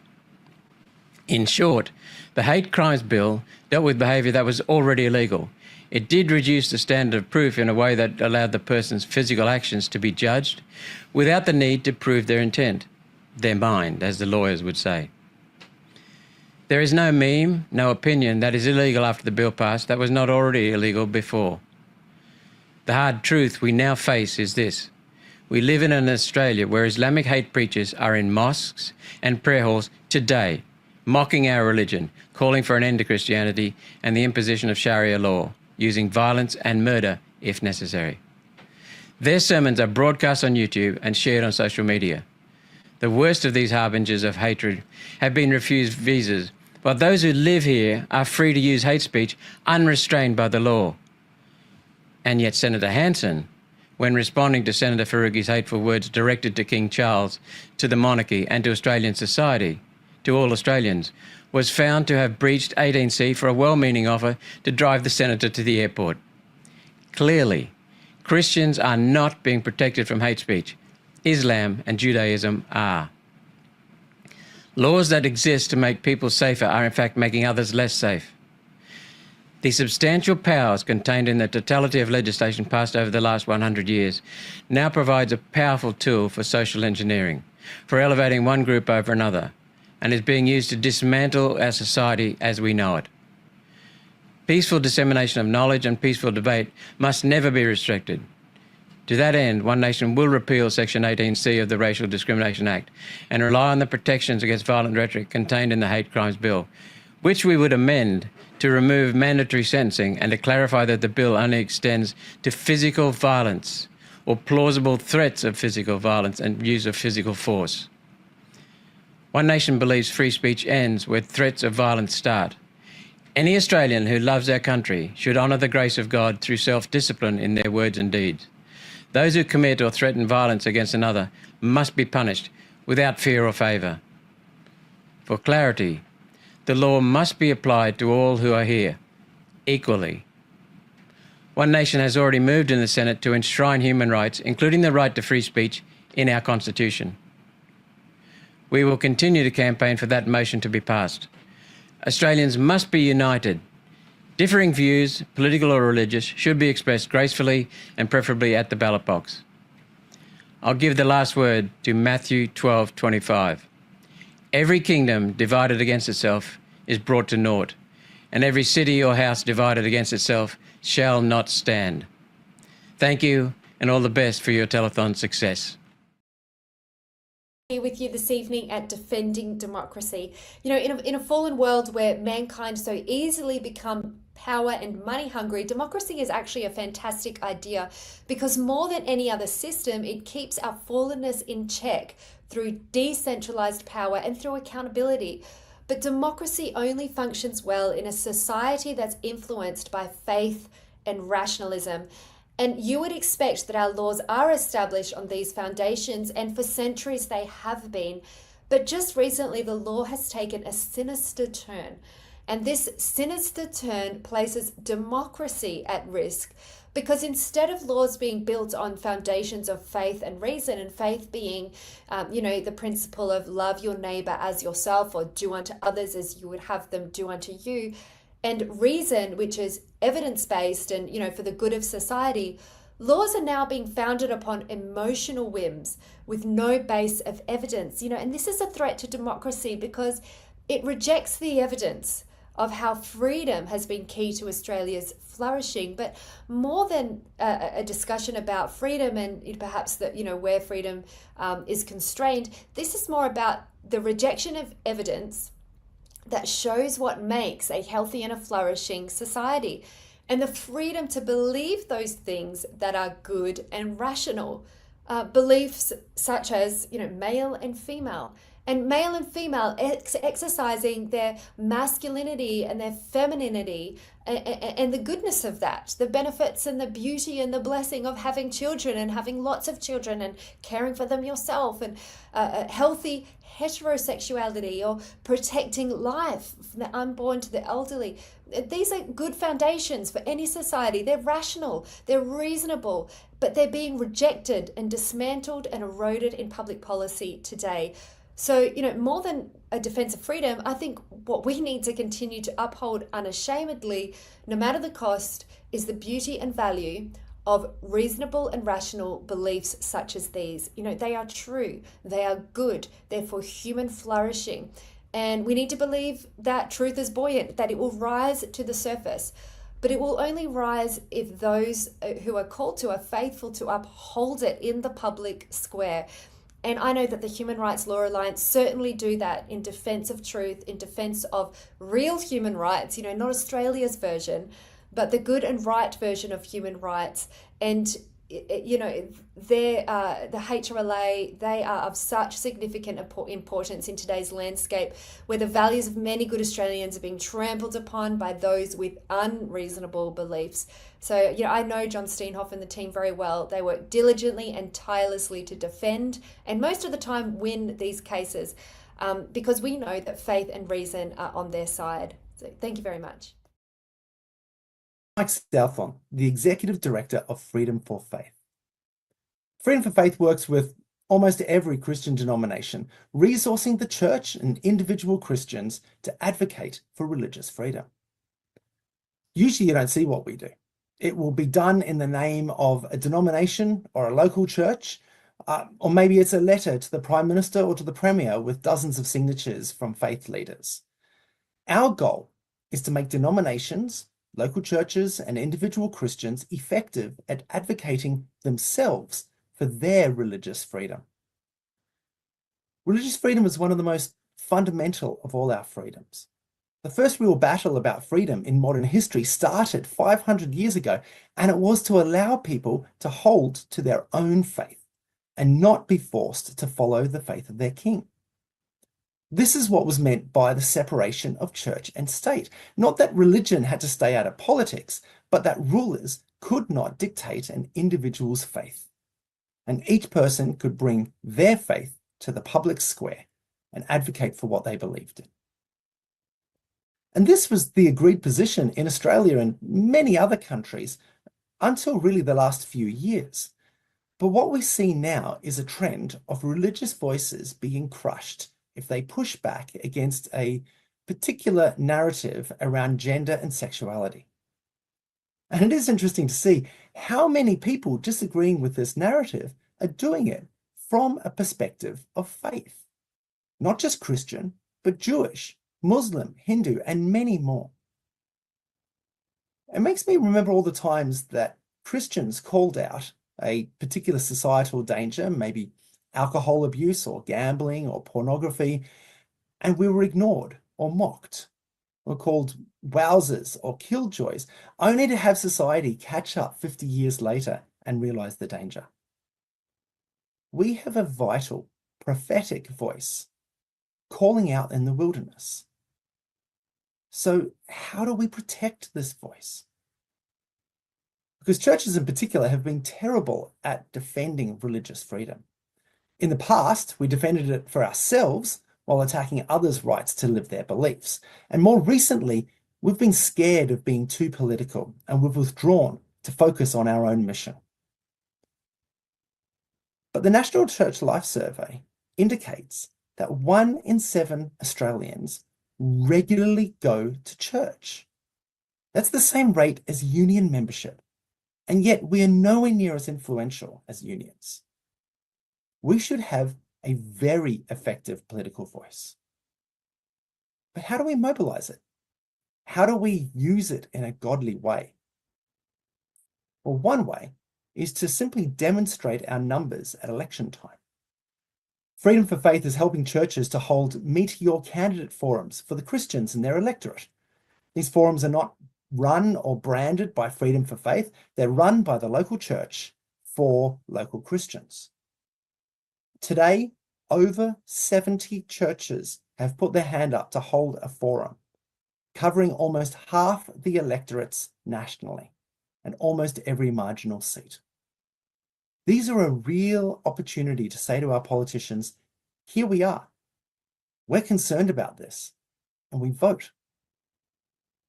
You can help convince our politicians to protect religious freedom and freedom of speech generally by ensuring that your local forum is a success.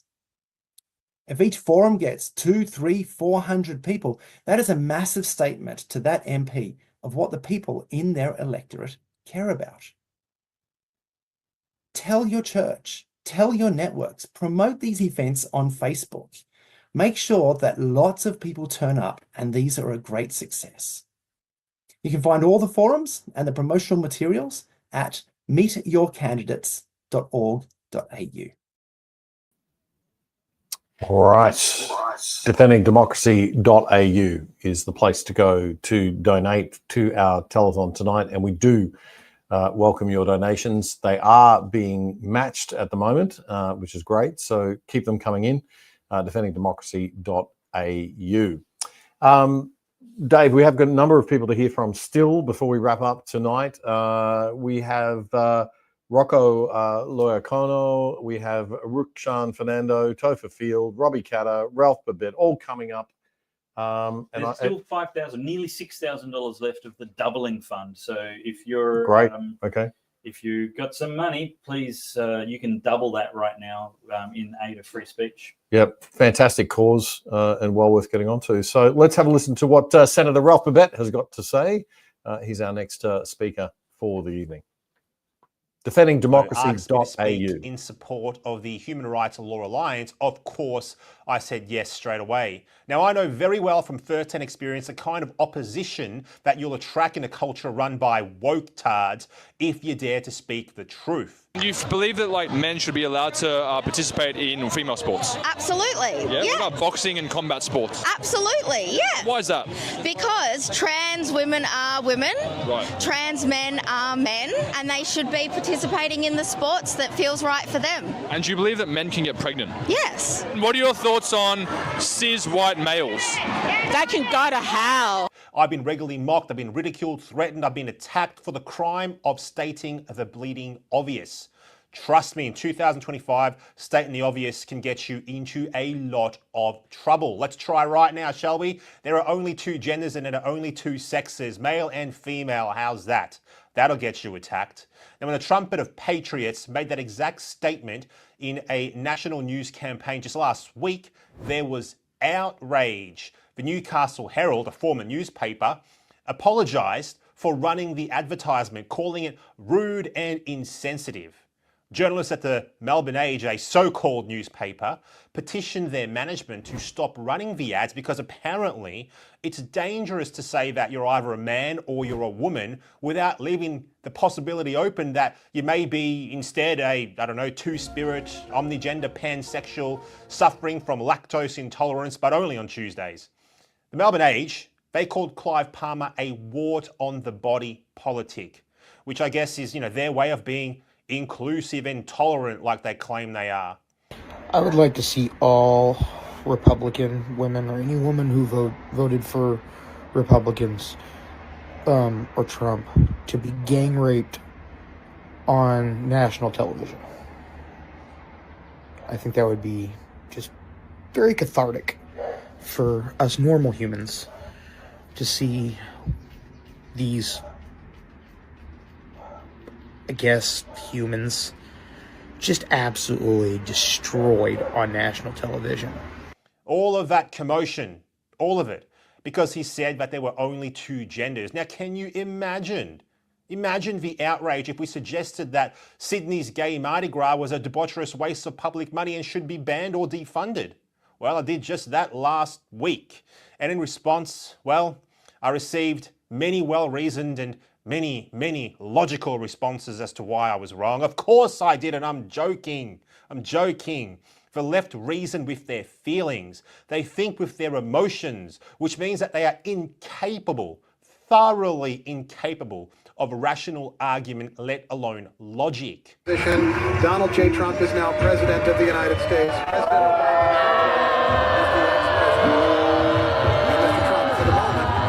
They react with venom and slander and threats and bullying. That's what they do. Now, I was recently labelled a radical right-wing extremist by a globalist NGO that specialises in reporting on extremism and hate. It seems that simply stating that drag shows aren't for kids and that men shouldn't pretend to be women is now enough to be classed as an extremist.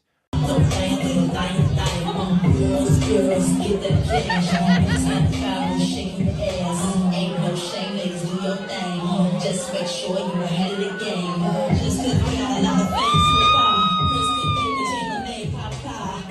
Now, this is the first year that a trans woman is in the competition. How do you feel about that? Amazing.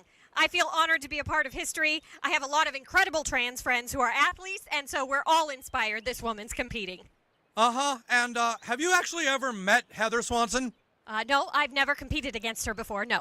She's not exactly your average trans athlete.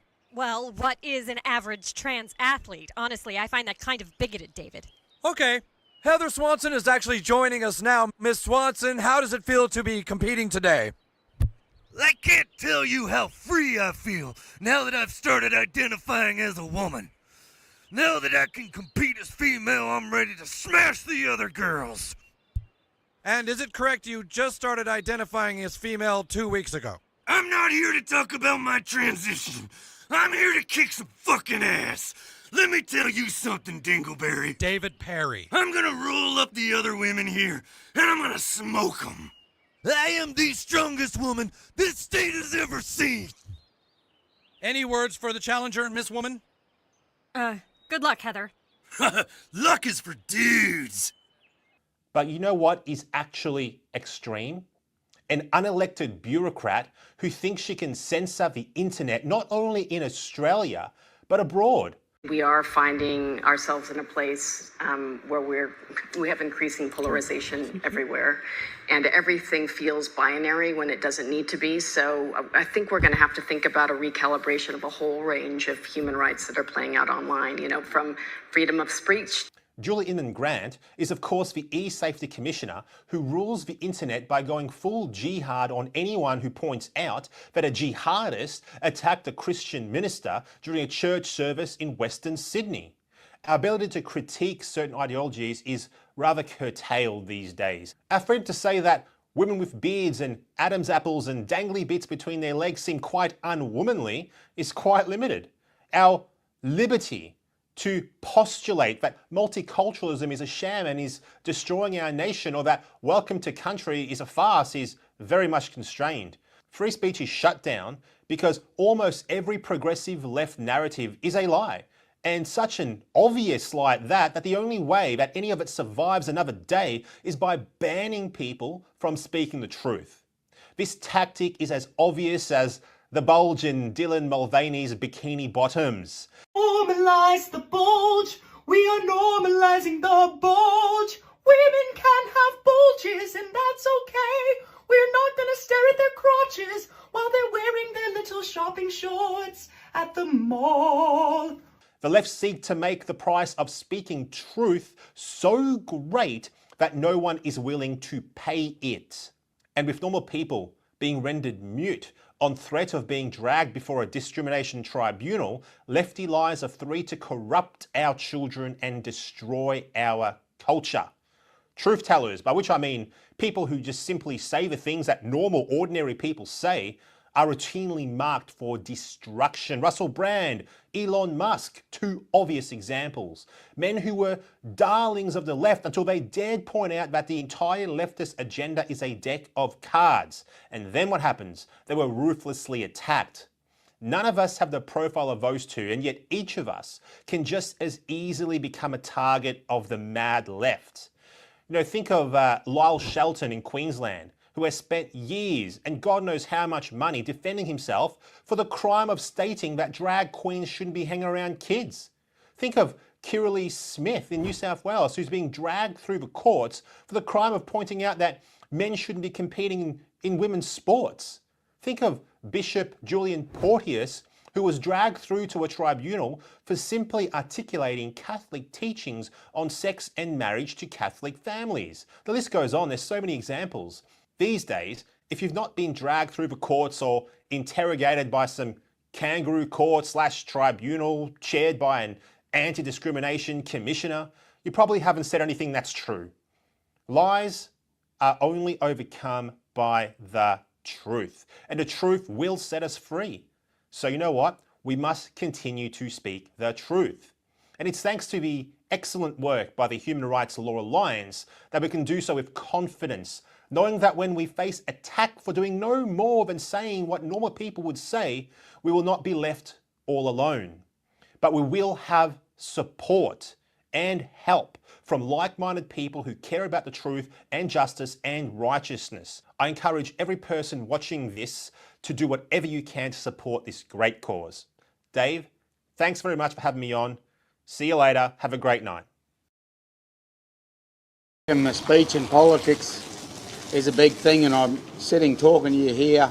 Mount Isa Mines is just across the road, literally 500 metres over there. I'm looking at a big copper mine, and sitting in a rural industrial town where people know what it means to earn a living. They know, out here, a lot of times you've got problems, you've got to solve them yourself. And that creates people that I think appreciate plain speak and getting to the point. And I think that's probably got a lot to do with why I'm still living here after 20 years in Mount Isa, because especially as a politician, you want to be grounded and you want to surround yourself with people that appreciate plain speak and probably force you yourself to speak plainly. And clearly that's in deficit in Australian politics, so much so you pick your issues, but whatever it is, whether they're Aboriginal issues, social issues, people go weak at the knees when you talk about stuff like this, and they try and shut you down. Recently in Queensland politics, where we want to address an issue, some would say it's the biggest social, moral, pressing challenge of our time, full stop, is abortion. 80,000 babies dying a year, fill a stadium full of that. Now, whether you agree with it or not, it's an issue. Like, you can't say it's not an issue, but the unprecedented step in Australian history was taken, in Australia's political history, was taken insofar as the Queensland Parliament, the new government, moved to shut down any speech about a particular topic, that topic being abortion, in this 4-year term of Parliament, knowing that the KAP were primed to try and move on it and put something into that Parliament to prosecute a view to represent people. So I don't know what could be a more acute example of where or how tight the constraints are getting from people that just don't even want to discuss stuff and can't possibly deal with having been challenged on it in the public arena. And that's one way that can be addressed politically, where they've got legislative things to just shut you up. I think more socially, like talking about Aboriginal issues, I live out here and amongst some massive social problems, alcoholism and family breakdowns and whatever, and I service 2 full-blown Aboriginal communities, but big, heavy Aboriginal populations out here, and there's some real problems. And I talk weekly to people that where we're trying to troubleshoot this stuff, and people on the ground. I even talk to people lying asleep on the footpath here to try and work through those problems. But every time you talk about stopping people coming over across the border to come here just to drink, to escape the alcohol bans and NT, well, you'll have then media flare up and have a go at you for, saying something that they say is discriminatory, or, anything you want to say, or on the Voice or the referendum campaign, you speak up against that and you're called racist. You can't call a spade, and it's really tricky for someone in my job where you're trying to, troubleshoot these things and help people, but you have your hands tied behind your back by all the thought police, and unfortunately the number of people is growing. The levels, it's not just people on Facebook, it's not just people on the street. You've got government as well actively legislating to curb your speech, so you can't even bring these topics to the surface that they don't want to debate. So we do have some big challenges in Australia. I love living out here because it's not as big a problem here, and what's seen as offensive and discriminatory sort of speech in Brisbane is often just normal speak here, and I think it's because people keep it real here. And if I stick to the Aboriginal issues, like I always think I lived in Brisbane for 5 years and I didn't go to any barbecues or parties or play any sports teams where you had, half the party would be Aboriginal himself. But we can come to Mount Isa and we do assimilation here without thinking about it. And, we working well together without talking about it or trying to make a big deal. But everyone in the city comes up with all these, new ways of how we've all got to live together and what we should be thinking. And I think they got to get more reality into their life and come out to a mining city and see where your income comes from and see how people live. And that helps me keep grounded. But I guess the message in the terms of this marathon is that freedom of speech is that we've just got to be brave and try and surround ourselves with people that encourage us and help us to speak our mind and call things out as we see them, instead of umming and ahhing, stopping and starting and trying to hold back what we're saying because we're scared of what other people think. If you think it's the right thing to do it. Let that be your arbiter, not these little voices in your head, imaginary voices of people that you think will criticise Queensland you. Member of Parliament. Good luck. Robbie Katter. Queensland Member of Parliament Robbie Katter there. And if you would like to donate, and we would like you to donate as we move into the last few minutes of our event tonight. And we are happy to say that we have, Dave, I understand, clocked a bit of a milestone. We are now just past $50,000. Bravo. Nice round number, Excellent. although it's not perfectly round. It's 50,258. But Good. there is still $4,000 left for people's money to be doubled if they donate Right. So before the top of the hour. Okay. So we realistically could get to 60,000, which would be fantastic if we could push it that far. Dig deep. This is it, the final moments. Let's get into it. Every dollar you donate now will be multiplied, will be doubled. So well worth digging deep at this point and supporting the Human Rights Law Alliance for the great work that they do, without which we would have no defence against a lot of this, these vexatious claims, the lawfare, and the actual court cases that we're seeing brought against people, simply for what they say. Not so much what they're talking about, but just the fact that they're speaking out and saying things that are deemed to be offensive by select groups in the community. Not something you can have in a free speech liberal democracy. Just isn't right. All right, we're going to hear from a few more people before we wrap up tonight. The big stars coming up at the end, Rukshan Fernando and Topher Field. But I think we're going to hear from Rocco Loyacano next. Indeed. Here's Rocco.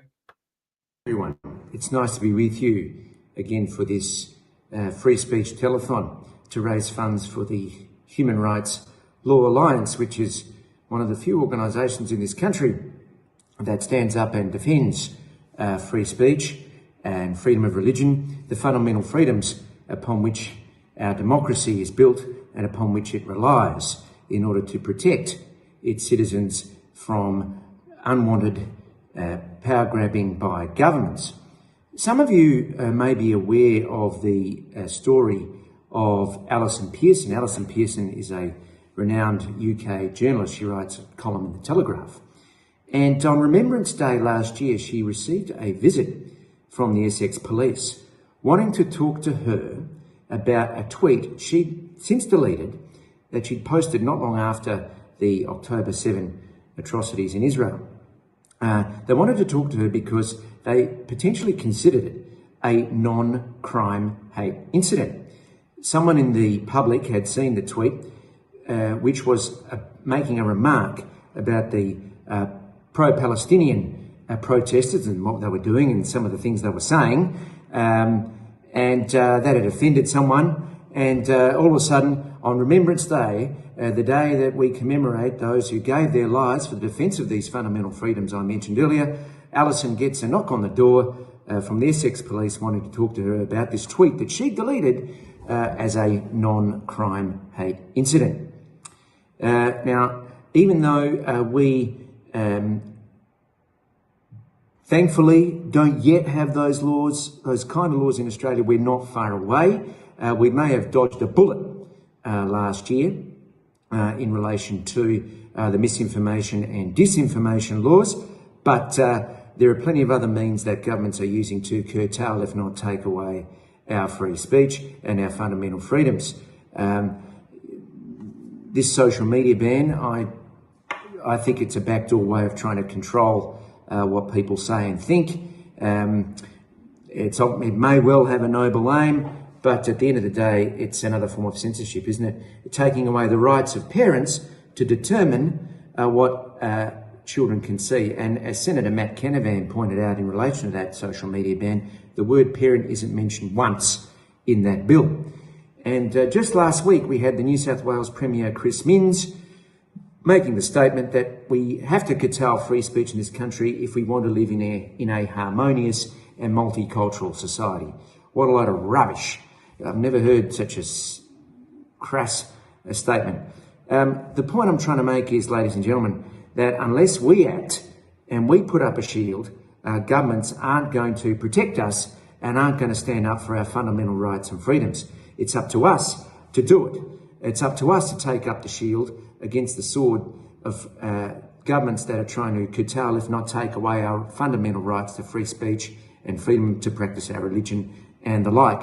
That's why it's important that we have telethons like this to help organisations like the Human Rights Law Alliance to stand up for free speech. And we also have organisations, I might mention the Free Speech Union, which is standing up as well. Alison, thankfully, the charges against her never went ahead, but the fact that it occurred in the UK, the country that gave us the ideas of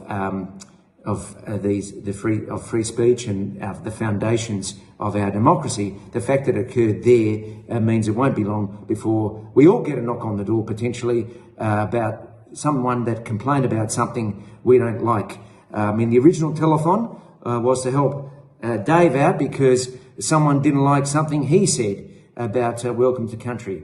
The danger is ever present, ladies and gentlemen, and we need to donate generously to make sure that we have the necessary defences, the necessary shield to stand up and defend ourselves against government tyranny. Thank you very much, ladies and gentlemen, and enjoy the rest of your evening. Rocco Loiocano there. Thank you, Rocco, for your time. And don't forget, defendingdemocracy.au is the website to go. We're wrapping up now. Last few minutes. Come on, folks, let's get there. We've just got to get to 60,000. It would be fantastic. We have money in the kitty to double your donation. So if you give $100, the Human Rights Law Alliance gets $200. So very important. So do jump on and do that for us. We are now going to hear from two very important content creators that I think you all know and love. So dig deep if you are fans of these guys. Rukshan Fernando and Topher Field. Rukshan and Topher.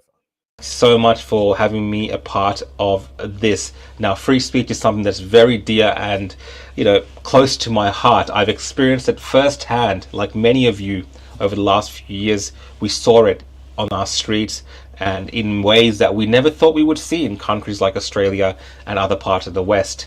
So it's one thing to talk about it as a concept, but many of us have experienced it, the very dire consequences when governments and other authoritarians get involved in denying people free speech. We experienced it firsthand during the COVID years, and I was privileged to be on the streets to document some of the disastrous results of that, where people really have to get on the streets to push back against the tyranny that they're seeing from their leaders in a way that we never thought we would ever have to.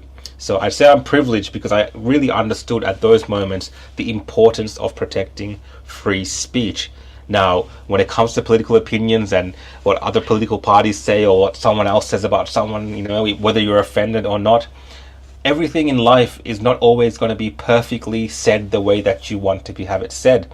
People might sometimes say things that you might interpret as hateful, but they're just expressing their opinion or their free speech. So it's very important that we maintain this ability to criticize. It's very important that if one group has the right to express an opinion, the other group that might have a counter opinion is given that exact same right. We cannot give privilege, free speech and rights to different groups and different people depending on whatever characteristics we might give to them. Now today, of course, in the West, sadly, we are seeing many of the disastrous implementations of restricting speech and controlling people's opinions and views that we've seen in other parts of the world. Now Australia, for all its greatness and maybe all its faults, we are a multicultural country. Now we can get into an argument about the benefits of multiculturalism. I have an opinion about that as well towards the end of this, but we have people in this country who have experienced the ultimate lack of freedom, the lack of free speech, the lack of the ability to express concern against a political group or a party, that they've had to flee those countries and come to a safe haven like Australia, these countries in the West. So we should be very proud of that, but we need to protect that. And people that are coming to Australia from different heritages and different parts of the world who have experienced the worst of this should be at the forefront, expressing the importance, the very vital importance of free speech and what that means for a society. Because we don't want to be like those other places. That is not the legacy, the history. If we go back to the generations of people from a very long time ago, thousands of years perhaps, where they've fought for these rights for people living in these free societies to have these type of concepts be a part of their daily lives. It is so important that we keep protecting them and fighting for them. And again, I want to say, we had Chris Minns recently, the Premier of New South Wales, weigh up multiculturalism and free speech and say it's almost more important to protect multiculturalism at the cost to free speech. Now this is crazy, these type of things that leaders in the West are saying. And, especially for people who have migrated to Australia, they should never let these politicians in Australia use them as a reason to limit such a wonderful and amazing freedom that we enjoy in this country. It is what makes Australia fantastic, great. It is what makes it safe. The ability to be able to criticize government, to criticize groups you don't like, to express ideas and fight out those ideas in a peaceful manner in the public space, in the town square. It is what makes these nations great, and it's so important that we fight back against people like Chris Minns and other authoritarians and other government figures, the World Economic Forum and all these other lunatics that we've seen who have tried to dismantle these concepts and push back against them, that we push back against them. Because it is these concepts, these ideas of free speech, not always perfect, but the very pursuit of them, which makes life in Australia wonderful. It makes this the very medium that we're contacting each other on today and expressing our ideas wonderful, right? This is what they are afraid of the most today. This new era of information sharing between people where we don't need the filters of government involved. We can get together, we can talk like this, we can have independent media, we can have podcasts, right? A new generation of media, the end of the legacy media. This frightens them to no end. And all these controls you've seen over the last couple of years of them trying to, misinformation, disinformation, control speech, control the internet. It is all about limiting our freedom, limiting our abilities to be the best of what we can be as these societies, and for these gatekeepers to maintain their control over us. And there's always going to be this balance, there's always going to be this fight going on between freedom and the authoritarian state and what the government wants. But we as individuals, we as people need to continue to put our case forward and fight very strongly for these ideals, because like I've said multiple times, it is what makes Australia great, it is what makes the West great, and is what can make many other parts of the world great. Just the very introduction of the concept of the ability to have free speech, to criticize, to express opinion, to say things that people do not like, changes the future of a country. Now, there is also the responsibility of us, when we're pushing and promoting free speech, to call out those who are damaging our societies through other ways, to call out for law enforcement and our governments to use existing laws to deal with the vagrants in our society, to deal with the terrorists and the disruptors that like to abuse these concepts that we value so much. We got to call them out and be on top of them as well. But the idea itself should never be limited in the manner in which these governments seek to limit. So that's my ideas about free speech. again, I implore all of you to keep defending these rights and defending these freedoms. Thanks, guys. See you all next time. So much to David for inviting me, and to everyone who's watching. Really appreciate you being here. I do hope you support David very generously in what he's trying to do. Make sure you've shared the link, etc., to tell as many people as possible about what's happening here online at the moment. My name's Topher Field, for those that don't know, just in case I forget. I've got it on a TV behind me. I'm probably best known, I guess, for my work during the COVID era as one of the people, not the only one by any means, but one of the people who was standing up against Daniel Andrews and his draconian violations of human rights, not least of which was the violation of freedom of speech during the COVID lockdowns. But actually, my history with this topic goes back a little bit further than that. I've been a political commentator now for 16 years, and as someone who likes to talk about politics, and that kind of inherently makes you someone's enemy, you can't really say much about politics without someone disliking you for it. I've been very passionate about freedom of speech for a very, very long time. I first got involved in a campaign to defend freedom of speech actually when Julia Gillard was attempting to bring in a thing called the News Media Council. This was the brainchild of Finkelstein, I believe, a retired judge who led a report and proposed the News Media Council, which Gillard genuinely tried to bring in. There was a large campaign against that. I was a small part of that very large campaign. I made a video defending freedom of speech called The Forbidden History of Unpopular People. And in that video, I made the point that I want to make here with you today, and that is that actually the right to be unpopular is not just something that needs to be tolerated. It is something that needs to be celebrated, because very little progress in the world has come from people being mainstream and popular. The vast majority of progress throughout history has come as a result of the outliers and the weirdos and the people that were willing to be mocked, to be scorned, to be on the outside of polite society.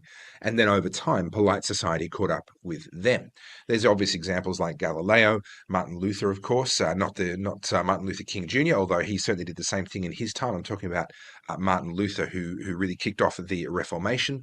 We think about, in particular, what I focus on in that video, and I want to bring him up here today because I think not enough people know his story, is a guy by the name of Ignaz Semmelweis. Now, he was a doctor. He was a Hungarian man, and this is back before they understood that germs existed. They didn't understand. This is back when they would do bloodletting.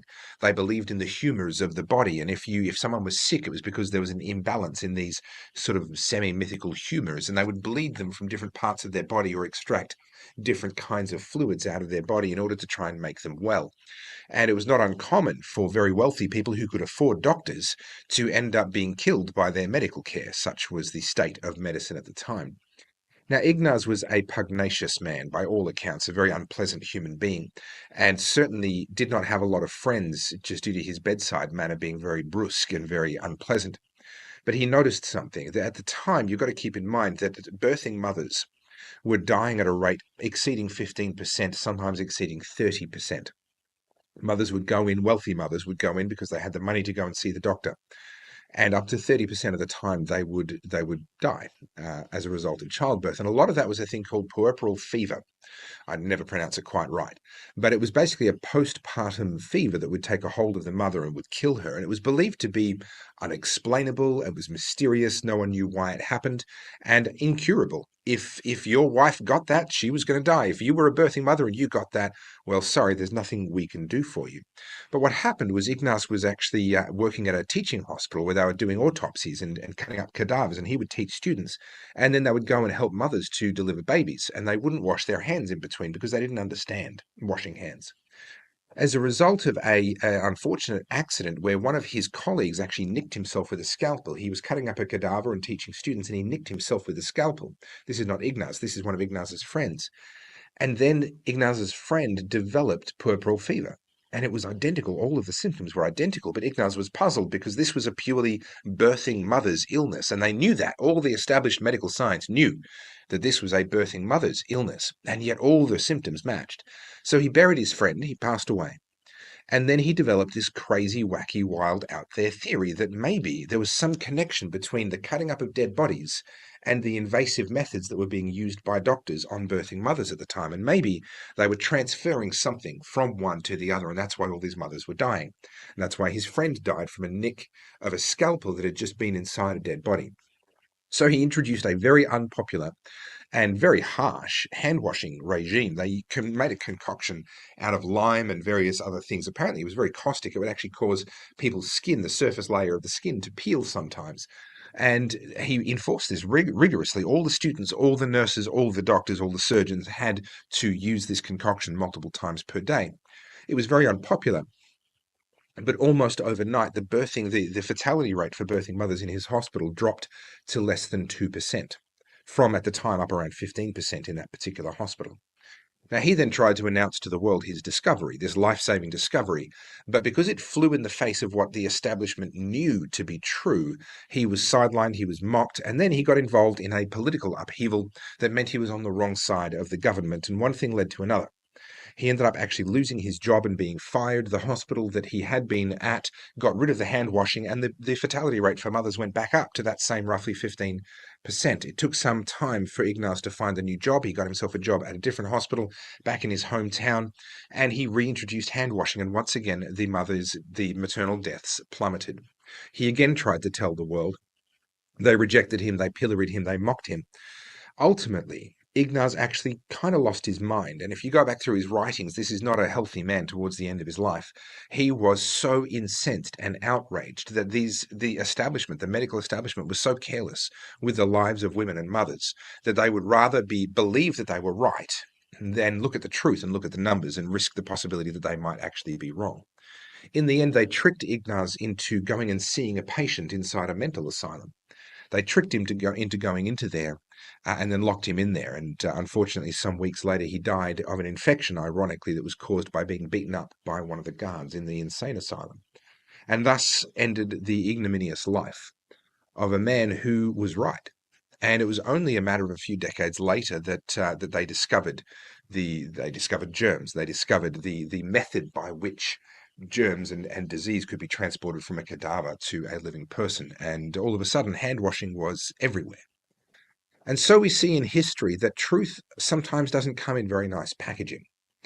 And should he have been the pugnacious, unpleasant man that he was? No. Would it have helped his message if he'd been a kinder, nicer man with a better bedside manner? Well, sure. But the truth comes to us in whatever packaging it comes to us in. And it's not always nice. It's not always pretty. It doesn't always look like it comes from central casting. And that's why we need to defend freedom of speech for people like me during a time like COVID, and for people like Ignaz during a time like that, where he had the truth, but because it wasn't packaged up the right way, he didn't have the correct degrees, he didn't have the right pedigree, he wasn't from the correct family, he wasn't in the right positions of power, he was dismissed, and people literally continued to die. Freedom of speech is not negotiable. It must be defended, it must be protected, and most crucially, it must be protected for the people we find most unpleasant, because those are the people who, from time to time, help to move us forward as a civilization and as a species.